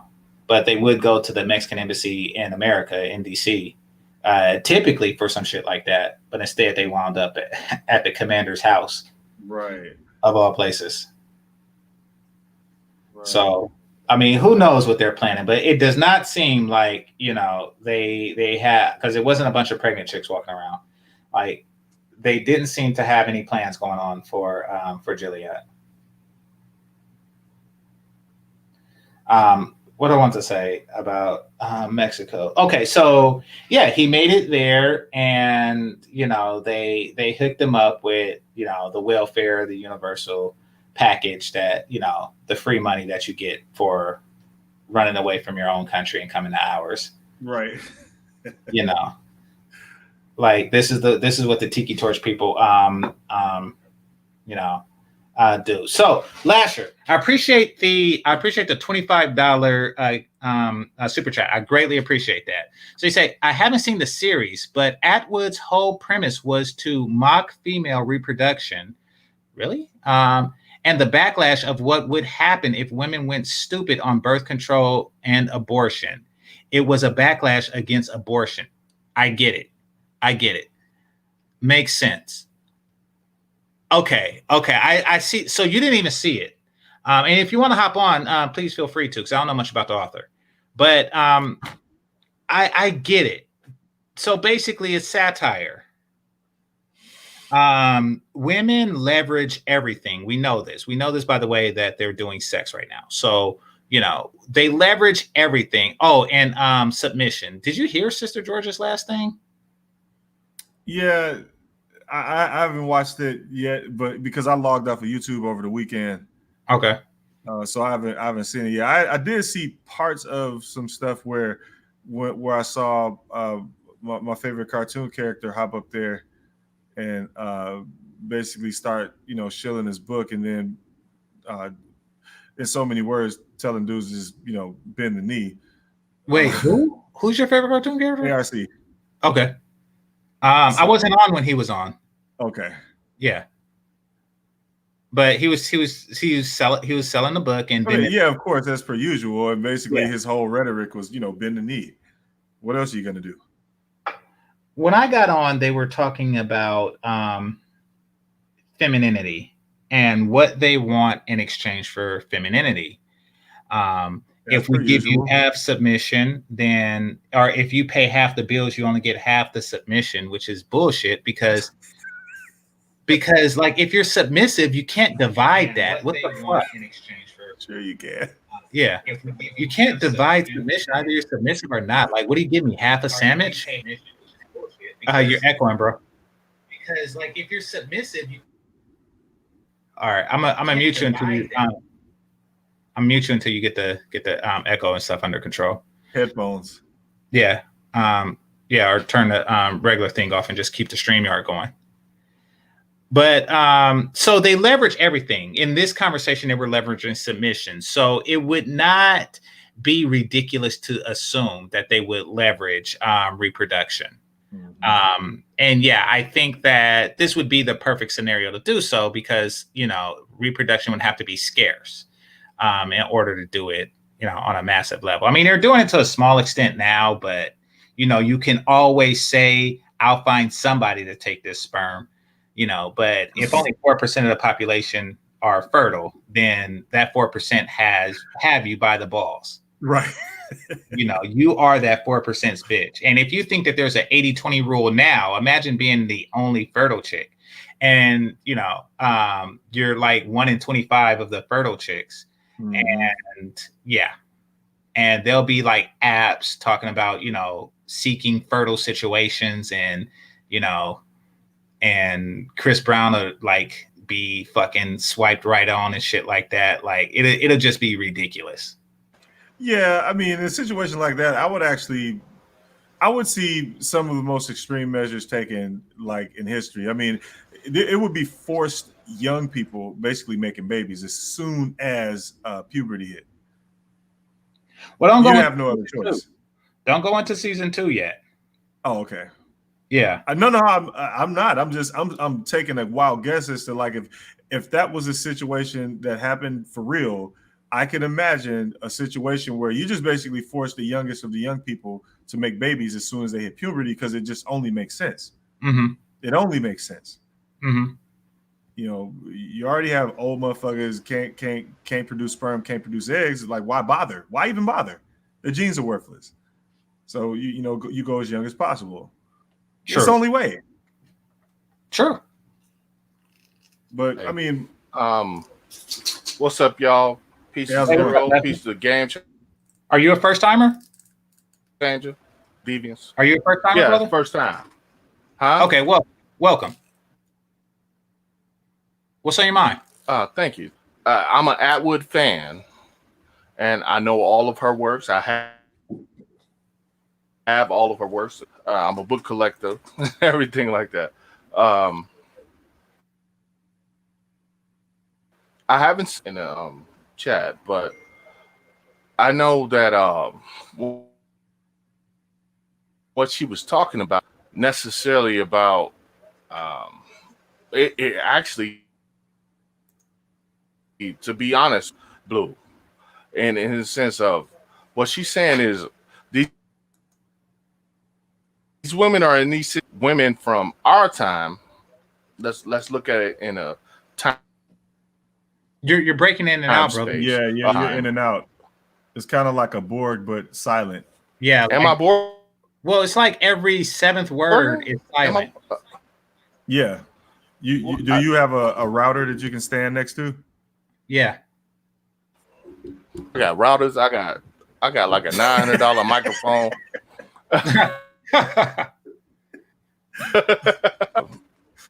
I hope that I'm not coming across wrong, but you got to switch to 5G. and her actual text, it was a mockery. How? Yeah, you definitely in and out. Yeah, you're yeah, it's not good. Like every fourth word now is I'm bored. Like, yeah, you're Borgen. Well, you know what? I'll stick to text. I'll jump off because I don't want to interrupt your show.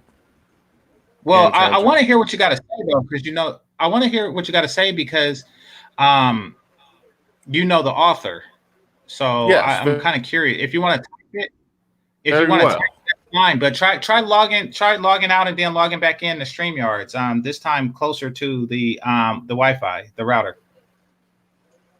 Okay, I'm gonna jump off and I'm gonna try to come back. Okay, appreciate it. Okay, so yeah, I want to hear what he has to say about it because I don't know anything about this author. I read sci-fi, but that's more in the realm of like Star Wars, and I don't even read. Well, I do, but only as it relates to the old characters. The new series shit.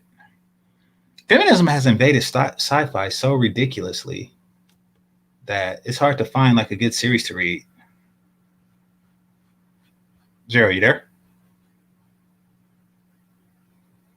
Zero, are you there? Yeah, I'm still here. Oh, okay. I thought, use the wire. Well, I just assumed, Zone, that he was on the cell phone. Yeah, you gotta stand next to the 5G, and then you can get all the connectivity possible. Okay. All right. So, but let's see, where were we? Episode 7. Episode 7. I don't think there was a whole lot there. Nah. So they basically just showed the whole Underground Railroad story to Canada. Right. Yeah. And they did like some flashbacks on Alfred's old life and shit with her husband. Like I think they showed when they actually did decide to flee, they went to they were like a few miles away from Canada but couldn't cross until that guy got back with their paperwork. Oh, I remember that. Yeah, and then the other guy told him that he's dead. And yeah. And I think I still think he snitched. You think that guy? You think the guy? I think he snitched. That motherfucker snitched. Probably. Like I don't care about him coming. Like, why else would they have to leave if he didn't snitch? Unless the dude they caught snitched. But no, because they had to know he was a trafficker. They had to know if he was a trafficker. So they probably tortured him before they hung him in the street. Well, yeah. I mean, but think about it. If dude was a snitch, then why did he go to the cabin? How come just like a whole crew of dudes didn't? Right. Yeah. So you're right. I think that, and I don't think he's probably a bad person because remember he got him past that checkpoint. Yeah. But I do think that torture make a man especially we're Americans. How many Americans have been tortured before? Exactly. So, yeah. Like I don't think the guy that sought him out on the lake snitch. It was probably the guy who got caught, and then because they know he's a trafficker, so they like, where are the people you trafficking? You're right. Yeah, and he just came like, look, they come in, they hung dude. Chances are he snitched before he died, and get the fuck out of here. Yeah, exactly. Yeah, so that was that episode pretty much in a nutshell, though, because it really kind of stayed there as far as like showing her past and all of that, and then it basically showed the whole escape thing and then the whole Underground Railroad thing, and it kind of stayed on those two themes the whole time. Okay. But the next episode is my favorite. I'm fucking Oh yeah, I am too. Hold on, because we're talking about Jezebel. All right, so Lasher, I was just about to let you back in. Like I seen you in the thing, and I was just about to click it, and then you went out. So we could try one more time, and then, but please, if you can't get in, say what you got to say in the chat room. It's cool. All right. So episode 8, Jezebels. So his wife is away for the weekend, right? She's over her mother's house, convenient. And he decides to take his chick to Jezebel's. It seems like he should be madder that she's not pregnant yet. They've been playing Scrabble for a while. It seems like he should be madder that she's not pregnant yet. Right. He brings the driver and him brings her to Jezebel's. Now, just like Zero said, in order to get out of your box, apparently you need clearance, and he is a commander, so he got it like that. He has those life advantages. So he gets out of the city. He goes to Boston, or whatever they're calling Boston now. He brings his wife, and there was a place there that was a no woman at all zone. So she had to like duck down. It's like, come on now, really? Yeah. Is that all it take? Like the guards don't look in the back and see like the duck down bitch in teal. Like that part was a little fabricated, but Yeah.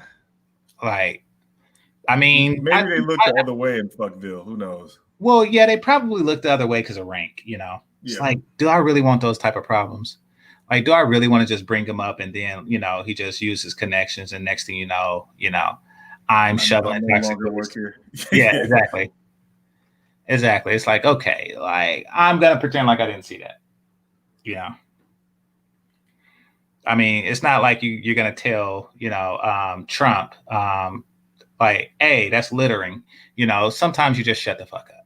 Like, anyway, so they make it to a place called Jezebel's. What is Jezebel's? Jezebel's is a brothel / burlesque home / stripper joint. Basically, it's every type of place that men would go to service their baser needs. Hold on. I'm trying to get Lasher back in. There we go. Okay, there you go, Lasher. So Jezebel is every place that a man would go to service their baser needs, all wrapped into one. Yeah, it's Vegas. It's Vegas if Vegas had a bunch of bitches with no hands and you're just sucking on the nub of their hands. Like, it was some people exercising some crazy ass fetishes. Yeah, I haven't been to Vegas in years, and when I do go, it's normally on some family shit. I'm not a Vegas person, but yeah, I don't think that they got that going on there. They had some. All right, so you've seen 300, and you've been to like Xerxes. His name is Xerxes, right? Yeah, Xerxes. You've been to Xerxes' tent. You've seen that. It was kind of like that. That's Jezebel's. Now, who does she run into in Jezebel? I guess So just type what you want in the chat room, Lasher. It's all good. But I appreciate you coming up. Always welcome. Always welcome here. So picture that, right? And guess who she runs into there? Her best friend, the black chick. You know, the homosexual black chick that's slightly feminist that tried to escape and left her at the train station. Ran into her. She had no choice. She really did. She really did have a choice. Because she was dressed as an aunt, she could have just been like, come here. You know, just come here. Or she could have just pulled rank, because it appears that the aunts outrank the guards. Unless the guards get suspicious. So she didn't risk it. She didn't want to risk it. It would have been a risk in doing that. Right. You know. However, that's the thing. She didn't risk it for the homie. Right. Well, Alfred did give her the look and say, go. Get the fuck out of here. Don't, like, Alfred's look was like, don't risk it. Get the fuck out of here. Okay. Like she gave her that nod, like, just go. Like, don't even try it. Okay. She looked at her and was like, should I do it? And then Alfred was like, no, go. Right. So that's when she hopped on the train. Makes sense. So I'll give her that. Makes sense. True. Okay. So yeah, it's all good, Lasher. Don't worry about it. Okay. Yeah, I mean, whatever you can do to get on, that's fine. If not, you can just type what you want to say in the thing. Okay, so she meets up with her. Now, I think that it was fake, whatever they had going on, but she has some titties that I didn't see before. And I seen her on Orange is the New Black. So I'm thinking like whatever the fuck was going on was just some Hollywood shit. I think she tapes him down. Oh, she tapes him down? Because she always plays like a tomboyish type role and shit. Right, and she probably tapes him down. The fuck? I mean, she probably got it like that, but she tapes him down. And that was just like the only thing she unleashed the dogs? She let the dogs out? Like that? I've seen. Look, it's a lot of chicks here in Minnesota that are on that shit, and they just tape them down. You're talking about the ones that have dildos in their pockets, right? Right. I'm talking about the ones that are actually good looking and very, very on the masculine side of homosexual. I'm not going to say the D word, but what I'm saying is I see what you mean. Yeah, they tape them down. Like they got it like that, but they tape them down. Mm-hmm. You know, they got the chest to feed the rest, but they tape them shits down. Okay, so she just cut the tape off for this thing. Yeah, she just removed the tape for this episode. Because I was like, wait, something is new. Something is new going on here. Right. So apparently what happened to her was she got caught. She got caught in Boston on some fuck shit. And I'm telling you, they be giving these chicks unlimited chances. The first chick just talked back a little bit. She was on some yakety yak, don't talk back, or take your fucking eye out. But these chicks be going to trials and then they come back 10 fingers, 10 toes, 2 eyes and shit. But yeah, but missing their fun spot. Oh, so you think that she might have got the snip? Oh, no. They cut her fun spot off. That's why. Oh, yeah, the other chick, they cut the fun spot off. Yeah. Why didn't they cut anything off of her? She wound up in Jezebel's for crying out loud. Jezebel, she wound up just, you know, instead of her getting like basic penis monthly, she gets exotic. Okay, but there's nuance with that, because here's the thing: when there's a lot of detail in this episode where Moira, the black girl, actually goes over what goes on there. Like, apparently they get fucked so much that they literally become expired holes.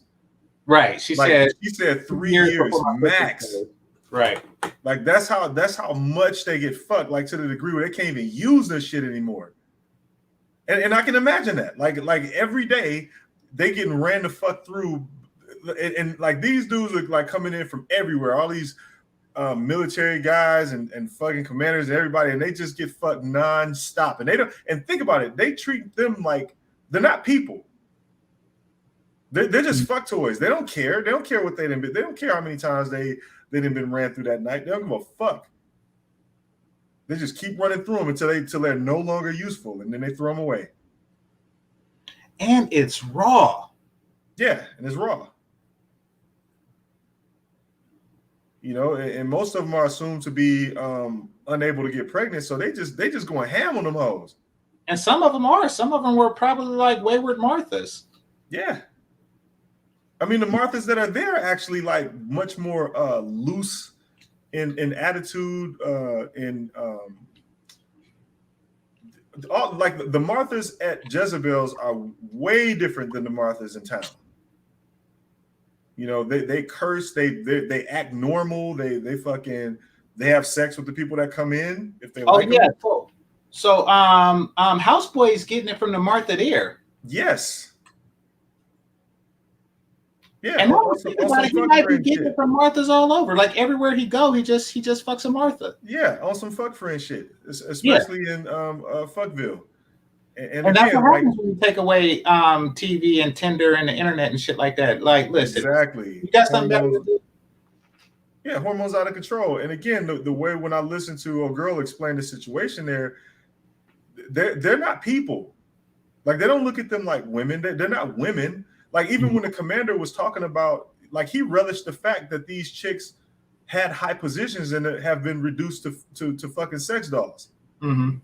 Like he relished that. He was like, see that over there? She used to be a Harvard professor or some shit. Like he liked that shit. He liked the fact that they got reduced to that. He was fucking like elated, ecstatic that they used to be something and now they're a thing that he can just go fuck whenever. So that gives more to what we were saying before about the educators, like because it was assumed that they killed the educators. Mm-hmm. And I want to say hyper educated, because I'm pretty sure that the main chick had a bachelor's at least, but yeah, the hyper educated, so it was assumed that they were killed, but no, they were just like taken down a peg or two or three or four. Yeah, and then I was like, oh, so colonies is quote fingers for sex house. Well, colonies is quote fingers for Jezebel's or some other shit. Yeah, or shovel toxic waste until you die. Either one. Yeah. So she had a choice, and of course, she's gonna choose Jezebel's. And maybe become a Martha. She did say she had a choice. Yeah, maybe become a Martha after her pussy wears out. Yeah, that shit was. I was like, wow. So that just lets you know that again, like, think about it. Thousands of people coming through there, literally. Every day. Yeah. So yeah, they just beating them bitches into nothingness. So it's kind of game over there. But as far as like another detail was that this is where all the secrets happen. This is where all of the corruption is. And this is what made me think that this new society is no better than the old one, because this is how things go back to what they used to be. Even he said, we're only human and all this other. She's like, the reason for that place even existing.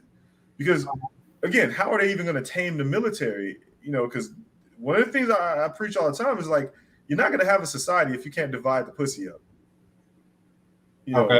You have all of these men and pussy is uneven, and one of the main things is that fertility is at a premium, so no one is just fucking willy-nilly outside of Jezebel's. So how do you tame a military like that? You probably got Jezebel's all over the fucking place. And one of the things is about a situation like that is this is where the corruption starts to uproot, and this is how things go back to normal. And this is how Gilead gets fucked up in the end. Because commanders have secrets, higher ups have secrets, officials have secrets. These women are collecting that information, that intel gets passed along. It's like, people are doing favors, in exchange for pussy. People have favorites and all of that other shit. The corruption becomes very, very strong. Mm-hmm. So then you end up with a situation where nothing really changes. It just the only thing changes are the people. The game stays the same, and the people are just swapped in with new people. But they're just starting over. This is why I said they just started over. They reset. Mm-hmm. It's the same shit. Even if they get their population back up, that place existing, and it's not going to go away. It just expands. Because they're not going to get rid of Jezebels in the future. You think the next generation is just going to fucking destroy it? No. That shit's going to always be there. Well, yeah, they definitely highlight the flaws in men. I mean, because basically what this show is about is women having to start from scratch. They have to start again from the beginning and reuse the manipulation tactics that got them to where they are now. Right. And it starts with, would you like to play Scrabble? Like, aha. And then as the seasons progress, you're going to start to see more manipulation and more manipulation on male weakness, whether it's a need for, whether it's an erotic need, whether it is a need for companionship, what have you. They are going to exploit male desires, to their benefit chronically. And you're going to see that through the series. It's just that now they took away all the progress that was made through this tactic, and like you say, start from the beginning. Start from Rome. Biggest fucking reset button ever. Oh, and then they just weaponizing the cuck gene all over again. Yeah. And then I'm just like, I'm watching this episode like pussy is undefeated. Always. Right. And the funny thing is, it's not pussy. Like. See, here's the interesting part. They're doing it from a position where you have sexual power over them. Like, they don't really have the authority to deny sex. That's something that's made clear in the beginning. Right. But they're saying, and women in the past really didn't either. But they're saying that, just like the women in the past, started from a position where they weren't allowed to deny sex and move on to modern society. That's what they're doing. And using the same tactics, sympathy, negotiation. I'll give you sex, but I'll make it as enjoyable as possible since I can't deny it, and shit like that. And I think that's part of the fantasy they have for, that's part of the fantasy that the writer has for women. Because they do enjoy that type of manipulation. That was one thing that you took from Alan Roger Curry's book. Yeah. But okay. So Lasher, I appreciate you again. Appreciate the $5 super chat. It says, like regular life, smashing worthless wop, wet ass pussy means nothing. Like the society that we live in. I mean, the value, of course, aside from the base physical value. There is a bragging right and social standing that we artificially attach to it that doesn't really apply. In fact, it's really more evident that it's not common. I mean, because the way a lot of brothers brag about it, particularly in the game community, or the gamosphere, or whatever you want to call it, it suggests that it's not something that's of abundance, because if it were, like, who brags on food? Like, or who brags on anything else that's on the base level of the Maslow's hierarchy of needs? So it really shows a lack of abundance. It shows a scarcity mindset towards it. Right.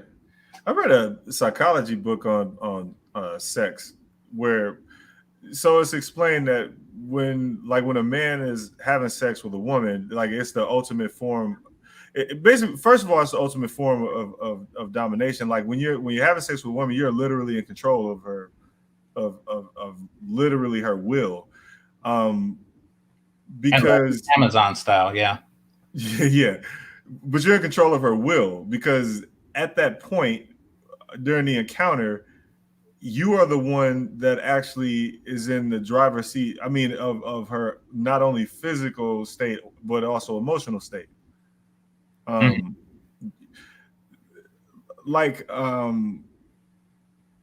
orgasm and the like, or even just the act of sex. In order to reach orgasm, there has to be mental. There has to be a level of mental stimulation to even achieve orgasm, because orgasm is a chemical release, which is all mental. Sure, you can, because there's a lot of women that can actually have an orgasm just from the thought of being with someone that they really find attractive, that reciprocates not only that attraction, but also the likability, personality, and the rest of that shit. Mm-hmm. So when you're having sex with a woman, you're actually like in control of both her physical and mental state, to the degree where if you actually look at a woman while you're having sex with her, she's not even like in the same room with you. Mm-hmm. She's somewhere else completely. Now, if you do that, if you look at a woman and she actually is present with you and all this other shit, something needs to be adjusted. Because that's what ecstasy is all about. Like, she's not even there, somewhere mm-hmm. else. So when I read that the psychology behind that shit is where men derive value from the act of sex. Now, after it's over, men don't give a fuck. They can give a fuck less, because the thing is, the chemical release in men is designed to procreate. And in order to procreate, men have to be nerfed. Like, they have to be nerfed by nature in order to even want to, like, take on that responsibility of getting a woman pregnant. So because of that whole act is I can't find the right words for it, but it's like this thing where you have to like subject yourself to a near out of body experience almost, you know. So for men derive value from sexual encounters with women to the degree where it's actually like it's almost like when you're having sex with a woman, the value can be the same as like having another fucking limb, and the value is so great. Like, losing a woman is like losing a limb, especially if you love the woman. You know, you ever seen dudes in breakups where they can never get over it and shit? It's almost like losing a body part. But I wouldn't liken it to that, so to speak. Well, I'm just trying to find a word, like the words to like signify the importance or the value of how men derive value from sexual encounters with women. So with this, then we'll get back to the show. But with this psychological attachment too, because it seems like her reaction to you is a very necessary part of the pleasure. It's a very, it's a pertinent part of, like, part of you getting off is knowing that you inflicted this psychological effect inside, and you instilled this inside her. So do you think that, because you often speak highly of the sex robots as being a solution to the sexual leverage that women have over us as men, right? But that would negate that, right? No.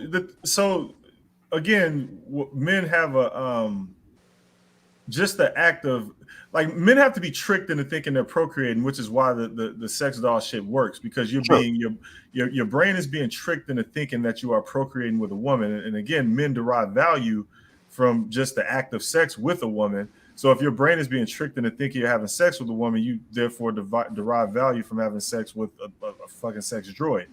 It doesn't matter. The act of sex is what you derive value from, because you're like a woman is basically, you're in control of her completely. Like, it's like you've dominated her, especially if she has what would you call, like, not visible orgasm, but an orgasm where you know it happened. Right, she's like squirting, that type of thing. Yeah, men do get off on a female's reaction to pleasure, to sexual exactly. Pleasure. I get it. And you think that a robot that can fake that would? The mental part of it would be exactly the same, because again, men are attracted to the female form, and then when they do all of these studies and stuff, things that replicate female form actually have a greater chemical release. And I mean, this is measurable, because they measure the chemical release. This is why, like, when men have when they do these tests with these sex toys and shit, the closer it is to the female form, the more chemical, the greater concentration of chemical release there is from men has been proven over and over and over again. That's why, like, when with the droid shit, the closer you replicate an actual woman, the more chemical release you get. So if you can simulate procreation with a female form, then I mean, it's game over for bitches, because they've already replaced your sexual function. I won't go into all that, but they replaced the male sexual function because women don't operate like that. They don't need the male form to get off. Right. Well, they don't have to be tricked into believing that they're procreating, because they, the birth isn't given by their insemination. So yeah, no, it makes sense. Let me read this. So Lasher, I'm looking at your channel right now because I have to be more selective about the places I recommend. You have a gaming channel. It looks nice. It's very new. What I'm going to do, because I'm going to get into the gaming community, is I'm going to subscribe. It's very new, and I'm not sure if it's at the point where I can recommend it to others yet. But I appreciate the hookup and I appreciate the love. But I've made bad recommendations in the recent past, and I don't want to repeat. Not saying that this is one of them, but I'm saying it might be. So I'm going to do it. So, well, we could start there. All right. So that being said, let's see. Lasher says the bragging right only applies to higher level women, like billionaire chicks, like Kylie Jenner and the likes. Is Kylie Jenner a guy? I'm not familiar with whatever's going on there. Like with Kardashians and stuff. Is that a Kardashian or something? Who's Kylie Jenner? She's part of one that family. Kardashian's sisters. Jenner. Yeah. Oh, okay. She's a Jenner. Okay. Yeah. Well, typically, in healthy functioning societies,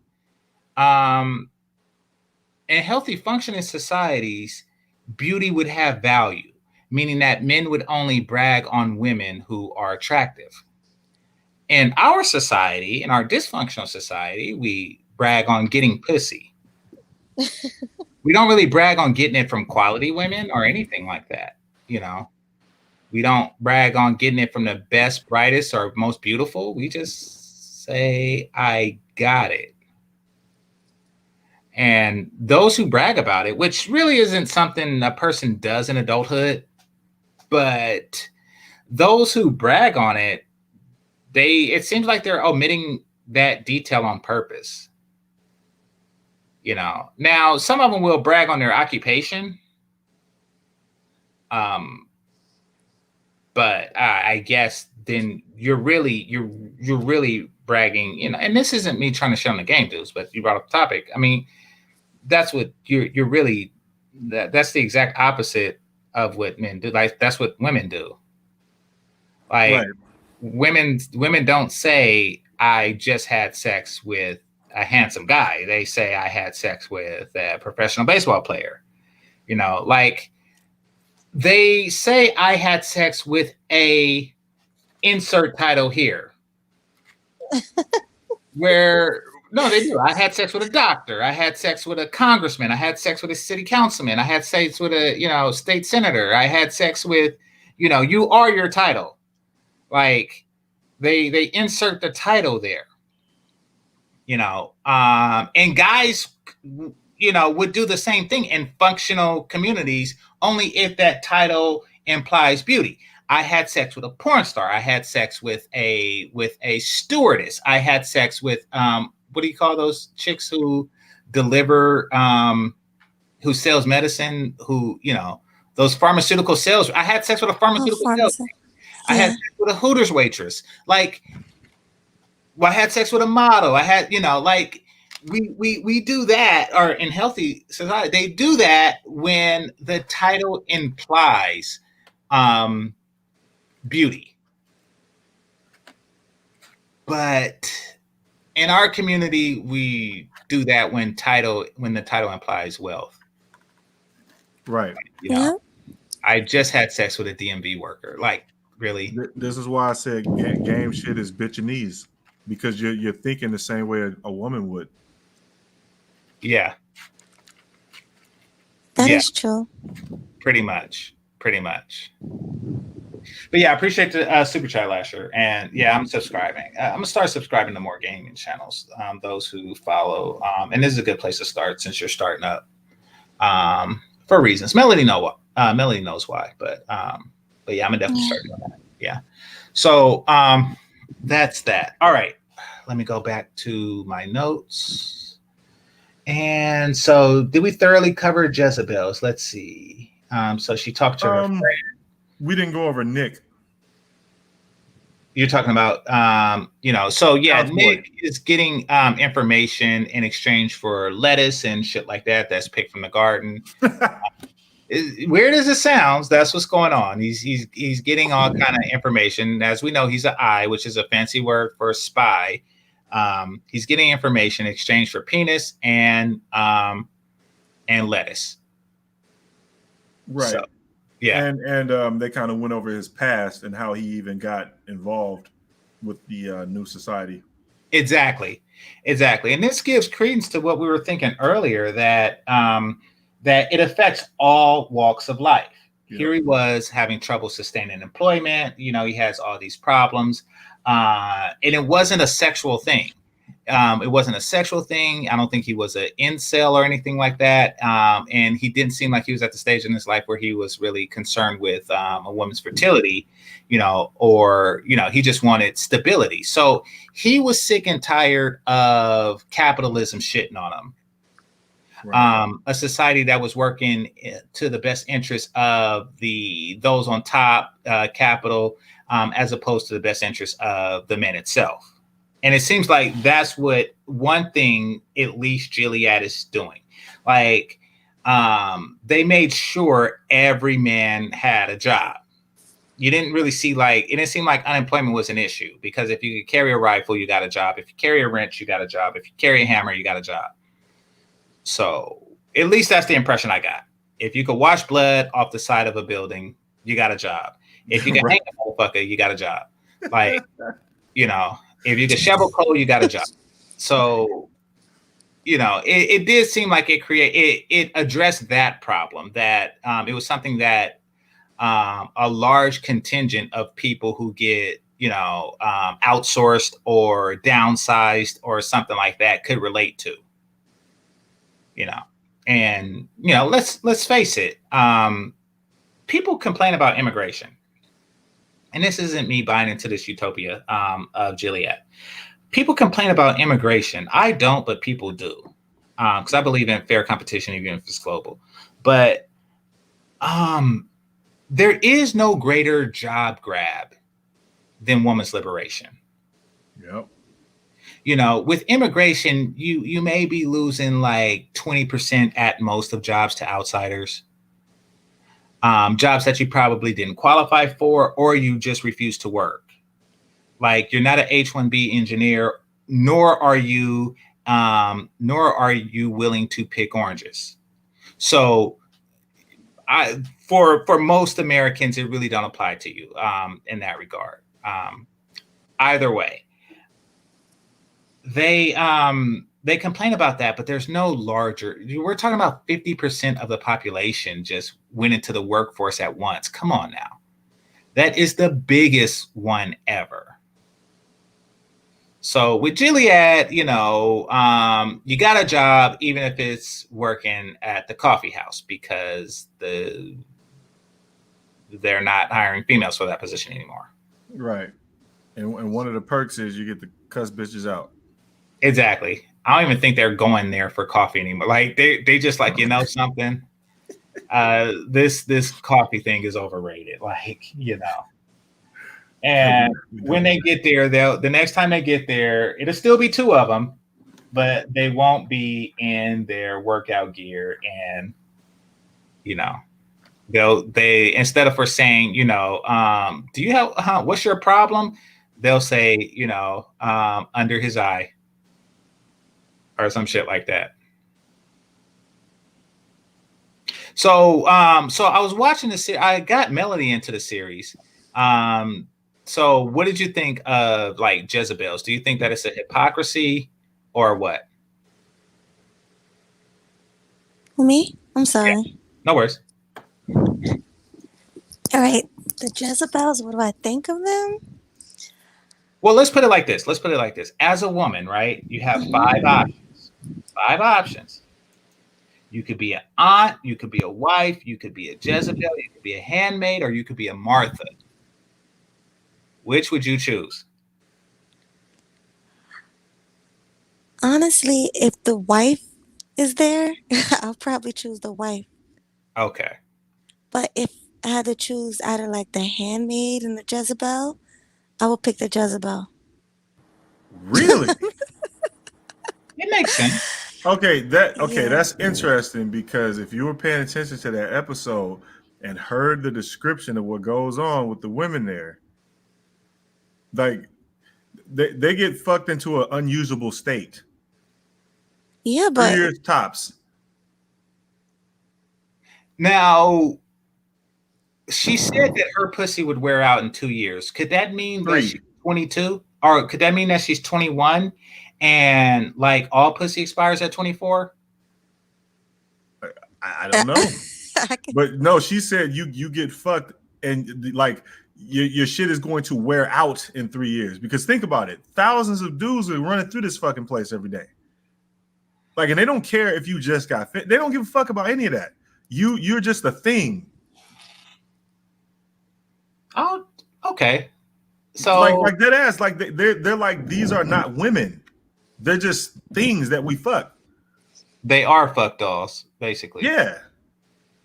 So Yeah, but this is like when that's why when she said that, I was like so holy shit, because she did not say it like they just like have sex and then, you know, like a regular brothel. No, this is just basically they just getting ran through dude after dude after dude after dude after, like over and over and over and over and over and over and over for years. Like this shit is nonstop. They don't have holidays. Like I'm thinking about like the detail that goes into this. They don't have holidays. They don't have days off.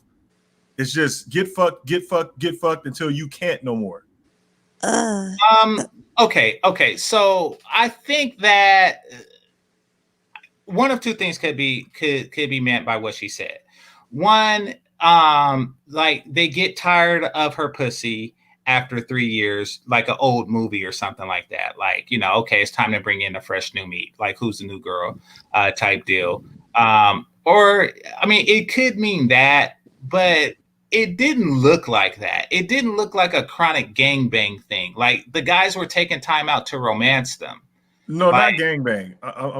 No. That's not where I'm going with it. I get what you're saying. It didn't seem like they were being used as a glory hole, is what I mean. Like the majority of the time, they was on some conversation shit. Let's talk about your Harvard past life type shit. Right. You know, it didn't seem like you know, like we're just gonna like chain you to a bed and go at it. You know, that's the thing. These dudes are exercising fetishes as well. I mean, I don't think it would happen to every woman in the building. I'm just saying she's basically saying like, this is not a regular brothel, is what she's saying. You know, okay. So these chicks are getting fucked into unusability, and yeah, what you're saying is true as well. Like all of it is true. Like they could just reach the end of their life as far as just like being too familiar. Yeah, that's a part of it. Like, but the point is that like this is not a regular brothel. Like it's not a situation where shit there is just normal. Like these motherfuckers, it's just like when you know you see the crazy motherfucker licking a nub in the elevator. That was gross. That was weird. Yeah. That was so weird. He was loving that too. Like, ooh, so, this bitch ain't got no hand. Yeah, that was weird. But Zero, you think the handmaids got it better than the Jezebels? No one has it better. That's the whole point. I don't think there's a choice that you can pick that would even be, you know, better than the other. The only thing I would say about a handmaid is that if you are fertile, you will have better than everybody else. I guess if you're a handmaid, embracing the position will put you in a better position than being at Jezebel's. You never know what could fucking happen to you at Jezebel's. You just don't know. You could get a crazy motherfucker in your room. Well, I mean, when you look at women's nature, though, like, even if it's to their detriment, boredom is torture. True. To a woman, where torture is torture to a man. So, like, her being in the room, I'm pretty sure, like when the wife put her in the room for those 2 weeks or so, Yeah. she would have rather been doing anything. She would have rather been walking to the gynecologist in the rain than to be in the room. So I think she would have rather been in Jezebel's than that. Now, keep in mind that every moment a handmaid is not fucking, she's in that room, and she's not walking to the store. She's in that room. They're stretching out walks to the store because they're so bored. Right.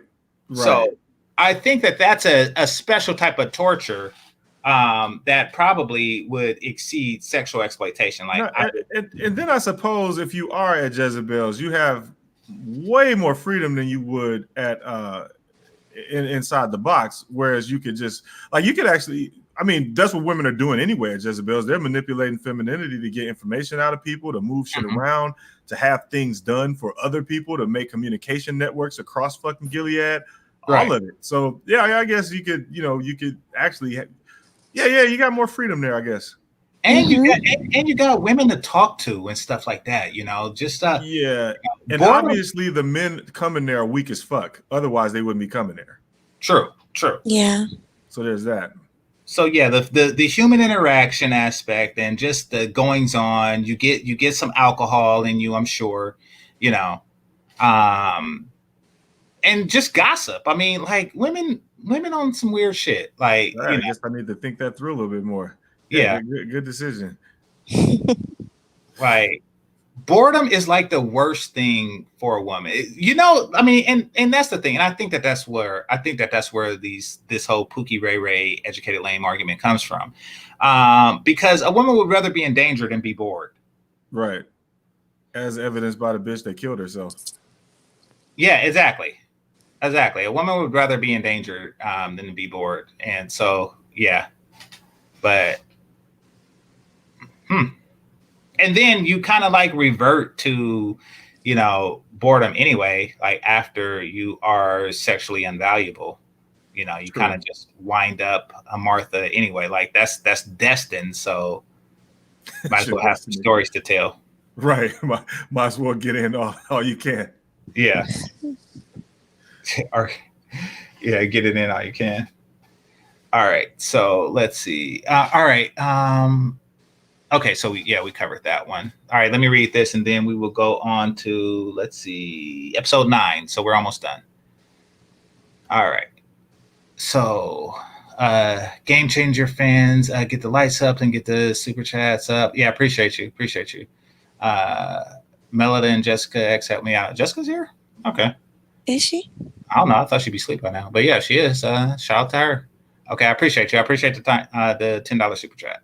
All right.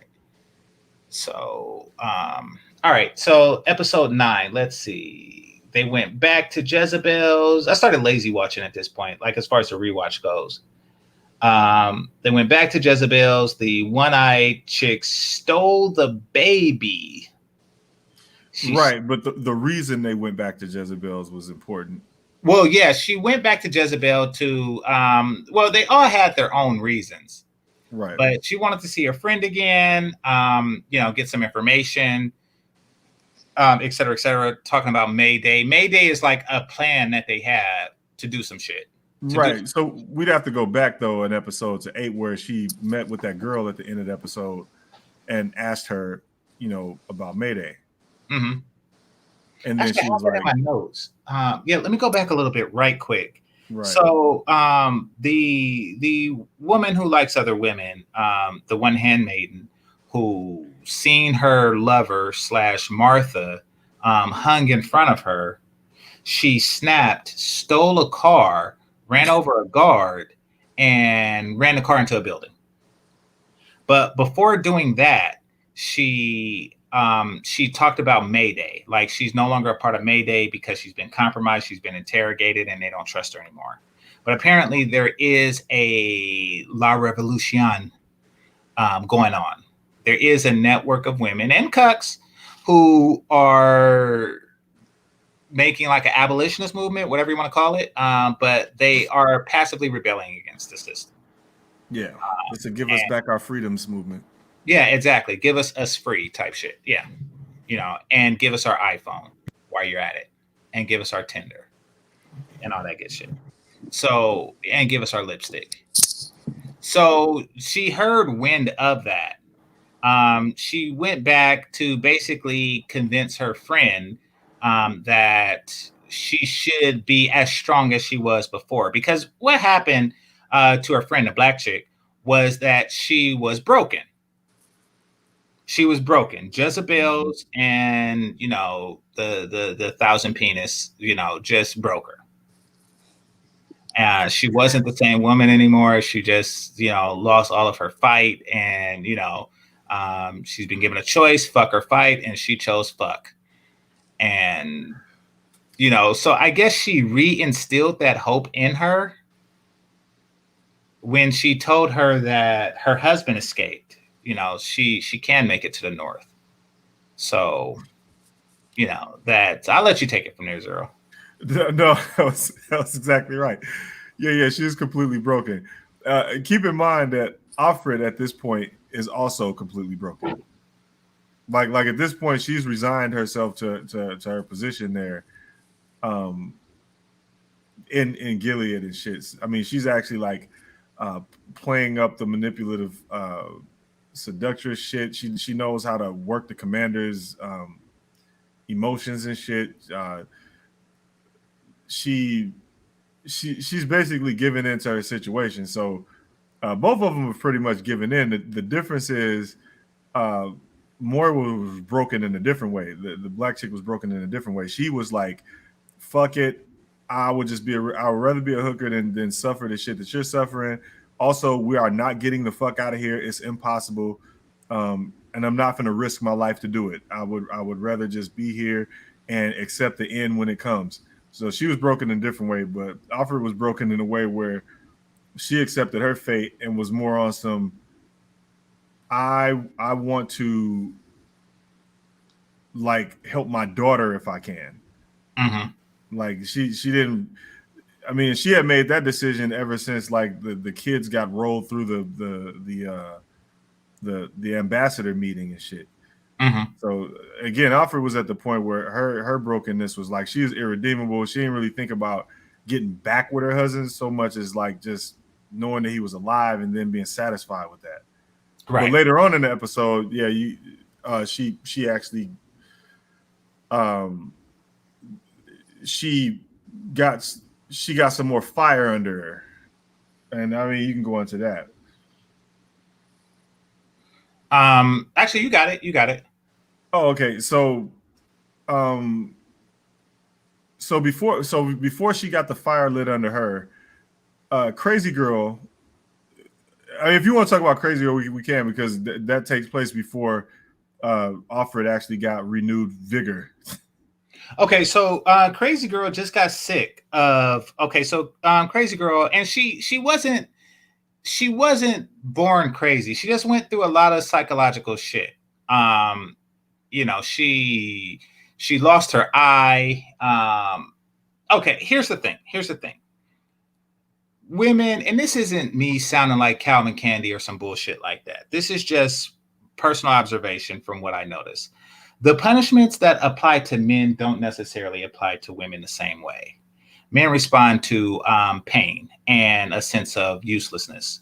We have to feel valuable to society in some way. Women respond to isolation and public scrutiny far more than men do. We can give less of a shit about stuff like that. So these are the punishments of women. Keep in mind that she started off a regular girl, probably thought it up a bit. She probably had a Nordstrom's card too. Mm-hmm. And, she was talking shit in the back of the class, and they took her eye, and then they put her in a circle, saying that even though she seemed to have been gang raped, they was like, she did it. Like the psychological torment that they put her through made her lose herself. She literally went just crazy. She wasn't all there. She thought that her commander loved her, shit like that. She was biting the house mistress because, she was trying to take the baby from her before the baby was finished being fed. The bitch wasn't taking care of the kid right, so she was going through a lot.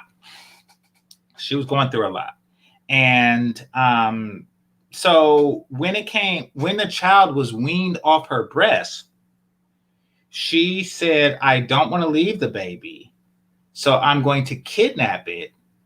And when she got caught, she threatened both her life and the baby's life. And there was a standoff and everything for that. So everything that she went to kind of bubbled up into this reaction, and the men with guns couldn't stop her because she was just that type of crazy. She was like on some fuck everything and everybody shit. I noticed that in books and movies and shit like that, it's always, I'm gonna say this, for whatever fucking reason, they always have daughters. Every baby is a daughter. Anything that slights of feminism, like every child being born is a fucking girl. Yeah. Even in something as insignificant as this, the story would have went the exact same way if it was a boy baby. It really would have. But so far, they have all been girls. I don't know why that is. I'm pretty sure it's some feminist fuck shit that they're doing to like subliminally put shit in my brain. I have no fucking idea. No, men are bad. Yeah, exactly. So, they want you to actually love and care for the baby, I guess. Like maybe that's it. Like maybe they like, oh, she's about to kill herself and the baby. Oh, it's a boy. Never mind. Like they probably want the feminist viewers to give a shit about the baby. Like they're separating a child from its mother. Oh yeah, but it's a boy. Like they want that give a shit factor, I guess. Oh shit. Yeah, but I peep that pattern of behavior. It's always a fucking girl. Yeah, always. Yeah. So, but yeah, that's her part of the story. I think, was it this episode? Hold on.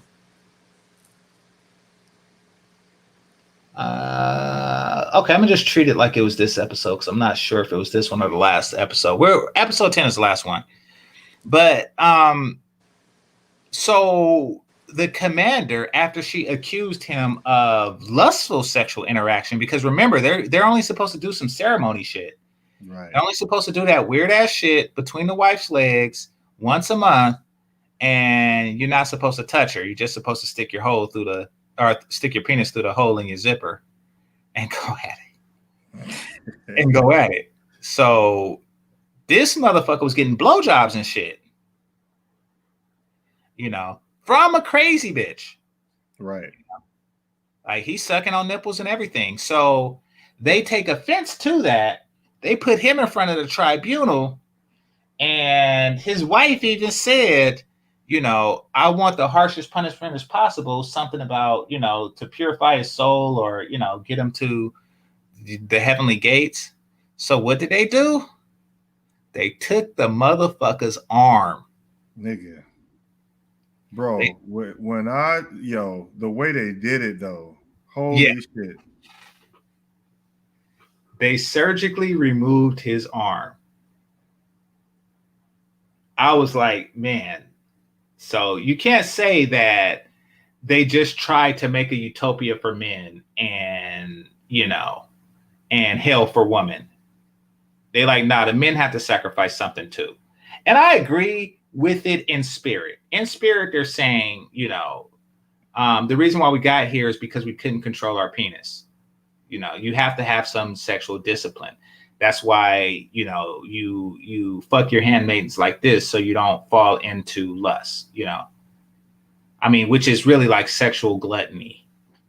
You don't fall into that trap, and therefore women won't be able to sexually leverage you like this again. So it was made in good spirit, but it was just practiced in a very bad way. And that's why Jezebels exist. And those are the cracks in the foundation that that Zero is talking about. Yeah, definitely, because I mean, this clinical method of having sex is unsustainable. It really is. Well, it runs against men's nature, just like modern feminism runs against woman's nature. But species can be made to do unnatural things through propaganda, through negative and positive reinforcement, et cetera, et cetera, et cetera. And that's what religion is. It's negative and positive reinforcement. That's what heaven and hell is. So it can be done, just like you could train a dog to walk on its hind legs. Even though it's not in its nature, it can be done. And I think that that's what they're attempting to do. And that's why there's a heavy religious aspect to it. Yeah. Yeah, that was probably the grossest scene of the entire fucking show. Just seeing the way they did it was just like, holy shit. I mean, clinically removed this dude's arm. Yeah. I missed that part. Oh my God, it was gross. It was very, very gross. But it did show like the repercussions of breaking rules, especially how severe those repercussions are on men and women. Exactly. Remember, they really don't. I mean, they don't play favorites. Like the women can have kids, and they do recognize the importance of that, but you still get punished because one of the things that was mentioned is you don't really need a lot of body parts to have a baby. Sure. They'll continue to take shit from you until you comply. And then you get paraded around to other girls like this can happen to you. Yes. Yeah, I mean, like the girls are seeing enough missing eyes and missing fingers to like, something, I'm not gonna fuck around with these people. Yeah, it's not worth it. Yeah. Remember that time I went on a protest and they opened machine gun fire into the crowd? Like, okay. Certain people you fuck with, these not them. These not them. Right. Yeah. Yeah. This is just one of those situations where it showed the importance of following the rules. And this dude was really just on like some shit where the things he was doing was, I mean, she basically snitched on him while she was on the bridge with the baby. Now, actually, there was a scene before this in one of the earlier episodes where there was the guy that was sitting in the car with one of the founders and with both of the founders, and the houseboy was the driver, because remember he was because by this time you understand that he's an eye for the big shot. Yeah, exactly. And the big shot is the ones that will shut down Jezebels. Right. Like these are the purists. These are the one. He was the one that voted in the removal of the arm. Right. Because Dude was a commander himself, so it takes some rank to remove a commander's arm.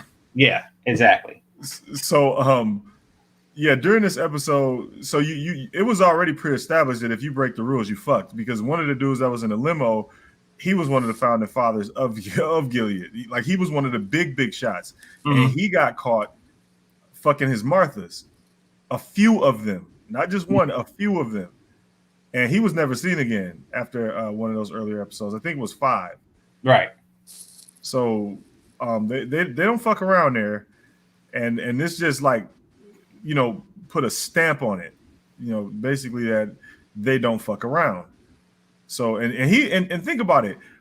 It's not that he was doing what he needed to do to have the baby with his handmaid, but the fact that he was having the type of sex that was forbidden with the handmaid was the problem. You can't get hit. You can't just have sex with her willy-nilly, even though that probably contributed to the fact that he got her pregnant. None of that mattered. He broke the rules and he had to pay for it. Also, his wife was vindictive as fuck, so that pretty much is the reason why his arm got took. They said some religious shit, but she probably was just saying that for the sake of the commander. Yeah. She was vindictive as a motherfucker. She didn't like the fact. Yeah, she didn't like the fact that he was having the type of sex with her that she probably wanted from him. So they understand that, men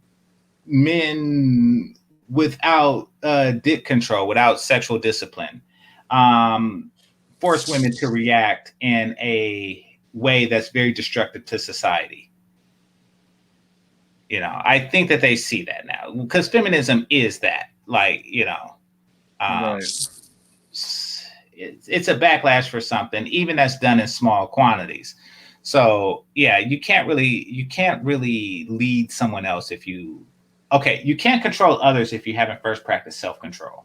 Right. Yep. You know, A and few more key things happened in this episode too. go for it. The crazy girl got moved to a new house. Mhm. She would not accept the new commander. She's like, fuck that shit, because she felt like she was cheating on the last one, which is why she went to go steal the baby in the first place. Mhm. And then Serena Joy, the protagonist commander's wife, basically found out that dude was sneaking out the crib and going down to Jezebel's, and found out that he was hiding the handmaid in her clothes, because apparently she found lipstick on one of her plain teal hoodies. Mhm. She bust into his office, found a nicely laid dress, bust into her room when they got back, and, you know, basically snapped on her, like, you know, you could have left me my dignity, or whatever the fuck she said to her. She said, you could have left me something, or something like that, because at that point she understood that her husband was treating her more than just cattle.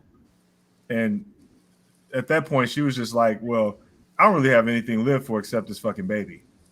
And she yanked her up, ran her to the bathroom, and made her take a pregnancy test, which she obtained from like the black market or some shit, and basically told her, as you better hope this motherfucker come out positive, or else this curse for you, bitch.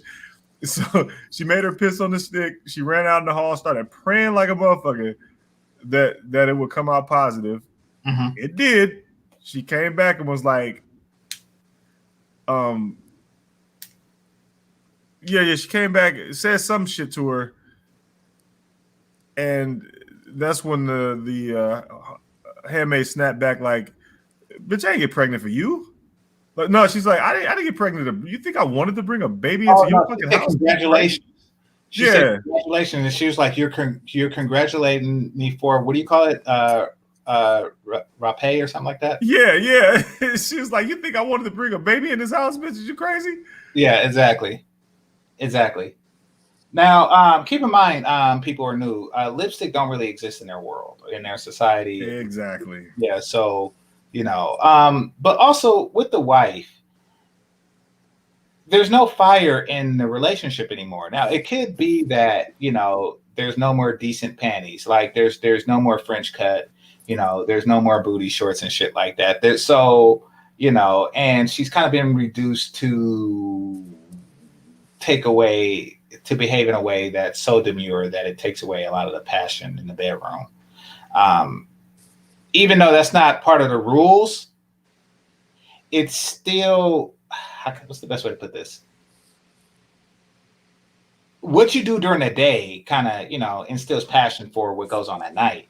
The day-to-day activity doesn't really stroke the fire like that. And then that's what I'm getting, because remember when he couldn't get it up for the handmaid, you know, she went in, but he's like, you know, I mean, some of it's probably 7-year itch, and some of it's probably just, you know, and keep in mind, his wife is attractive. Yeah, his wife is attractive, far more so than the handmaid. But I mean, part of it is 7-year itch. The other part is she wears teal every day. Like, what the fuck? Yeah. Also, he frequents Jezebel, so wife isn't gonna cut it. True, that too. Why he doesn't take his wife to Jezebel, I don't know. But once again, y'all know how I feel. Pygmies deserve a certain level of respect, and he did cross the fucking line. Well, wife is more devout than him. Also, Madonna whore complex. Yeah, true.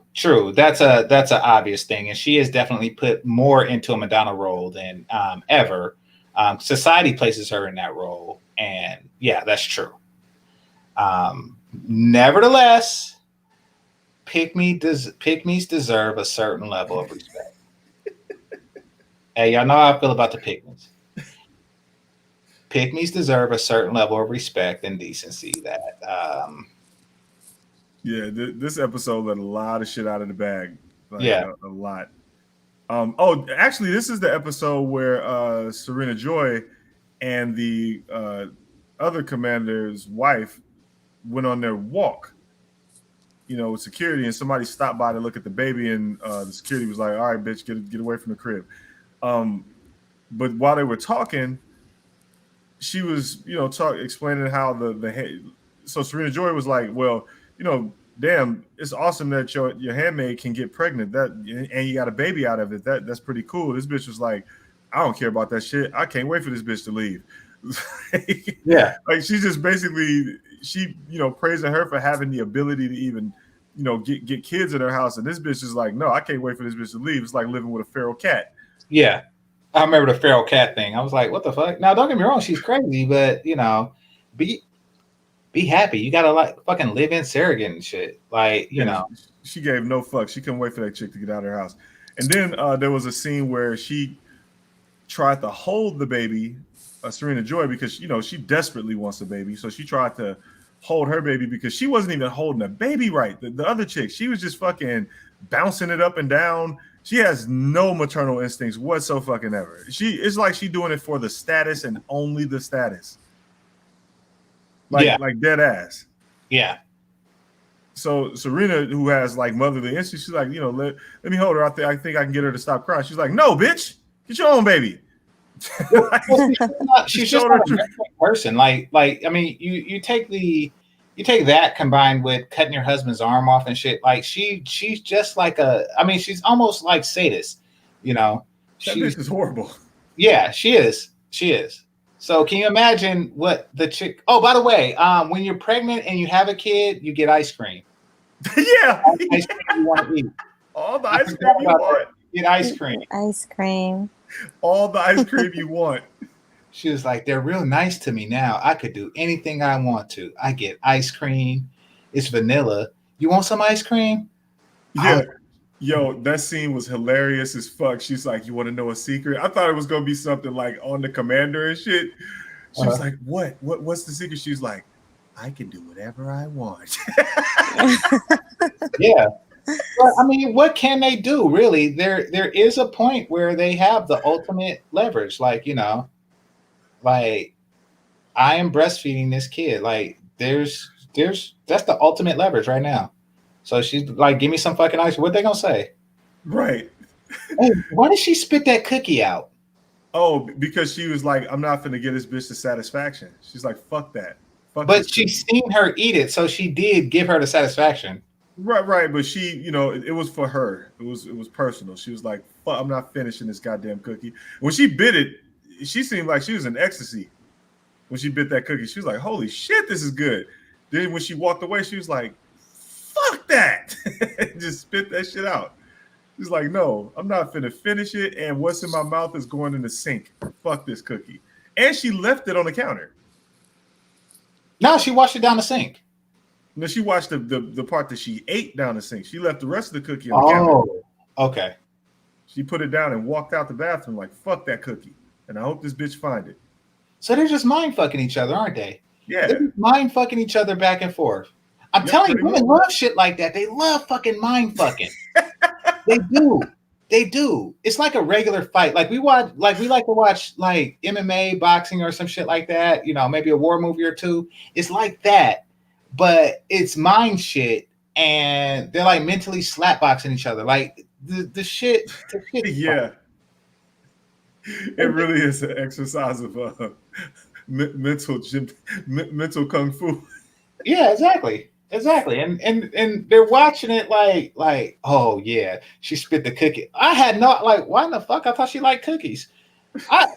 Men don't even understand what the fuck.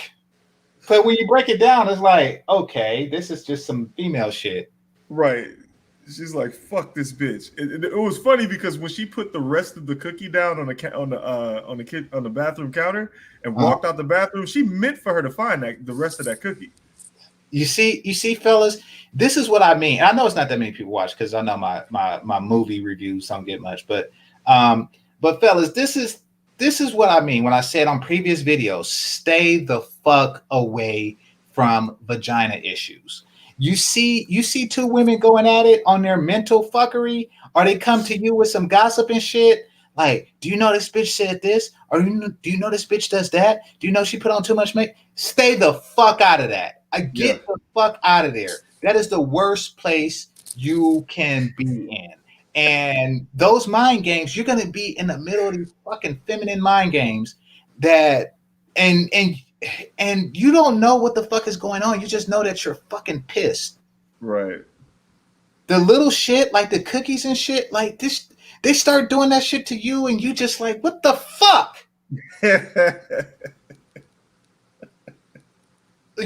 serious. Stay the fuck away. Just be happy they doing this shit to each other. You know. Yeah, I think Rocky's right. I guess it is more emotional than it is mental. Yeah, it's more emotional kung fu. Yeah, it's a mind fuck. Like the cookie thing is a mind fuck. There wasn't like an emotion attached to the cookies.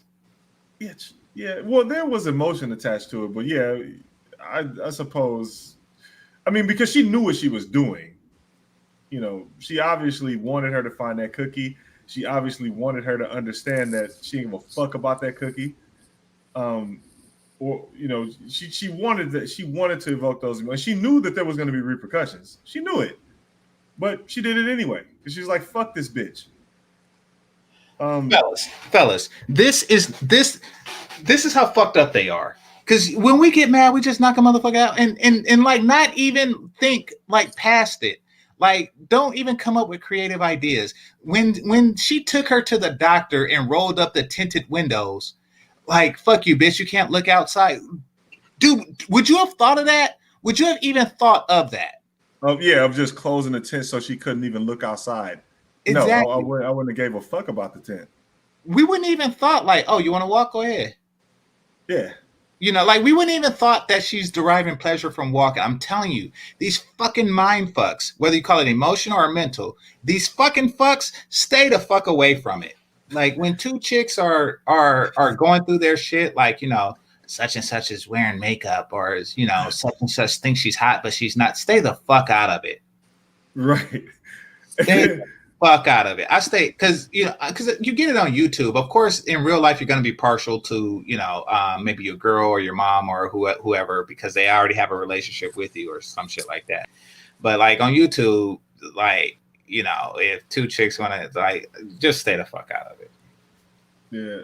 And in the end of this episode, you actually feel real bad for crazy girl Janine because she tries to commit suicide. So she's on the bridge. They go wake up Alfred because like they know that they have a relationship, and she's the only one that can really stop her from collapsing into madness all the time. So they woke her up, made her come down to the bridge to talk to her. She did a good ass job at hostage negotiation 101 and got the baby back. And then she was like, you know, gave her some tips on how to take care of her baby and jumped off the fucking bridge. And they fished her out of the water, and you know, it ended with her in the hospital. And that's when you saw like Aunt Lydia actually had feelings. You know, for the baby, she's like, "Oh, those precious eggs." Right. Maybe. No. Because Lydia was actually, she displayed emotions for the girls before then as well. When she challenged Serena Joy in like I think it was episode 6 when they were when the ambassador came. When she stood up for the girls and was like you can't do this. This is bullshit. Like this is for these girls. You know, they're supposed to be able to have their moment in the sun. Like, what the fuck are you doing? She was like, no, take the damaged ones away.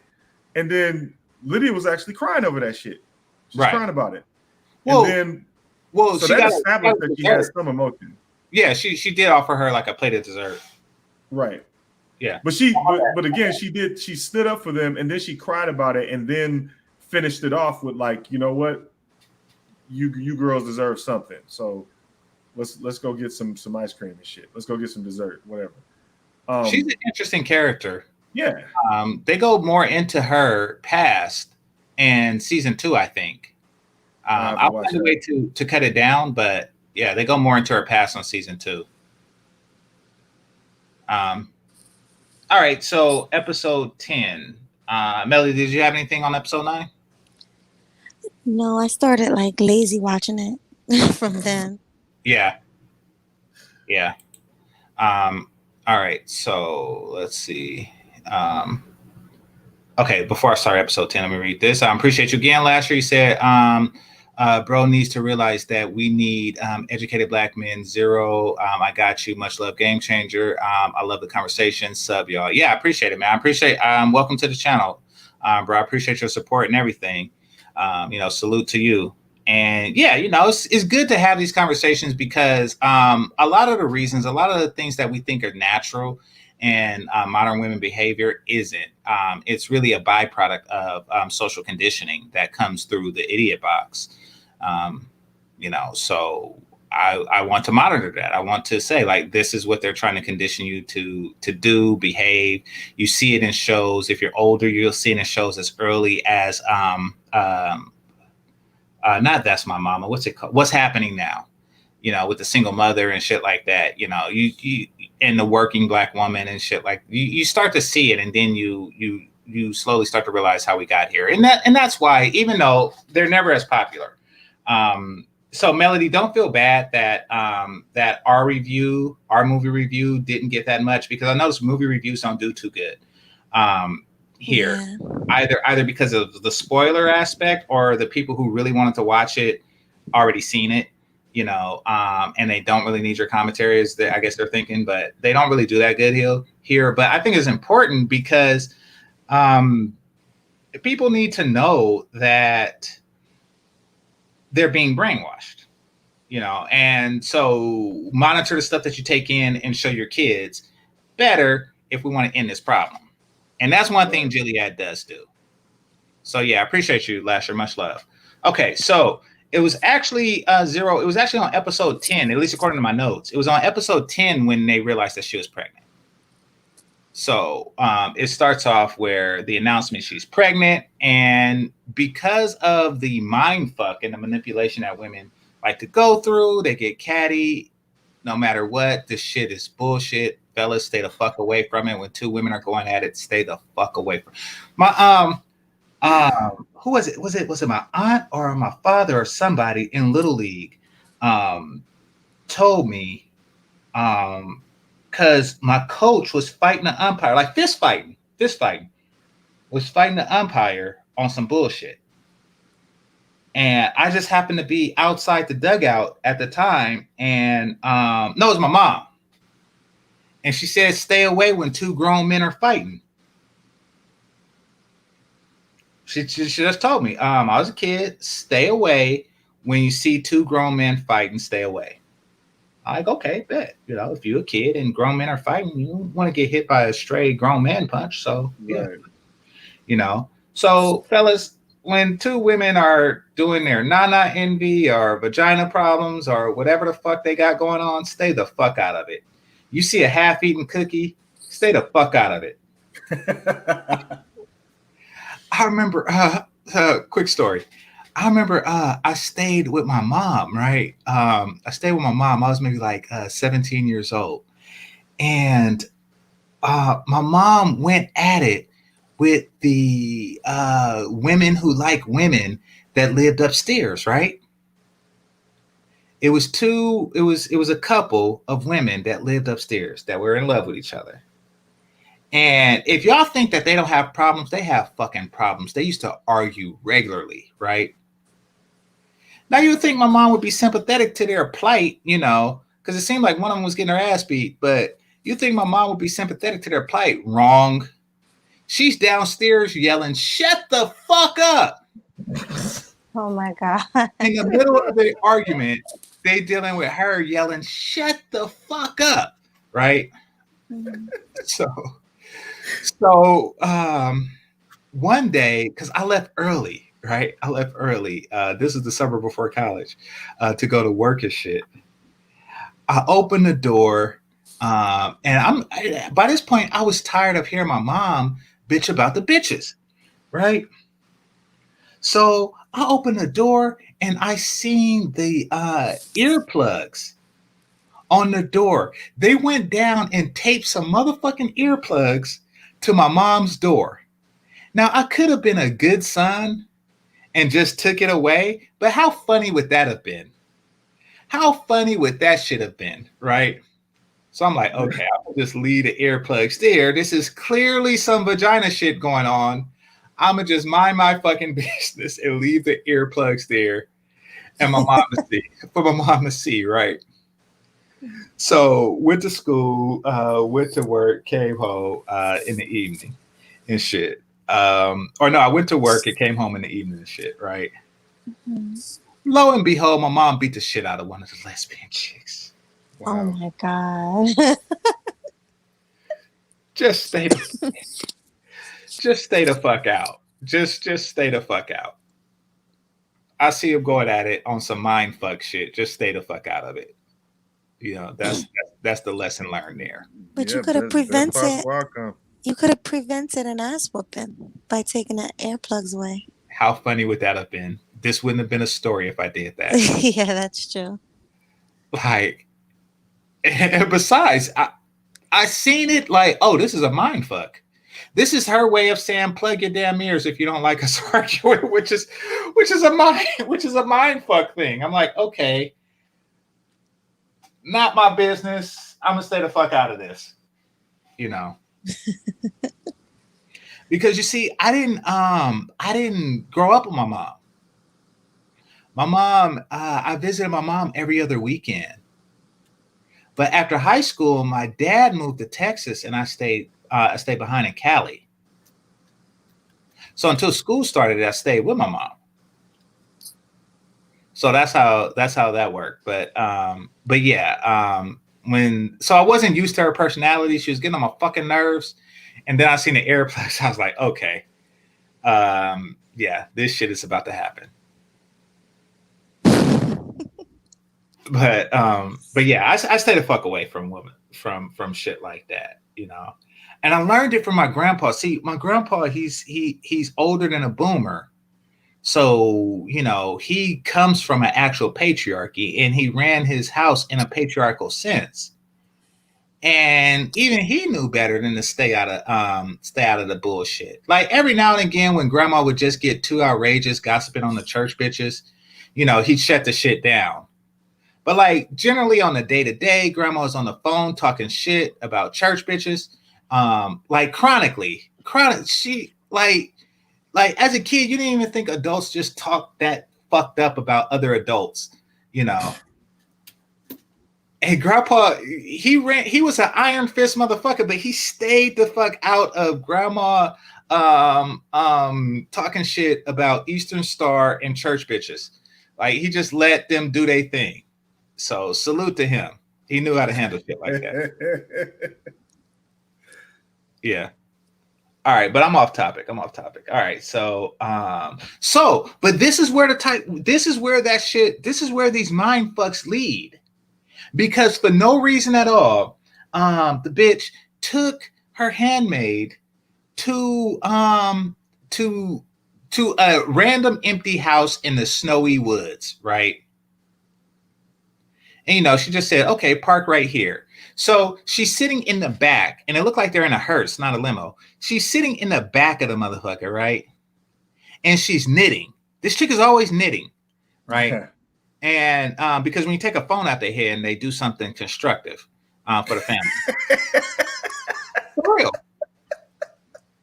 You just like knit. When's the last time you seen a chick knit? Like, so she's always knitting, right? But get this. So she pulls up to the house and the front window is down. She puts her knitting stuff in the front seat. She just pushed it through the window. And then she walks in the house, right? And, you know, the handmaid is in there and she's just looking out the window. She let the tinted windows down. She let the windows up, but she took the tent down. And Who comes out the house? Her daughter. Her natural, her first daughter, the one that they took from her. Oh, I missed that part. Yeah. Yeah. That was just like an emotional mind fuck. And she locked her in the car. She couldn't do shit. She could see the daughter. The daughter couldn't see her. She's going crazy in the back seat, and then she just comes back. She comes back, but she's not foolish enough to go into the back seat. No, she goes into the front seat, and she knew she was going to do that to begin with. That's why she put her knit kit in the front seat. Right. So she went in the front seat, let her just spew in emotional turmoil and anger, because she won. She basically won the whole mental back and forth fuck you thing that they were doing. Like, she played trump card. Yeah, exactly. She like, oh, bitch, you gonna leave a cookie on the sink? Oh, okay. I'm telling you, let that ignore that shit. Those shit like that leads into fucking weird ass dark places. That men are just like better off avoiding. She told her when she got in the car, she said, so all you got to do is have that baby. She was like, my baby lives, so does yours. Yeah. She lost her fucking mind after that. Yeah, pretty much. Just pulled her whole card.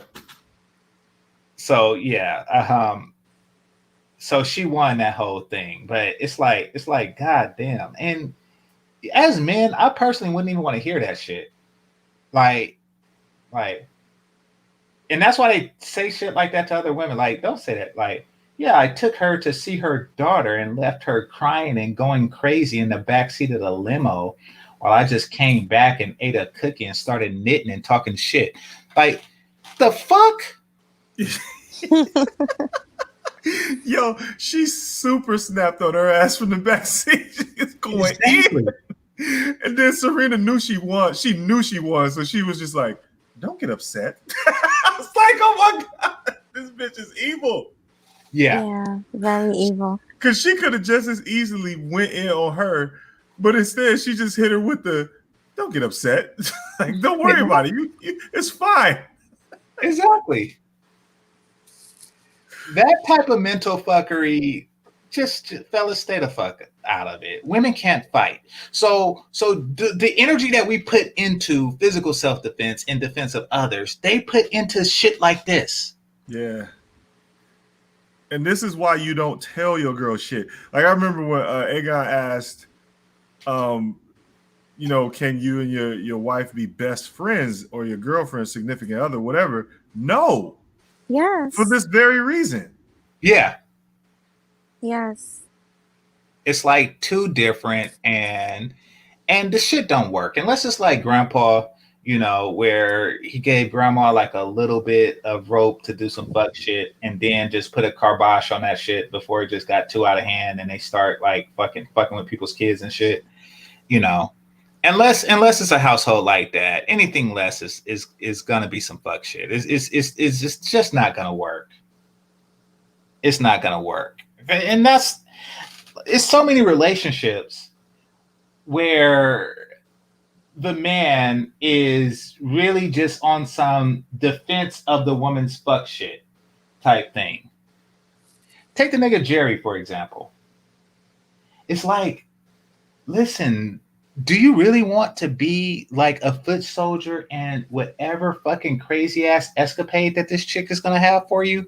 Because if you're following her lead, you're going to wind up in a lot of altercations that shouldn't have happened. Like that Tommy shit. It's like, y'all calling CPS back and forth and shit on each other? Like, that's just some shit that you just assume, like, put the stop to. And the shit that happened to me, that's on some fucking, vagina issue shit. It really, the rumor started because it was one chick trying to smite another, not because of, but, I got roped into it because I was the vessel in which they were doing it. But anyway, I digress. Let me go back to the show. But I just can't stress that enough. Avoid shit like that at all costs. Avoid these vagina issues, because Yeah, definitely. yeah, because they do not take shit like this lightly. Y'all remember that episode of South Park where he made him eat his parents? Ugh. No. Yeah. Okay. That was an old episode. All right, moving on. Let's see. So she's pregnant, made her see her older daughter. And the black girl escapes. So the one that works at Jezebel's, she was fired up and she got the news, or she got the glow or whatever, and she escaped out of Jezebel's. So I don't know how the fuck she got from Boston to Ontario, but hey, it's TV. Right. Yeah, it's TV. So I just think she went off road. I'm just going to go with that if I'm going to suspend my disbelief. I can't imagine like her walking, let's say, how many miles can you cover in a day? Let's start there. She stole a government vehicle, which probably has a lot of gas mileage in it, and then drove off road. Oh, okay. Until she got, and she drove that bitch till it ran out of gas. Okay. So that would explain her being way up there if we're going to suspend our disbelief. We'd have to believe that she drove until she ran out of gas, just went north until she ran out of gas. Okay. Okay, that's hard to believe, especially the way they have the like you say, the boxes set up. Every city. Right, but if she goes off road, they're not gonna like the checkpoints are all like you can't get in and out the regular roads. They're not, and because people can't drive, off road, they don't even have access to vehicles. If you're gonna suspend your disbelief, then it's just like she probably went off road, like through the forest, and then went across the border, because you can't get to Canada on land if you just go north and stay off road. Right, they can't patrol the entire they can't patrol all the land. Right, and she just drove until she ran out of gas. It'd be funny if they started building a wall to keep bitches in. That would be fun. Like they complete the southern border and then they start a northern border wall. The bitch wall. Yeah, the bitch wall. And maybe that's what they're trading for. They're trading bitches for a bitch wall. Oh shit. But yeah, so she gets there and she's given a lot of free shit. So she's getting free dental, free Medicare, a debit card with $300 on it, and $470 cash. Welcome to Canada. Here's your free shit. Yeah. She was asked if she had any family. She said, cell phone paid up for a year. Oh yeah, cell phone paid for a year. So this is how people see the U.S. This is how immigrants see the U.S. Not necessarily like the H-1B visa people or the doctors or shit like that, but and not necessarily people on our southern border either. Because they come here with the understanding that they're offering more than they're receiving as far as their labors. They're offering labor in a discount as opposed to, they're offering at a reduced rate than what the Americans would pay their own people. So they come here with that understanding. I'm talking about people primarily from Asia, but are poorer and less educated. That's kind of how they see the U.S., that you just come here, and this isn't like horrible or anything that they see it like that. It's just that they're misinformed. That you would come here and you just get free shit just for being here. And that's probably because we have so many social programs. And this isn't something that I'm stereotyping. This is just like conversations that I had with with people like that. They genuinely believe that there's no homeless. They asked me, they was like, do y'all have homeless people there? And I said, yeah, we do, and I was conversing, and they was like, well, why do you have homeless when there's so much wealth? And it is very interesting conversations, but they believe that like when you get there, that they just give you a bunch of money and cell phones and shit like that, and like, here you go, and here's your free apartment and shit. Like, they actually believe that. It's propaganda is an interesting thing. You know, my grandpa told me that that when he came to Oakland, because just so you know, the black people in Oakland came because the Naval Supply Center and Henry J. Kaiser had like this new shipyard that they were building ships in, which was a lot of work for a lot of people, a lot of labor intensive work for a lot of brothers. So a lot of them came from the South to there to work the shipyards. So that's the history of how Oakland turned into a chocolate city initially. So there was like all this propaganda, like, you know, back in Louisiana, like, hey, come here, it's jobs, it's this, you know, there's jobs on top of jobs, and, you know, they're and it was true, but the way they were propping it up, Grandpa was like, the way my brother was talking, you know, you would swear it was like a $10 bill on every corner. I guess $10 was a lot of money back then, but he said it was like a $10 bill on every corner, but, you know, it took some time for him to find work the first time, because so many people were coming, you know, that it took him a while to find work. So I'm just saying it's propaganda. So they were playing on that with Canada.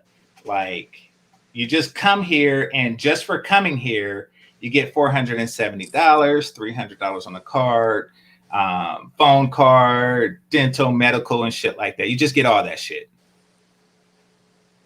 They were just playing on that. Any thoughts? Any comments on that? No, not really. I think you expounded on that. Do we have anything to add? Melanie? No comments. Okay. And let's see. All right. So full circle now. Y'all remember the first episode I told y'all that they ripped the motherfucker apart with their bare hands? Yeah. Yep. Mm-hmm. Yeah. So full circle, season 1, episode 1, now season 1, episode 10. They catch the chick with one eye that they were going to, you know, that was going to kill herself and kill the baby. Right.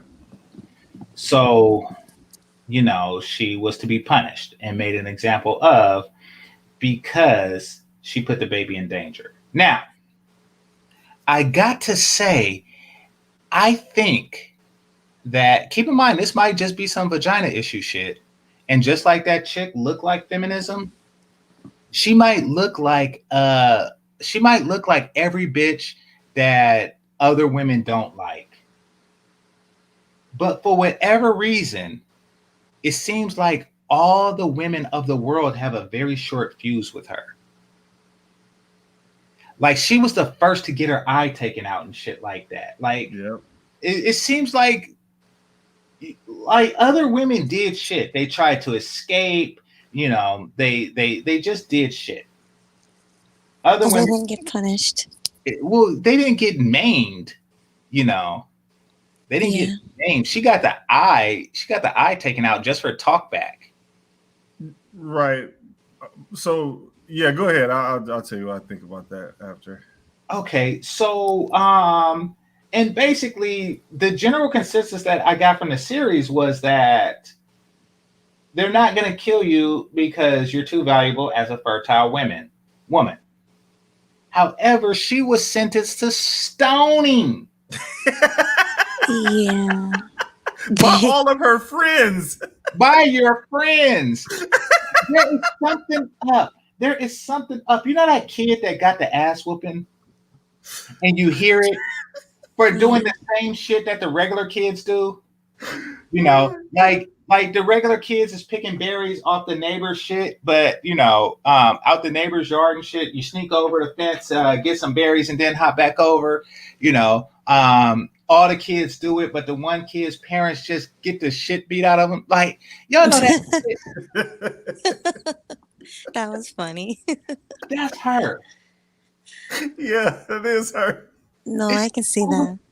It's always one kid that just got like the worst ass whooping. Like it's a regular fight. Some parents is like boys will be boys, but that one kid get his ass whooped.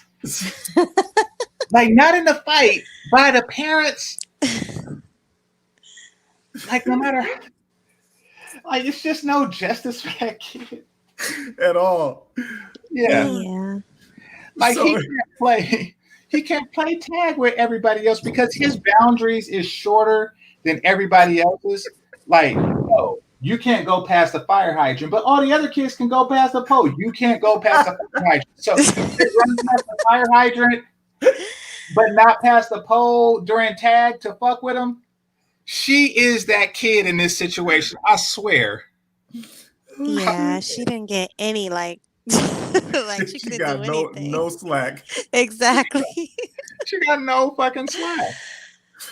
So I think what it is in the show, she represented the hope that needed to get squashed.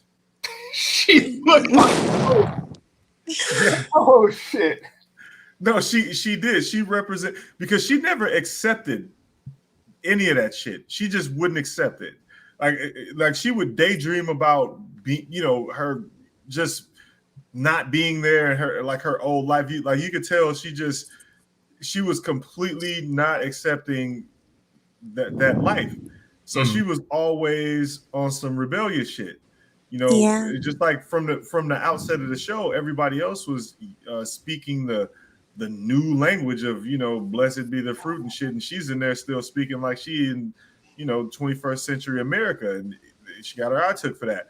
But and again, she represented that hope, that spark of hope that don't be like this bitch, don't do it, don't have no hope like this bitch, like don't think about it, accept your situation. That's what she represented, and this is why she didn't get any slack. So when she jumped off the bridge, instead of being sent to like, I don't know, Jezebel's to have somebody lick her fucking eye hole, because somebody gonna have that fetish. She instead was sentenced to stoning because again, she represented fucking hope. So I she get needed to that. be made an example of. And matter of fact, they wanted the hope to get squashed so bad, they was like, no, we're gonna have your friends stone you. Yeah, that was messed up. Yeah, it wasn't like a group of other bitches, they made sure that it was your friends, which is part of the psychology. I'm telling you, these chicks are fucking mental sadists. Yeah.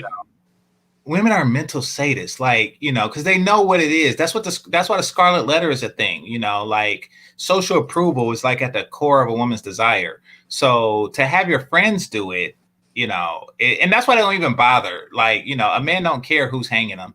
Like, but women, it's a psychological thing that they go through like right before they die. And that's why they have the shame circle. Like she did it. Her fault. Yeah.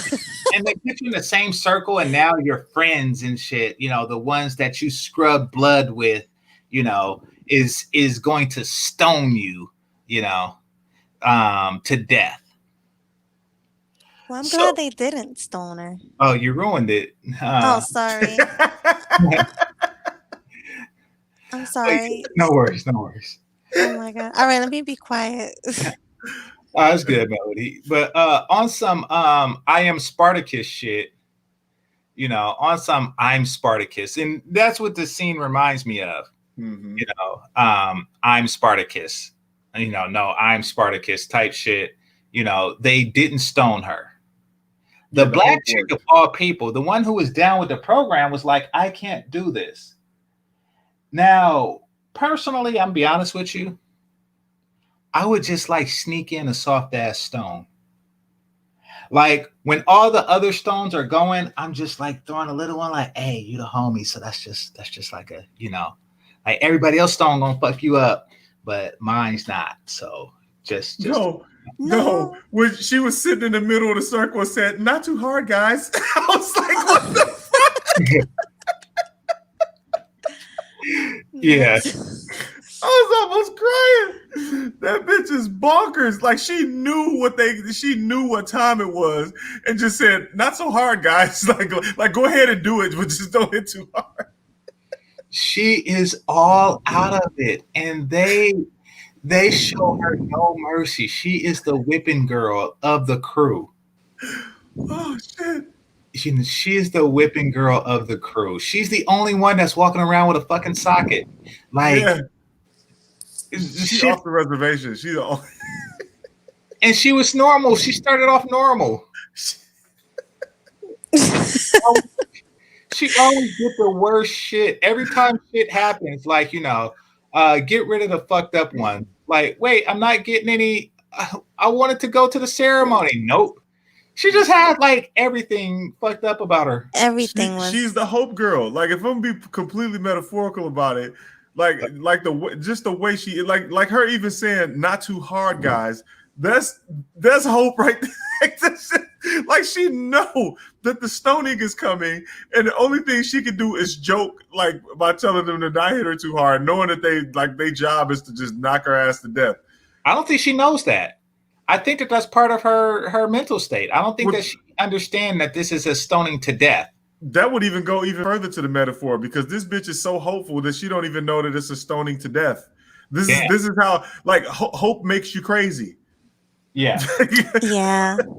Hope takes away all fucking facets of real life. You don't even think what's gonna happen is gonna happen.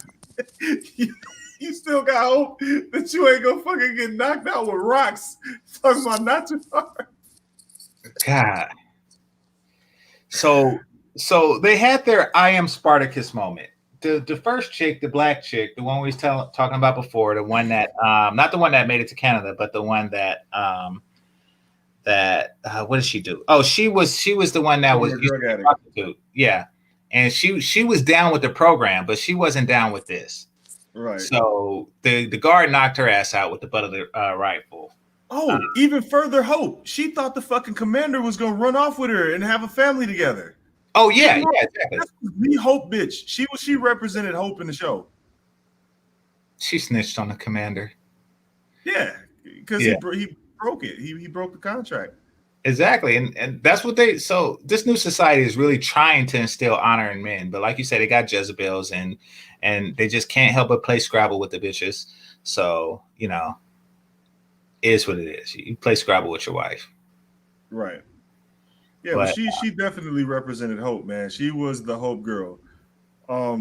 If we go back to Moira, who escaped to Canada, she did one important thing before she left. Remember? She got that package out. The package that Alfred was supposed to get when she went back to Jezebel the second time. That's right. Yeah, I forgot about that. Because so she couldn't get to it. She couldn't get to it because the commander was like, "No, we stand in this room, bitch." Mm-hmm. So, and when she got the package out to her, she said, "Don't open it." The other girl told her, "Do not open it. Just hold on to it until we figure out where we need to, where it needs to go next. Until we send for you." This bitch got curious and opened it anyway, and remember what it was, and that gave her more fire under her. Oh, when she read what was in it, yeah, right. But by then it was too late. She had resigned herself to her situation. She don't really give a fuck about anything but getting her kids back. Because remember in the earlier episode when her husband read that note, he read the note from her, and it was basically like, "Get our daughter out." Like she didn't mention anything about her. She just said, "I love you. Save our daughter." Mm-hmm. Cause she done. Like she knows she can't go back to that marriage. She can't go back to being a normal family. Not after what the fuck she been through. That shit over with. Yeah. It's too much. Like that. Like the whole ththing was a mind fuck. Yeah. Yeah, it's over with. And she's not going to be the same, and she's not going to be able to relate to her husband the same. Well, there's other seasons. So they all dropped their rocks in solidarity. Basically, they're like, "Look, we're not going to stone this chick. What the fuck you gonna do?" Now,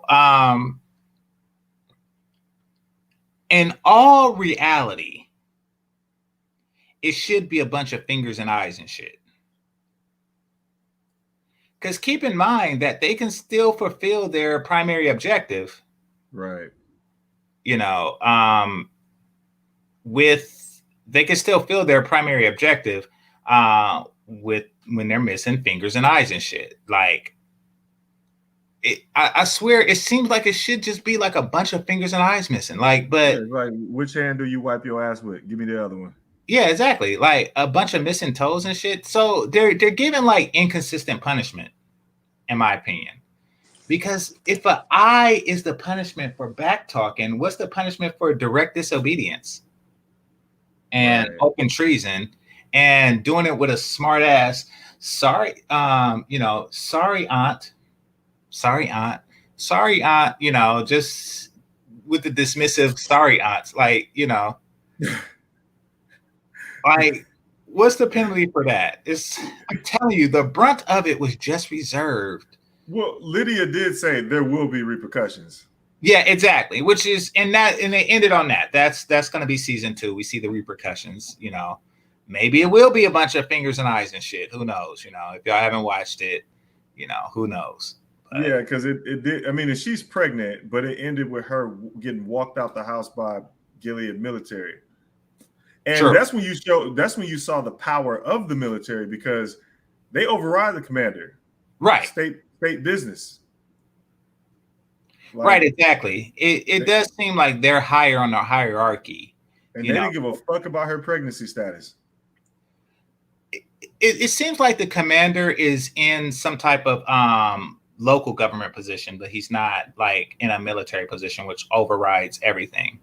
I don't know, because he was in the car with the big wigs, and he is usually the one of the main commanders going, and it's always expressed in the show that he is super important. He's not like the other commanders. He goes to all of the trips. He goes to all the big meetings. He even exercised some of his, I guess, free will kind of nature when they were sentencing the other commander, when he was like, all right, man, this is small potatoes. Let's get the fuck out of here. I mean, what he did really wasn't that severe. And then the big wig had to remind him, yo, we need to punish this guy. Like, his wife wants the maximum.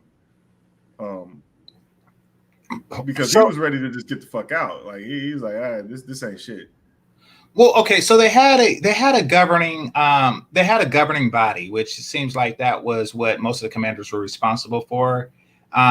He seemed to function as an international ambassador, primarily. However, I think that the military branch overrides everything.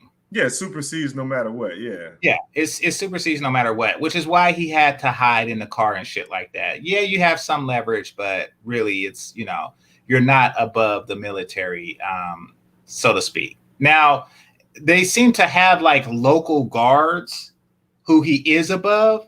Right.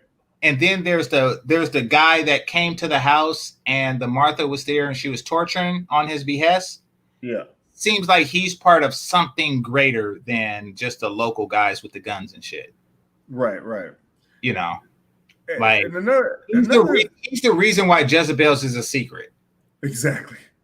Yeah. And then another reason, another interesting thing in this episode is when they did the flashback to how Alfred got, tagged in the first place. Mm-hmm. And then the scene where what was she doing? She was explaining something. Oh, she was with the houseboy. And by then they were, I think this was an early episode where they were like full on just having sex all the time. Okay. And he was like, this shit needs to stop. No, it was right after they went to Jezebel's the second time. He was pissed off about that. Because the commander in the back was like, I'm glad you suggested we come back here. Mm-hmm. And of course, his ass was ear hustling hard as shit. So he wanted to end the relationship. And she was like, fuck that shit, because basically she's fucking bored and lonely. And at this point, why not? And she's desperate to the degree where she don't really give a fuck. Like, she don't even care about the consequences at this point. Because he was like, you could end up on the wall. And she was like, I don't give a fuck. At least somebody will remember me. They won't. Like, yeah, exactly. So at this point, she's full on desperate, doesn't give a fuck about her own life. Like she's completely resigned. This is why I say like her descent and her whole attitude. She's a good actress because her attitude went from timid and I don't accept this, but I have to do like what I have to do to survive, all the way to fuck it. Like even the way she walk, her fucking swagger is different. It's just all like fuck it. Like even at the end of the episode when she was getting walked out by that military, she side-eyed the shit out of the commander's wife, like bitch. Oh yeah, I remember that part. Yeah, like her whole attitude is different. She's accepting of this shit now. So it just shows you like that. But at the same time, she did get a jolt of hope from that package, from what was in that package. I mean, I guess we can disclose in the package. It's still season 1. Yeah. Yeah, go for it. Yeah, a bunch of notes from other handmaids going through the same struggle, and that basically gave her all the hope in the world. She actually laid in that shit like it was a bed of money. She just fucking slept with the notes. Well, it was weird, like the suffering, but I guess it's like the manosphere, you know, like it's like men are starting to realize that their situation is not unique.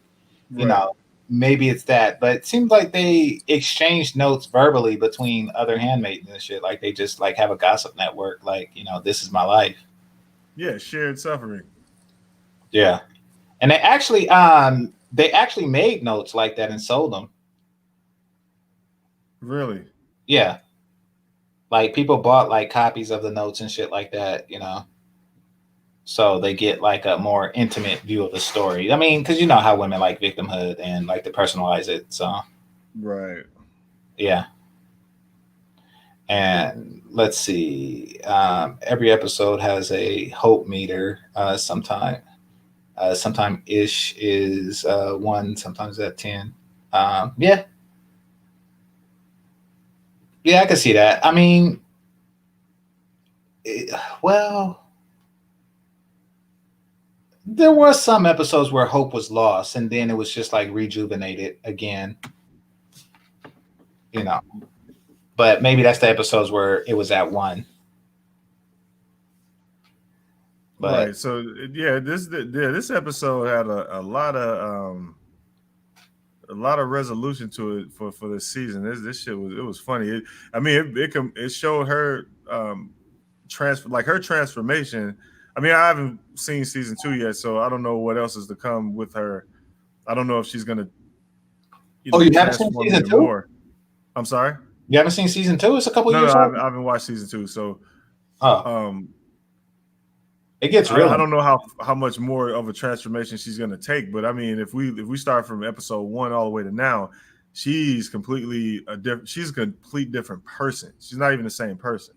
Mm-hmm. You know, so there's that. I mean, other people, they actually still kind of have some of their character. I mean, even the shit Moira went through, she is still the same person she was before the fall of the United States. Like she still has that same attitude, the same personality, same character, same mindset. I mean, of course, like she accepted her situation in a way where I can't do anything fucking about this. I'm not going to try. I'm just trying to survive. So her getting broke was easier. And one critical thing. So when Moira was talking to Alfred about how Janine, the crazy girl, basically her mind snapped, and Moira was trying to tell her, keep your shit together because you know otherwise you're gonna end up like her, like Janine, the crazy bitch. The thing is, Alfred did snap. She just snapped in a way that wasn't like obviously bonkers. She lost her personality and snapped, but she's like a different person. She's like manipulative, devious, and just she wants fucking revenge, and you can see it. Well, I think that because it was off camera, it seems that way. But Moira was broken. You know, they didn't show the process. You know, because it would have been very lewd. But she was broken. You know, both psychologically and sexually, and psychologically because you know, just like you said with the guys in prison, like, you know, your identity is stolen, right? I think that there's a psychological hit to a woman like Mora in giving her the choice. Now, the options are obvious, but basically, in her mind, she's supposed to be, her self-identity is someone that says, fuck you at all costs. Right. That person would have taken the colony. She would have shoveled the radiation, So I think in giving her the choice and making her choose sexual degradation or sexual servitude over death,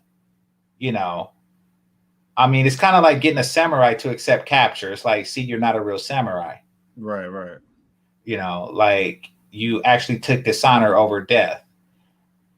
Because she had like this visceral hatred for men that, that you can see in her relationship with the husband, initially. Like she's used to being in a superior position, talking down on them, talking down on the coffee guy, shit like that. She's used to that. And that seemed to have been like a strong part of her identity. So to accept that, to accept sexual servitude, I think that is part of the breaking process of her. Like they didn't really go into that, so she did change. Now she was brought back. She did somewhat break on that, because I remember when they were in the training center, when they were talking to each other in the bathroom through that peephole, and she was like, yeah, you shouldn't be sketching that shit on the wall. And she's like, you get caught. She was like, so yeah, exactly. Yeah, so she did change in that way. I'm just thinking more along the lines of, if she was completely broken, she wouldn't have tried to escape. So that's why I would say she kept some of her character. Like, even though she was broken, it wasn't like the same. Like Janine and Alfred are actually completely different people. They're broken. Like like they're not even the same person. At least Moira kept some of herself. Like she still has some of herself, or else she wouldn't have even tried to escape. Good point. June is finished. Alfred she's done. Like she's on some like I'm gonna live this shit out to its conclusion and see how I can get my fucking revenge. Because she's pissed at like you can tell she's pissed at Serena more than anything. Because like that last scene was like, the more I read into that last scene, the way she side-eyed her was almost like, yeah, bitch. Like if anything happens to me, it's your fault, really. She's like, what did you do? And all that. And she side-eyed her like, bitch, please. Whatever happens to me, this is y'all fault. So, and that's when the episode ended that way, it was more like, she is on some, she on some bullshit. So vagina issues. They just keep fucking with each other. Yeah, and even under that situation, like she's getting led out by the military and still took time out to give her the bitch please face. Right. Knowing that if she comes back, there's going to be repercussions. And even where she's going, there's going to be repercussions. And she still was just like, fuck this bitch. Vagina issues, I'm telling fellas. That's some female shit like a motherfucker. Yeah. Stay the fuck away. Stay the fuck away. I can tell you my stories. I'm just like, talk about some fucking female mentality. Oh my God. Like you literally about to go somewhere and get fucked up, and all you can think about is getting one up on this bitch. Yeah. That's facts. I have the same view. Even if I die, bitch, I got one up on you. Yep. Wow. Stay the fuck away. Yep. That is amazing. Well, Zero, you ever see a show called Rome that came on HBO? No. Okay, so you had this commoner, a pleb, right? And she actually got to go because her husband went up in rank through the military. So he's now like close to being a senator and shit. Okay. And Caesar favored him, so he kept him close, right? But they were born and raised plebs. And Caesar said, you need to come to a gala with us, right? Now, this is Julius Caesar at the height of his power, right? He just conquered Gaul and, defeated Pompey and shit. So he's the shit, the most powerful man in the world, probably. And she's going to a gala with him, right? And the guy was like, me and my wife are simple people. He said, you'll get used to, this type. Don't worry. So he went and his wife went, and Caesar's niece, who is probably one of the most influential and powerful women, though. She's like first woman of Rome next to Caesar's wife, of course. Because this is Octavian's mother. She goes to her and she says, what a lovely dress. Where did you get that from?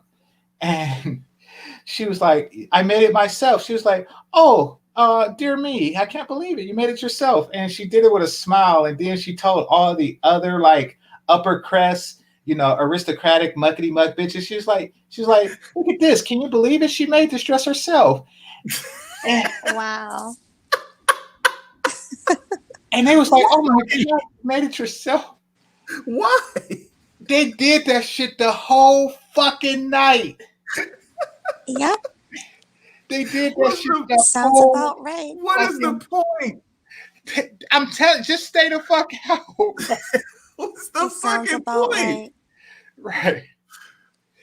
And then, like, later that night, he went home to fuck his wife. And, he walked up to her. He said, you ready to go? She said, yes.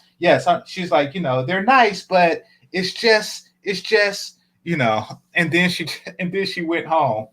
And she went home, she was staring at the dress, and she was like, I don't see anything wrong with it. And she didn't want to touch her husband, and he didn't push the issue. He's like, yeah, that's women for you. Just fuck it. That's just the type of shit they do. Don't know why the fuck they do shit like that. They just do it. And he understood. He just stayed the fuck out. This is why I have no friends. Yeah. Because girls are like that. No woman has fucking friends. And that's the truth. Yeah. That's the truth. They will be on some dress shit with you too. It's just like prolonged over longer periods of time. God damn, man. It's like, what is the point? I don't know. Like, they're basically saying, I have slaves to make dresses and you don't. Like, I made it myself. And he's like, oh, really? You made it yourself? They just kept doing this shit. Oh, shit. Yeah. The shit, like, and what do you do? Like, you, as a man, you don't want to get into shit like that. That's Caesar's niece. Like, what the fuck? Yeah, what are you doing? Yeah. You at a power deficit. Yeah. And fuck it. Okay. Exactly. So I try my best to stay the fuck out. I get emails and shit, like, and messages like, look, I try my best to stay the fuck out of it. Like, what's crazy? That's the best thing a man could do. What's up? Yeah, a lot of times women will talk about you and you're not even thinking about them. Yeah. Like as a woman, that's the crazy thing. Yeah, that's not envy. That's all kind of shit. Yep. Yeah. I mean, it's like, I just want to tell you a quick story. Like, I went on a cruise and I had different outfits, evening gowns and stuff for the dances. And two of the women I was with talked about me the whole time. Like, and people was coming up to me they said, oh, you think you're the shit with that dress on, and saying all types of things the whole time I was on a cruise. I couldn't believe it. That's how women are. They'll talk shit about you. Well, men do that shit too. Particularly the G dudes. Like, whenever they start a sentence with "you niggas think you," I'm like, okay, all right, I'm out of that. Like, she even said it. I'm sorry. When I walked to the dining table, she even said it. She's like, "Oh, you think you this, and you think you all that in that dress, huh?" And started laughing. I'm like, "What? like men, why?" Men, you are completely helpless, and in that type of fuckery. You are just stay the fuck away. Like that type of shit. Just exit. Just exit stage right, because they just picked a random chick and assume to read her mind. It's like, listen, if you like the dress, then say you like the dress. If you think that she's the shit in that dress, then say that you think that she's the shit in the dress. Why are you coming at her with it and gossiping about it? But, yeah, so you could tell that this series is written by women because they understand like the nuance of fucking mind games. Right. Yeah, and the camera action actually shows that, like for instance, the detail that they put on things like with that fucking feminist sex scene where she like, I want to be on top. Yeah, she did the same thing to Houseboy. She did the same thing to Houseboy because it was always it was pre-established that she likes to be on top. Mm-hmm. And then when she had sex with Houseboy, he was on top, and then she just flipped his ass over and was like, "Yeah, my turn." Yeah. And we as men don't even know. Like that's part of the bullshit that they do. That's part of the. I actually had a chick, because I had a chick because we was walking, because that's what we like to do. We would walk the neighborhood together, and we was coming back. We came across a store. I was like, "Hey, isn't it about to be, your situation about to start?" I was like, "We should take care of that now since we at the store." And she was like, "No, don't worry." I was like, "Well, don't fucking worry. Aren't you out?" She was like, "Yeah, but don't worry." And then surely enough, within a week, she asked me to go to the store for her. She's like, "You just gonna let me sit in it? You just gonna let me sit in it?" It's like, "You damn right I'm gonna let you sit in it because we was at the store and you didn't get the shit." She's like, "No, I can't go get it myself." See, she gets like some type of fucking psychological thrill of me going to the store and buying that shit. I'm telling you, some of these chicks get off of that shit. Most guys are indifferent, Me, I just don't buy the shit. I just don't, and I don't buy the shit because I know it's part of the bullshit that they have going on in their brain. I know it's a power play to them. By the way, I'm talking about pads and shit. For those of you who don't know. I think we all know. All right. But I'm talking about pads and shit. I know that they want you to buy that shit because they want it's like a endearment. It's like a relationship level up. It's like we are at the stage of the relationship where he's doing this particular task for me. Because theoretically, you should buy like a lifetime supply and keep the shit in the garage. But, that's just me. But yeah, so I knew she was playing fuck games. I knew she was fucking playing fuck games with me on that. So it's that type of shit that you just rather not deal with. If you can avoid it, which I couldn't in that case. Yeah, no shit. Yeah. Yo, real quick, when this ends, I'm gonna run over to A guys because my brothers are sending me Facebook videos from a bunch of motherfuckers' cameras in Kenosha. It's a fucking kid down there walking around with an automatic rifle shooting people. Right now. My god! Right now? Right Live? now. Wait. And Aegon is covering it? No. I mean, I don't want to fuck up the review. I'm just saying, like. Oh yeah. Everybody head over there.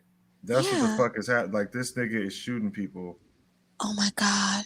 On Facebook? Looks like a AR-15. Yeah, it's on Facebook. They send it like my brothers and them being a nigga shit. I'm from Milwaukee, but my brothers and them still be on nigga shit. Mm-hmm. So they know people in Kenosha. They drove down there just to see what the fuck this nigga down there shooting people at random with a machine with an assault rifle. Oh my god. Got a backpack full of ammunition. The nigga running down the street right now. Oh wait! This was an hour ago. Like 1:14. You got the actual footage? Yeah, it's like from motherfuckers' cell phone videos and shit. Theirs too. Wow, that's a big gun. I actually shot one at the shooting range. Wow. Yeah, this dumbass nigga shooting people, right? Like, I don't know if he got caught yet because this was an hour ago, but this motherfucker is shooting people. Yeah. Well, we finished the last chapter, so let's go ahead and close down. Yeah. Nigga stupid as shit. Can somebody post Aegon's link? Yeah, I'll put it in the hold on. Fuck's wrong with people? Anyway. Scary. Yeah, I'll put in the thing. But yeah, so I'd like to thank the managers and the moderator. Oh, y'all got final thoughts? I don't. This shit was fun. Like, Yeah. It was a lot of fun. Let me know when you do season 2. I'll try to find a way to cut it down some. oh no, I'm gonna go ahead and watch season 2 because I'm actually interested in how this shit is gonna unfold. Because I mean, the themes displayed in this show are kind of like. I mean, you can't deny the writing. You can't deny the cinematography. You can't deny any of it. The show is actually well produced. So, and they're not pulling any fucking punches at all. Mm-hmm. So yeah, I'm gonna go ahead and knock out season 2. Okay. Yeah, let me know, and then we could do another one of these. I'll try to shorten it, but yeah, we could do another one of these. Cool. But outside of that, I'd like to thank the managers and moderators. I'd like to thank the Cash Apps and Super Chats. I'd like to thank those who are listening in the clouds and those who are participating in the chat. Make sure you hit that like button on your way out. And this is GameChanger 00100. Check out Aegon's channel. Zero's going to go over the mass shooting, and we are out. Peace. Bye. Deuces.